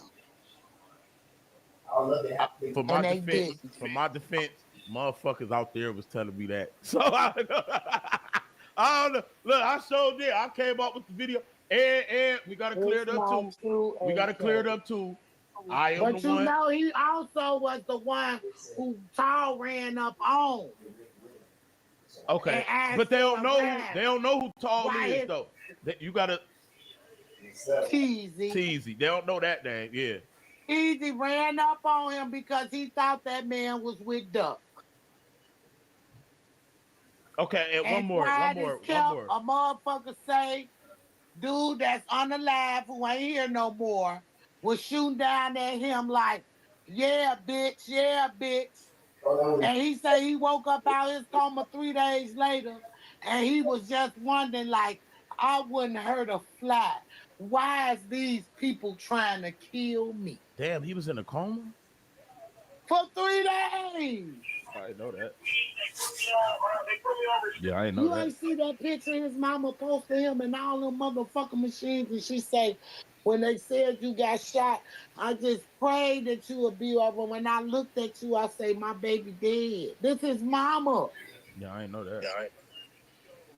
This the boy mama posted this picture of her son. What's up, bro? Nice to meet you. Yeah, I didn't know that. Going to the store. Motherfuckers say, well, Doug this and he did that. He was a citizen that motherfucking day. What he was doing wrong, AK? Yeah. He didn't have a gun on him. He was following Corona. No, wait. And we gotta clear that up. Hold on. Why you here? Because this was my first video ever 4 years ago though. So I got way better. I was the one who said Duck was shooting too. You see what I'm saying? He never shot a gun. She cussed me out. He never shot a gun. In the deal. This is how our relationship met, man. Like, she cussed me out. Look at my motherfucking son. But I'm here though to admit my wrongs and when I was wrong and shit like that. So Duck never shot a bullet. He never shot a gun. And TZ one never not TZ the other nigga and nobody chased TZ up the street. When you saw TZ running up the street, he was trying to see where Duck car was going because he left from in front of Mulani's, Buster U, and came back and parked. He went around and came back and parked in front of Doche and Kabam. That's why he ran. So I didn't make that up. So everybody was saying that Duck chased him. You should have saw the video. This motherfucker running from a ghost. Ain't nobody chasing him. He was that thirsty? That is crazy. You should have saw the video in the store. He was shaking, AK, watching Duck from across the street, G. Lied to them people, shaking the phone. And I'm talking about, it was like the sight of my son.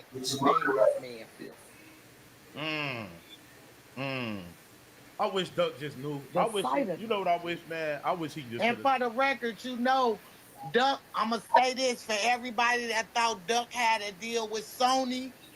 He never was signed with Sony. Clout Boy Inc. as a label got a furnishing deal from Sony. Record store. So while my son thought he was signed to Sony, he wasn't. And when he realized he wasn't, he got killed. And now Manny got control of all his royalties that Sony sends. Why you say to that the man Cowboy name on here? Y'all going through that? But he's not making sure that it comes to Duck's estate. Why you say his name and y'all going through that? I don't give a fuck. Y'all gonna see him get served in a minute anyway, so it don't matter. I don't care at this point. Damn. That's why he threatened me, talking about he gonna have his lawyers to serve me for defamation of character. You tell me this. This man say Duck lawyer looked over the contract. Nigga, that was your lawyer for your label. That wasn't Duck Personal's lawyer. Damn. Yeah, I'm exposing everybody. My son was getting dick all around the boy. He couldn't win. No motherfucking way. And with a deal like that, he ain't seeing all the money he could have possibly seen. No way. The man told me out his mouth he broke. I say, how my son broke and he got a whole deal whole time. He only broke because this motherfucker borrowing money from his label and won't Duck music and can't get it. Because his ass old, not Duck. So what's up with Duck music, though? He keep blackballing it. That's why I ain't dropped the album. Oh, so he's still. And then I had another text me. Next time you want to drop one of Duck's songs, make sure you get in touch with me first. So I don't know whatever type of relationship he got with that label. That's grimy. But since his lawsuit dropped, stay on his ass. And tell that motherfucker, hey, after the voice, whoever the fuck you is, bitch, you my bottom foot and your mama look like twins, bitch. That's grimy as fuck. Why he don't just give it to you? It's your son. Nah, give it to me. He say my mouth talked him out of that. He said it was my mouth. I talk too much. You didn't get it before you start talking, though. So what the fuck? You started talking because you didn't get it, though. That's fucked up. So money, I swear to God, y'all, money can be the route to your paradise or the root to all evil, man. I'll tell y'all like that. And some people, man, they so money hungry, man, they don't even want to see the greater good out of it at all. That's fucked up. If she want to drop her son out, let her drop her son fucking album. And that's why I didn't drop the album, y'all. That's why I paid for it. I even got a major label that's willing to push the album for me. That's why I took it off, because we were trying to put a big budget behind it and push it right so it get radio play and everything. So we're still gonna drop the album. It's coming. I just want all my baby fans to be just wait on it, because it's coming, and trust me, y'all gonna like it. I'm finna start dropping a couple of singles on his YouTube page. So okay, that's good. His YouTube page, I'm gonna drop a couple of the singles on the YouTube page. So until we get the album ready, but yeah. Page 2 on YouTube. Yeah, shout my page out. Tell these people to go follow me, because I'm finna be shout your page, shout your Cash App, anything they can do to support, shout that shit out. And I appreciate for everybody, but pretty soon, like 2 or 3 years, I'm gonna bless everybody that been blessing me. I don't even know, man. What the hell is your YouTube now? You done had 3, 4, 1 got It's Lashana Weekly. So it's the same name. Okay, so it's Lashana Weekly. All right, man. Tell them what's your Cash App. Tell the people your Cash App. Tell the people your Instagram. Tell the people On my Instagram, Brick and Duck OG. And my OnlyFans link is in my bio. Y'all make sure y'all go subscribe to it. Man, come on, man. You know I don't give a fuck. You know, dog. Especially now, I love my OnlyFans. That's what's been taking care of me and my kids. Because motherfuckers is taking Duck money. And as a mother, I wish a motherfucker would try to knock how I hustle to take care of my motherfucking kids. I don't knock They can kiss my ass. I don't knock it, but it's just like, damn. They can kiss my ass. And I mean that. I'm hurt. Can't hide me out of no closet. I ain't hiding me. I'm a mother who makes sacrifices and gonna take care of her kids and her grandkids. Fuck it, man. Shout that bitch out. Yeah. Y'all go run up the OnlyFans. Yeah, hell no. Fuck that shit. Y'all go run up. Tell them right now, go to my link in my bio. Run it up. I promise. And I'm 50. And I'm 50. Hey, Drea. Hey, Drea. What's good? Hey. This is a great interview. Hold on, Drea. What links can they, you know what I mean? Any links? Yes, everybody follow me. I'm Drea. Everywhere you go, follow me on YouTube. We're gonna actually be uploading a vlog because we went to the new casino. Just the Mothers of Peace are coming back, and we want all the mothers from every side. So Dirk's mom, if you're watching, we would love for all the moms to come together. Tuka's mom, all the moms, if you have lost a son to violence or any kind of situation like that, you want to join the Mothers of Peace, please hit us up. I'm going to drop a email in here so you can share. But the Mothers of Peace are coming back. So is there any OnlyFans too? I don't have an OnlyFans.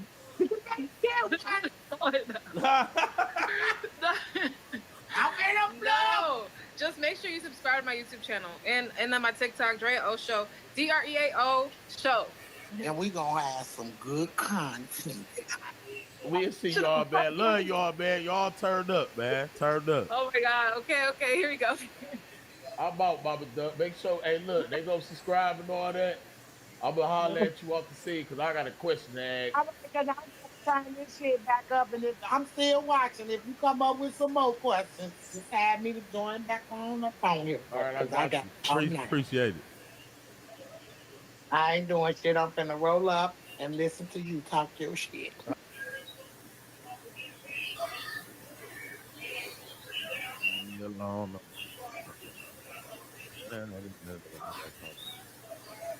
About myself and they don't love his block. He ain't no boss no more. Ain't no law no more. Got off the field. I don't wanna pop no more. Tell me that was easy. Who told me that was easy? So why you leaving? Why you tell me? Why you tell me that is easy? Say please, like please. Like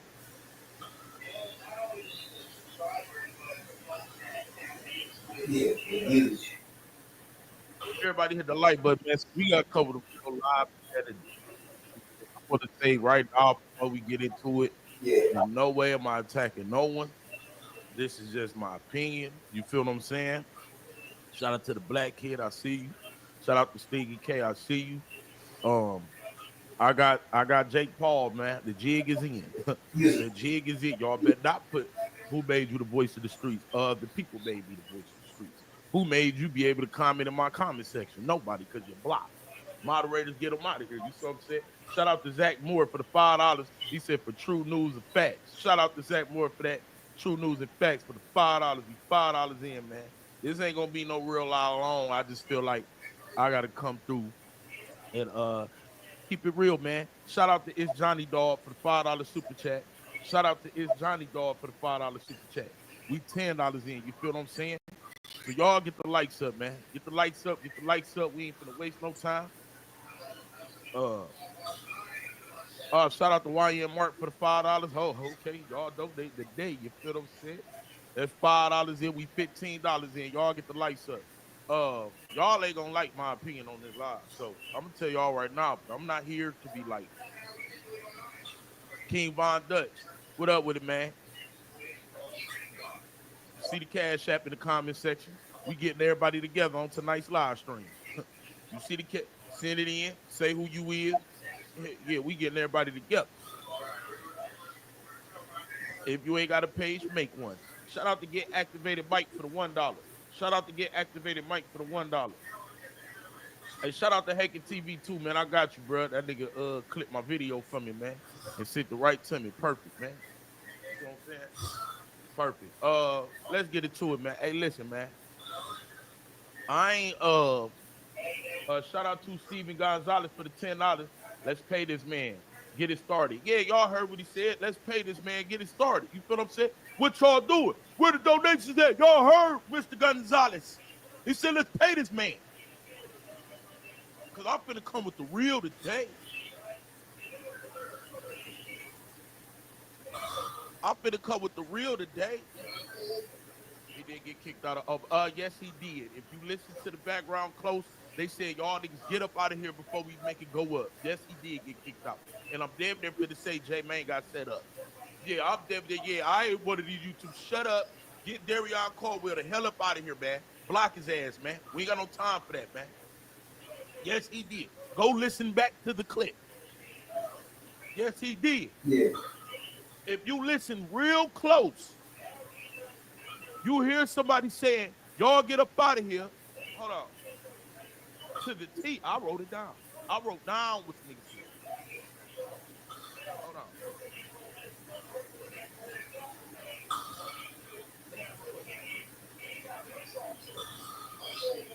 We're gonna hear somebody say, y'all motherfuckers gotta go. We ain't trying to hear none of this shit. Y'all gotta go before we send this bitch up on the guys. That's exactly what it is. I know you're talking about it, yeah. I just can't get his name. He got kicked out. Let's get the lights up. Y'all ready turned up? Let's get the lights up. Yeah, man, these niggas talking about he ain't get kicked out. Yes, he did, bro. Let's get the lights up, man. Y'all know my name, man. We 1,000 people win with 4 minutes. Shout out to Cheryl Elm for the $25. Can I get a rich, please? Yeah, I got you, Cheryl. Hold on. It's the king, man. Cheers, y'all. Okay, I'm like a dream that's come true, motherfucker. Get the lights up. King, okay. King, okay. King, okay. Okay. King, okay. King, okay. Okay. King, okay. Get the lights up. King, okay. King, okay. Get the lights up. King, AK-47 got a lot, one nation. King, AK-47 top, ready, most paper. King, okay. King, okay. Get the lights up. King, okay. King, okay. Get the lights up. King, voice of the streets and the voice of the streets, they name it. King, like, come and share, so star, you get blocked if you pay. Block it. Get the lights up. Get the lights up. Yeah. Block it.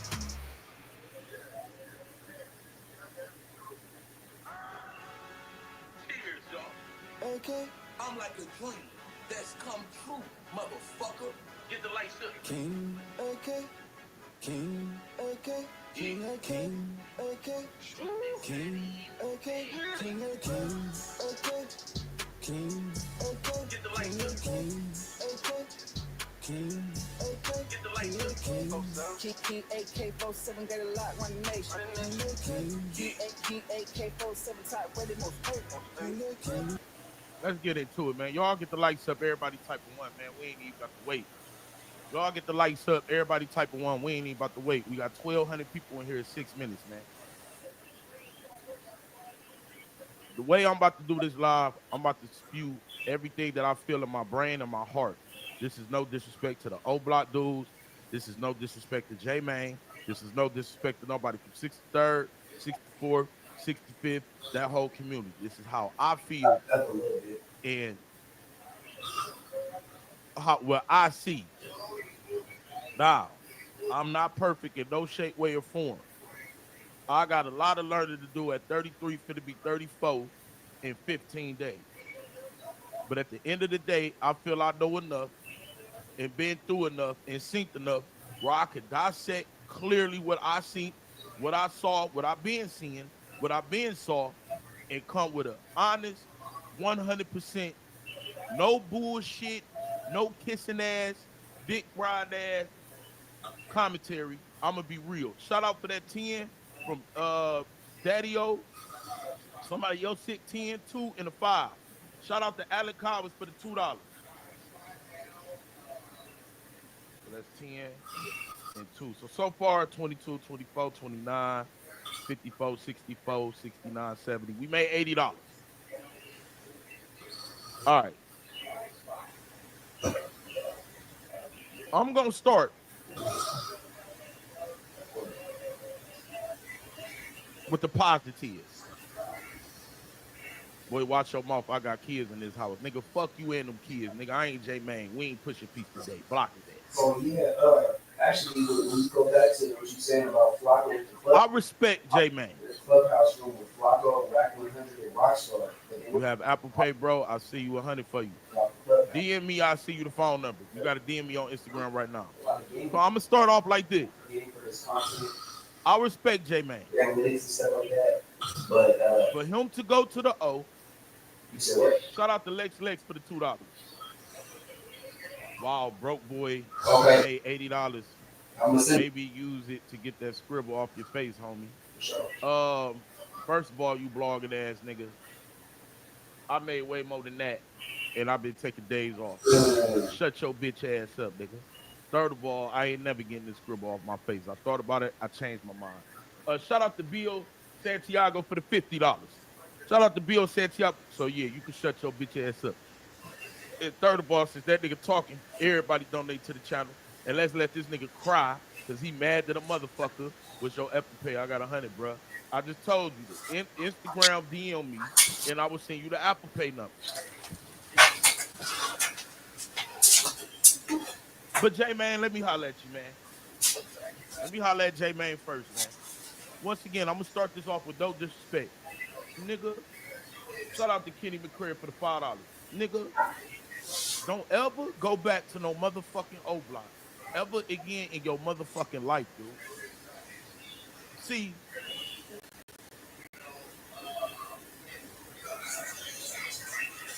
you getting tricked out your position, nigga. And you don't quite know the position that you had. All them niggas that was with you, fire all them niggas. Shout out to Catrice for the $5 and shout out to KJ for the 10.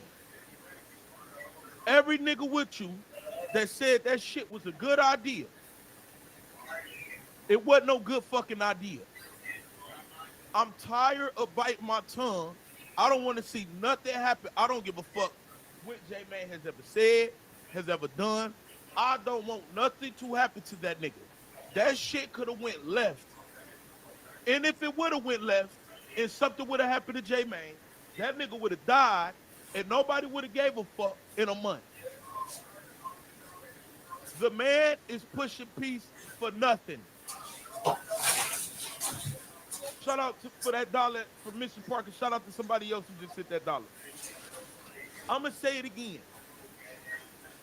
The internet will get your ass killed or put in a fucked up ass position.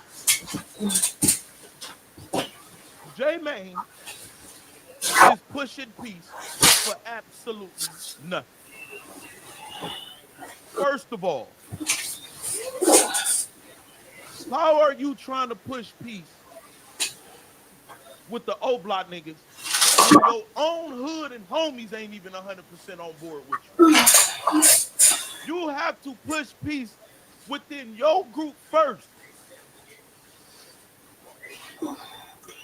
Then try to push peace with them.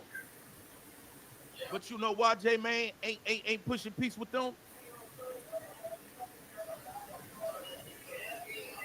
Because he don't give a fuck how nobody feels. He don't care how Mama Duck feels. He don't care about how Young and Dutchy feels. So what it has turned into is a personal crusade.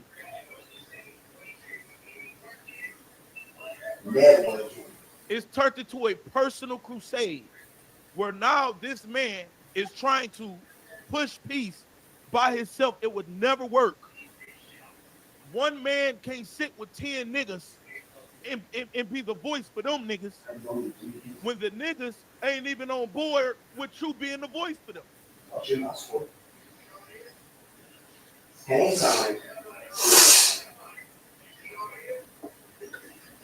So it got me questioning now. Why the fuck did that even have to get recorded in the first place? Who set up J-Man? Because if y'all watch, ain't no way in the fuck J-Man was ever supposed to go to O-Block without talking to E-Dog first and coming to that agreement. Them O-Block niggas can act like that shit all they want to. Nah, nigga. Y'all knew E-Dog felt the way. Y'all knew E-Dog ain't give a fuck about pushing no peace. Y'all knew that. So for the fact that that nigga was able to come over there, and I'm going to show you how he was set up. I'm going to show you how he was set up.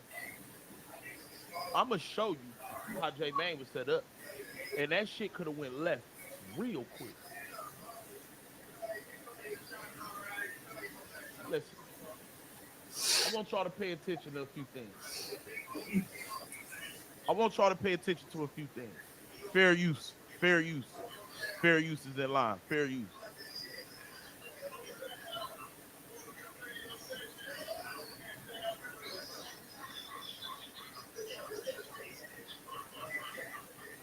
First of all, why ain't no FBG niggas here?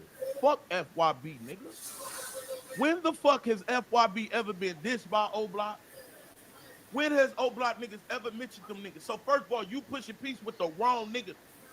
Bro, all them niggas right there don't got nothing to do with nothing. When have y'all ever heard O-Block niggas ever diss one FYB nigga? So you with the wrong niggas to begin with. But let me show y'all. I want y'all to go back and look. So they walk over. They get stopped right here.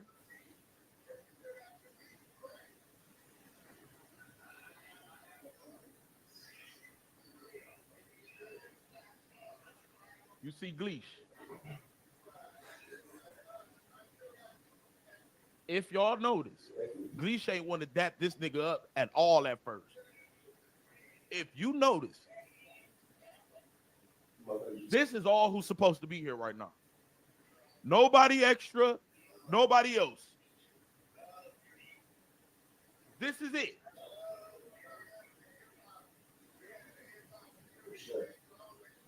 You see Gleesh get on that phone? Who don't y'all see there right now?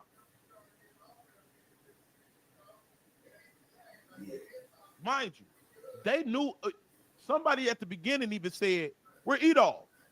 But why would y'all invite a nigga that y'all know got a problem and we gonna prove that we know he had a problem?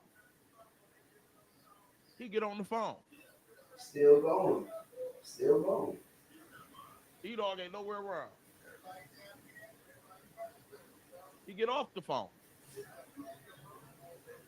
Edall walk right up. Notice, these niggas ain't a part of no conversation about lyricism. Notice. That's that real lyricism. If I was J-Mane, I would have seen that. Yeah, something ain't right. If I'm coming to talk to the old blockies, why the fuck am I talking to this little 20-year-old nigga? What the fuck does Ike Money got to do with any motherfucking thing? Let's be real. See, bitch, I'm the voice of the goddamn street, and it got to be said because it got to be said. Why the fuck is he the voice for these niggas right now?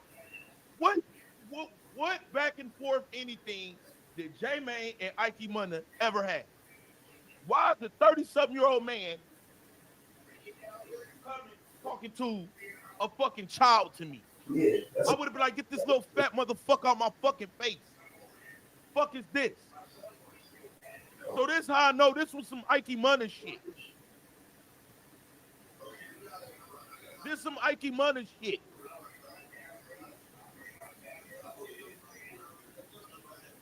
They get to talking.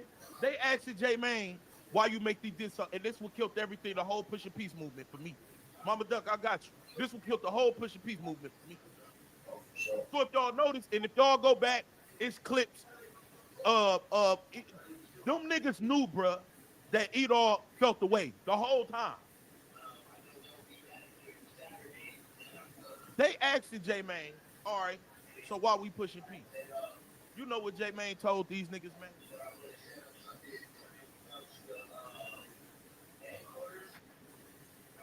Do you know what J-Mane told these niggas? And I could not believe the answer that he gave them.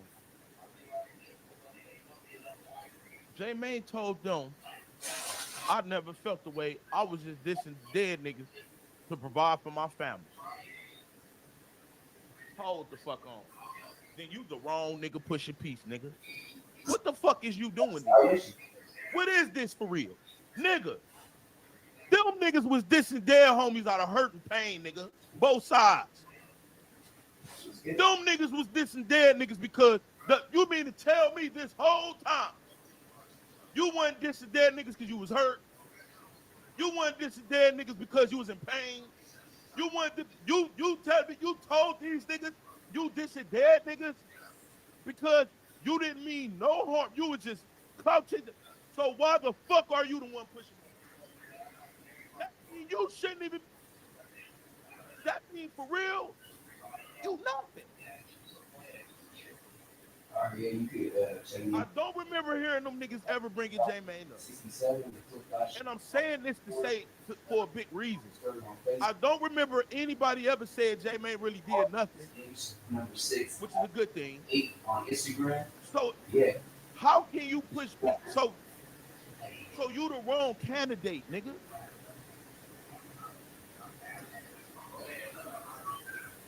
You the wrong candidate. So if you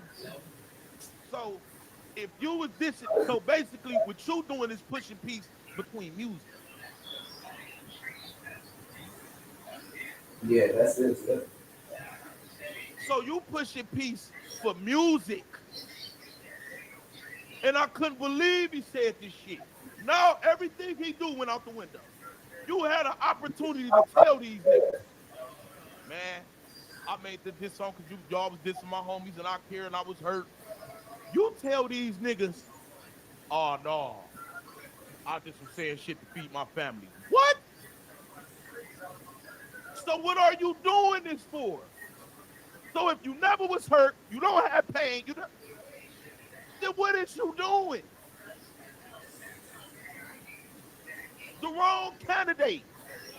A nigga that's supposed to be pushing peace, nigga was supposed to have some body that was really dissing these niggas. When I see you, Trey, I got who done hurt these niggas, who was dissing with pain.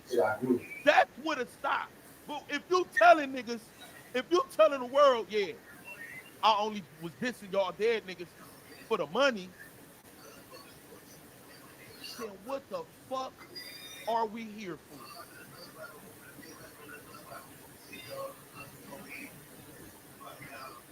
Now it made me think different about every fucking thing. Nigga, this shit will never, man, how can he be the wrong candidate? How can he be the wrong candidate? If you pushing peace in the streets, but they never did all right, let me tell you this, right? This is why he's the wrong candidate, man.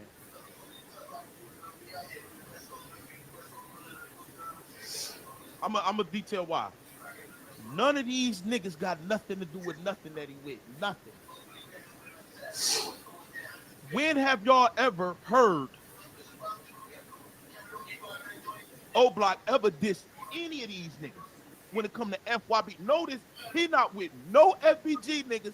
He not with nobody that's the source of the real problem.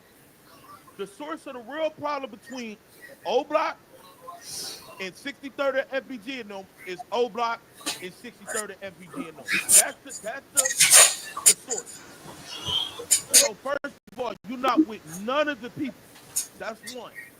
Two, you just told these men in their face, man, I wasn't on that. I just was dissing y'all dead niggas to feed my family. So you're not even giving them a legit reason on why you want us to stop beefing with them, because you separated yourself. You didn't walk up with 63rd nigga. You just walked up by yourself. Fuck these niggas.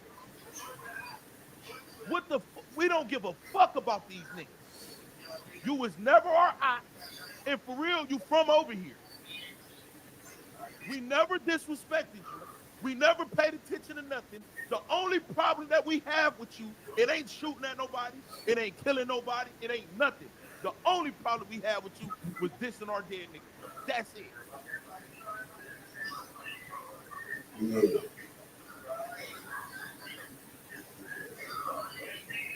That's it. So how can Piss Poor Project niggas, let me talk to y'all for a second, man. He just went to O-Block. Them niggas, when have we ever seen one O-Block nigga push people? We never did. We see King Yella, we see J-Mane, we see Duck. 3 niggas. 3. Never have we seen somebody on that side push people. So for one, you're coming to them. Nigga, J-Mane, fuck O-Block. Nigga, is you dumb or is you dumb? Fuck them, nigga. Why do you want them to be your friend, man? What he say? What was the sense of even going over there? To make it look good? Because if something would have happened to the nigga, I would have been mad as fuck on this bitch like, damn. Man, they just killed J-Mane, bro.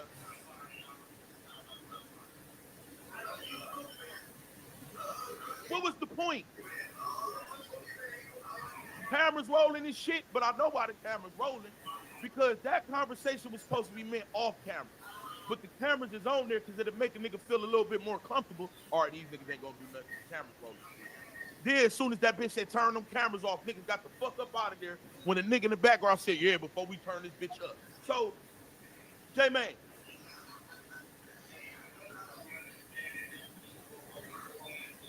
All you just did was risk your life for absolutely nothing, nigga.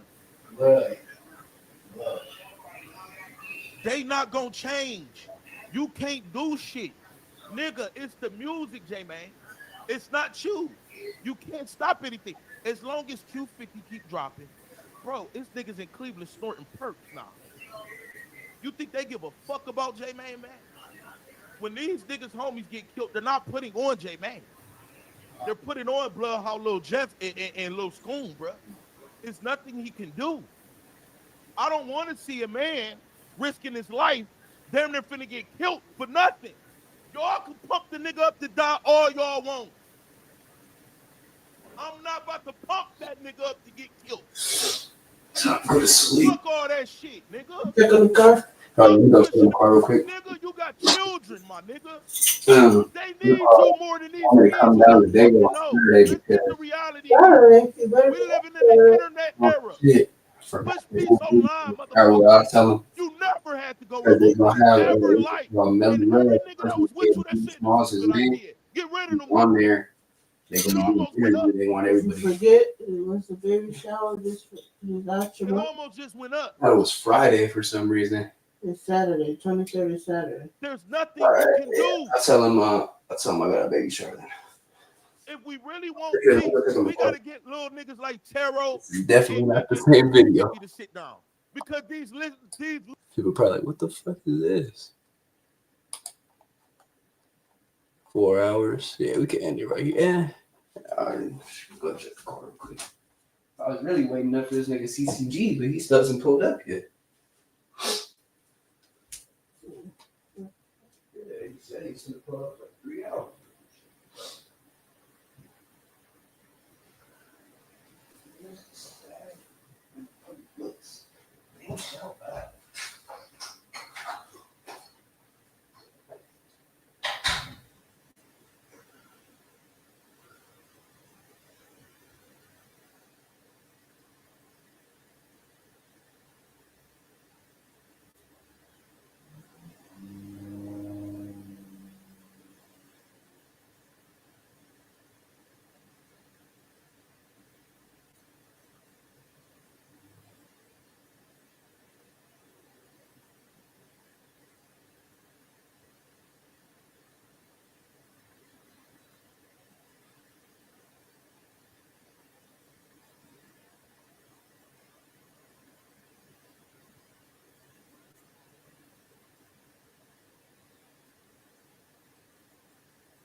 Yeah. Car's dead. Shit. This other dude named Ski. He interviewed Draco before he passed and some other shit. He did shit with Blueface. Basically, he was telling me like the sauce on how to really get my shit going with the YouTube shit because he already got his plaque and all that. He basically saying fuck doing the podcast shit, but not like that. But like nobody's really watching that. He said just focus mainly on doing shorts. Steal other people's content and just react to it off the shorts. Not like that, but like, you start the video and be like, hey, check this out, y'all. So it's your own shit. Because he said, to be honest, he said, he said, go in your analytics and look at your audience and see exactly what they're really tuning into and just go straight to that. Cover anything that they're tuning into, because all the little podcast shit, everybody else is already doing that, and nobody really wants to see nobody just sit there on the camera unless you got a background that looks like it's a real building. Everybody else is already doing that. Nobody's really watching that like that. And he said he got this game from fucking Flacco in Clubhouse. Flacco and Rockstar. Flacco was telling Rockstar, hey, look, this is what you need to do with your channel. And now Rockstar's channel is blowing the fuck up. But basically he was saying, fuck, if Wax talking about kicking me off of fucking Clubhouse, he's got the keys to Clubhouse like that. He said, send me your Clubhouse name. I'll get you back in the Clubhouse. I can start getting you into the actual rooms that there's big people in there. We can start networking in there. He said, just try not to really say nothing really like belligerent towards Wack or Flacco, because those are actually people that you could use to benefit yourself. Not Wack though. But he was saying like with Flacco, I told him like I'm coming out this diss song. He was like, I don't care about that. That's cool. But he said just don't really like, if they're gonna let you into the Clubhouse room, listen to what they're saying. You could speak your piece. Go ahead and speak whatever the fuck you want to speak. But don't just sit there going and like fuck Flacco, fuck no, like, because that's how everybody else is already going in there and they're getting kicked right the fuck out. So he said just kind of weasel your way in there and just chill out when you're in there. Be smooth. Straight up. Put this in the microwave. I'm not going to eat it. I'm just putting it in the microwave so it's not in the bed. I kind of am hungry, but I need to lay down. So good. Hey, it's my good.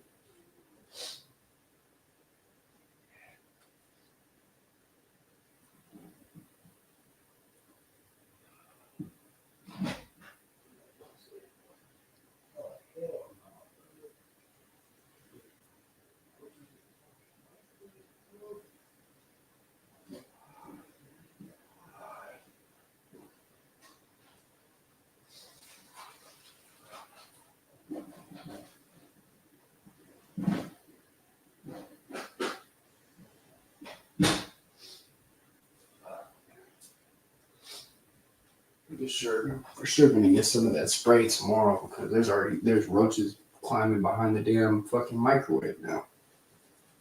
I killed them. I killed 2 of them, but they're still, I don't want them to get into our food. I mean, it's closed. They can't get into the door. I'm just saying. But yeah, he was just basically just saying, like, like that's the way really to get the fuck on with it, because Flacco might be a bitch. He straight up said, he's like, Flacco, he's not nobody, bro, but he has so much pull right now that if you listen to some of the shit that he says in the Clubhouse where he's trying to basically lace you up, listen to it, because it's going to get you far. Fuck what Wax talking about. He said if you get into a Wax room and he starts talking shit, just be quiet. Because he wants you to react. He wants you to start getting angry. He wants to get you frustrated. And if you don't get frustrated, he'll stop messing with you. You don't say anything to him when he starts talking shit to you, he'll stop messing with you. He won't tell you anything. He won't kick you off Clubhouse, shit like that. Like, he won't kick you off. He'll let you stay in there. He'll start inviting you every week to the damn show. If you don't say shit to him, basically, all right, fuck it. I'll do that then. He said he knows who Rich the Trapper is. He said he just got back. He just got Rich the Trapper back into the clubhouse room without whacking. But Flacco was in it, and Rockstar was in it, and a couple other people were in it. But yeah, he's been doing this shit for a minute. Like, I'll just say that he's got over 1 million subscribers, over 1 million views on all his videos on YouTube. Like, this is somebody you really to listen to. This is not him just buffing his gums. But the Melly Love guy, he's only going to be in Cali for a couple of days. That's why Trey's trying to get the interview. He's going to get the interview, but I guess maybe I could join on StreamYard or something after the baby shower's over. But because I'd love to get that on my platform. That's literally the dude who gave Biggie Smalls his name. I'm sorry, sir. We're having a baby shower. She never lied. She never lied and said I was going free Saturday. No, I never said I was free Saturday. I just said I'll see what's up. That was it. And then you want to do it now? No. Jamie. I said tomorrow in the morning. Okay. But basically, Melly Love is the person that, like I said, gave Biggie his name. Also, the person that Puff stole his name. That's why Puff started becoming Love and all that. Puff Daddy. Mel Love's old name used to be Puff Daddy before Diddy stole it. Because Mel Love is somebody that used to run around with Diddy's dad. You can look him up. Mel Love is a known person. So basically, yeah. Huh? You're just joking? Yeah. Tell me no. And then when Mama Duck was talking to Ack right now. I don't care. I heard it all in my sleep. Oh. Basically saying like she don't wish nothing bad on Dirk or anything, and she had the ability to give those boys, the people that went down for the indictment, the death penalty, and she said no. Oh, okay. You want to put scary stories on that? No, sure. Okay. Maybe then I guess my viewers will watch scary stories. Yeah. Sure. What?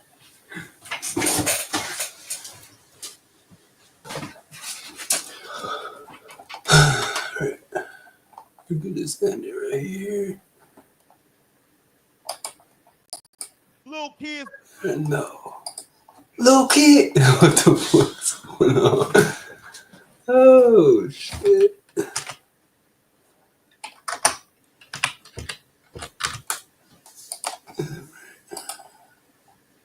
All right, y'all. I'm up out of here. Everybody have a good night. Have a blessed one. Check out the stream. It's the Flip Dot Show. King Truth, Hosenberg, the one with the word, Benny Bo, the one that's on go. Peace.